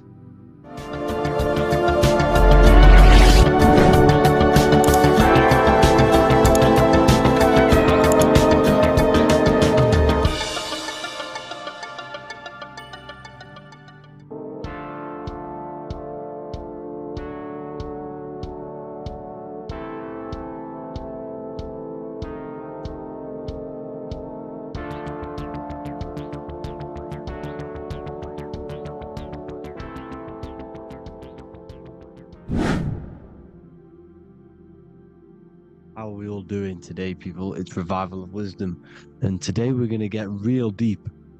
This video is going to get real deep. A lot of people are not going to be ready for this sort of knowledge, okay? You really have to do is to really deprogram the mind, because everything we've been taught is a complete lie, is to keep us trapped, okay? This is really advanced knowledge. Now, let's get straight into this. All of the ancients depicted other worlds, and they called this place Midgard. Midgard is the mid-garden, the middle garden. This is why the Masonic symbolism on the floor is always a black and white checkered board, symbolizing the polarity here, the good and bad, because we're in the middle garden, the heart. Earth rearranged spells heart, because we're in the heart of this system, of whatever it is, a super quantum computer, whatever you want to call it, simulation. Now, in the Quran, it talks about the 7 layers of heaven. All of these ancient artworks are depicting these different layers of reality. Okay, and look at the Egyptians here with the boat outside of the firmament. Boats travel on water, and this is exactly what the Masons are doing. So they're still using the same symbols. Why? Because it's the same knowledge, just hidden. The Egyptians have the same knowledge as the Freemasons. It's just hidden. Now, this cosmology that they're showing here, which is probably made maybe 100 years ago, this painting or artwork, is the exact same as the one we see here, with the arch, the boat. It's similar, because the boat is symbolizing traveling these other worlds, because the ether is also symbolized as water, because if you look up at the stars through a telescope, it looks like it's water. It's shining through water, because this ether, whatever this substance is outside of this world, was symbolized as water. Okay, and look at all these ancient depictions showing these different layers of reality. Now, we are being trapped within this 3D dimensional world, which is the cube, the Saturn cube, because there are 6 sides to everything in this world: front, back, left, right, up and down. 6, which is the cube, because we're in the Saturn's world. Okay, now always been depicted as a tree of life, the tree of the universe has always been depicted as this tree. Because let's get a bit deeper. Now, the cosmology of this reality is the sun, the moon, and Polaris, always in the Masonic art. The sun, the moon, and Polaris, the all-seeing eye. If you go inside of the temples, of the Masonic temples, they always have this star in the middle, shining light beams. Okay? Look here. The light beams coming from the big star in the middle, which is Polaris. This eye is God. It's God's light shining down from his abundance. Now, when you astral travel, you will see this big ball of light above you, and this big ball of light is God. But you cannot travel towards it until you are pure. It doesn't work like that. You have to become formless. You have to become pure before you can become one with the light. In all these Masonic artworks, it's all depicting the star in the center. This star is Polaris, because Polaris is the way out of this place. And this is why you see the stairway to heaven all the way up to the light beam, the light source. What does it say in the Bible? God is light, because everything is made out of one substance, and that substance is light. And it symbolizes the eye, because God is an eye.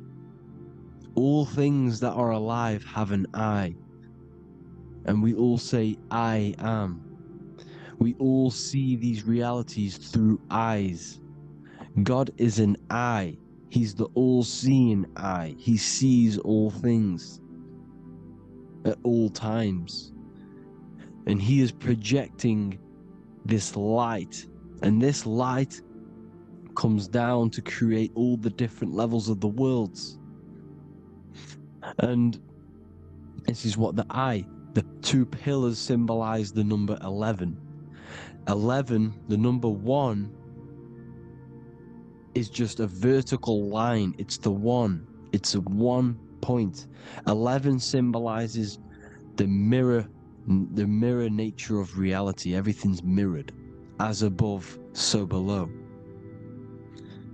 Now, the 11 also symbolizes openings, doorways. And as you can see here, an opening to the all-seeing eye. And you see here again, an opening to the stairway all the way up to the light. This light is the light of God in the astral worlds, beyond this world. Now, Polaris has also been symbolized as the UFO.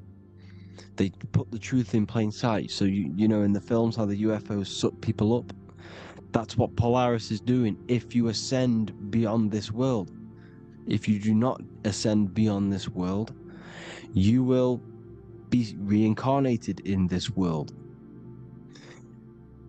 The whole thing is to outgrow this consciousness to the plane above. And I'm not just making this up, I'm going to be bringing in scriptures after this. But you can see with the Christmas tree, we always put a high, big star at the center, at the top, which is the star of Polaris, which is exactly what the Masons are doing here. The star at the top. And it's on top of our Christmas trees. And all of these symbolize the other stars, because Polaris is the most high star. And all the other stars are wrapped around the firmament lower than Polaris. And that's exactly what the Christmas tree is. And it's a triangle. It's a triangle, just like light beams travel from one point in the triangle, just like the all-seeing eye. It's a triangle. The light is coming from one point and sending its rays downward. You see, it's kind of like you see here with the water. And the lower you go, the darker it gets, the more evil it becomes. And this is what the ancients would call hell. Now, this all-seeing eye is Polaris. And below Polaris is Mount Meru, the North Pole, the magnetic North Pole. The Tower of Babel, which is in the Bible. The etymology of the word Babel, Ba meaning spirit, which gives the ability to move the soul through the worlds, which is that's the ancient Egyptian description of the word Ba, meaning of the word Ba. You have the Ka, the Ba, the Ak, but the Ba is the one that gives the ability for the soul to move through the worlds. Your soul can't speak into a world without incarnating into it. Now, the Tower of Babel symbolizes Mount Meru because it's the word Ba is the spirit which gives the ability for the soul to move through the worlds. The Tower of Babel is the magnetic North Pole, Mount Meru, which gives the ability to move through these different worlds. And you can see the ancient Tibetans always showing this depiction of these different worlds coming from the center. Because we have to ascend our consciousness. It's not about how good you are to reach heaven. It's about how you expand your consciousness, you expand your mind. So they teach now that you have to be good in order to reach to heaven. It's about expanding the mind, expanding your consciousness to these different planes, these different realms. So that's what it's about. And Jesus was known as the fisher of man. Now, Jesus is a massive part of this. He was known as the fisher of man because he was fishing. He could have been fishing. He could have been one of these deities that had come down from these different higher realities and pull people up. So they called Jesus the fisher of man. And he says unto them, follow me and I will make you fishers of men. So these deities that we see in the past, like Buddha, Krishna, Hermes, Thoth, Jesus, could all be these entities who were coming down to pick up the minds that were worthy enough to see the higher planes of reality. And this is why they called him the fisher of man. Now, when Jesus walks on water, there is a parable with Paul. And he says, but Jesus immediately said unto them, take courage, it is I, don't be afraid. He's talking about astral travel here. He's talking about leaving the body. Because when you leave the body in astral travel to see these alternative realities, you can't be afraid because fear is a bondage, which is what the Emerald Tablets talks about. Lord, if it's you, Peter replied, tell me to come to you on the water. The water. Come, he said. And Peter got down from the boat, walked on the water, and came towards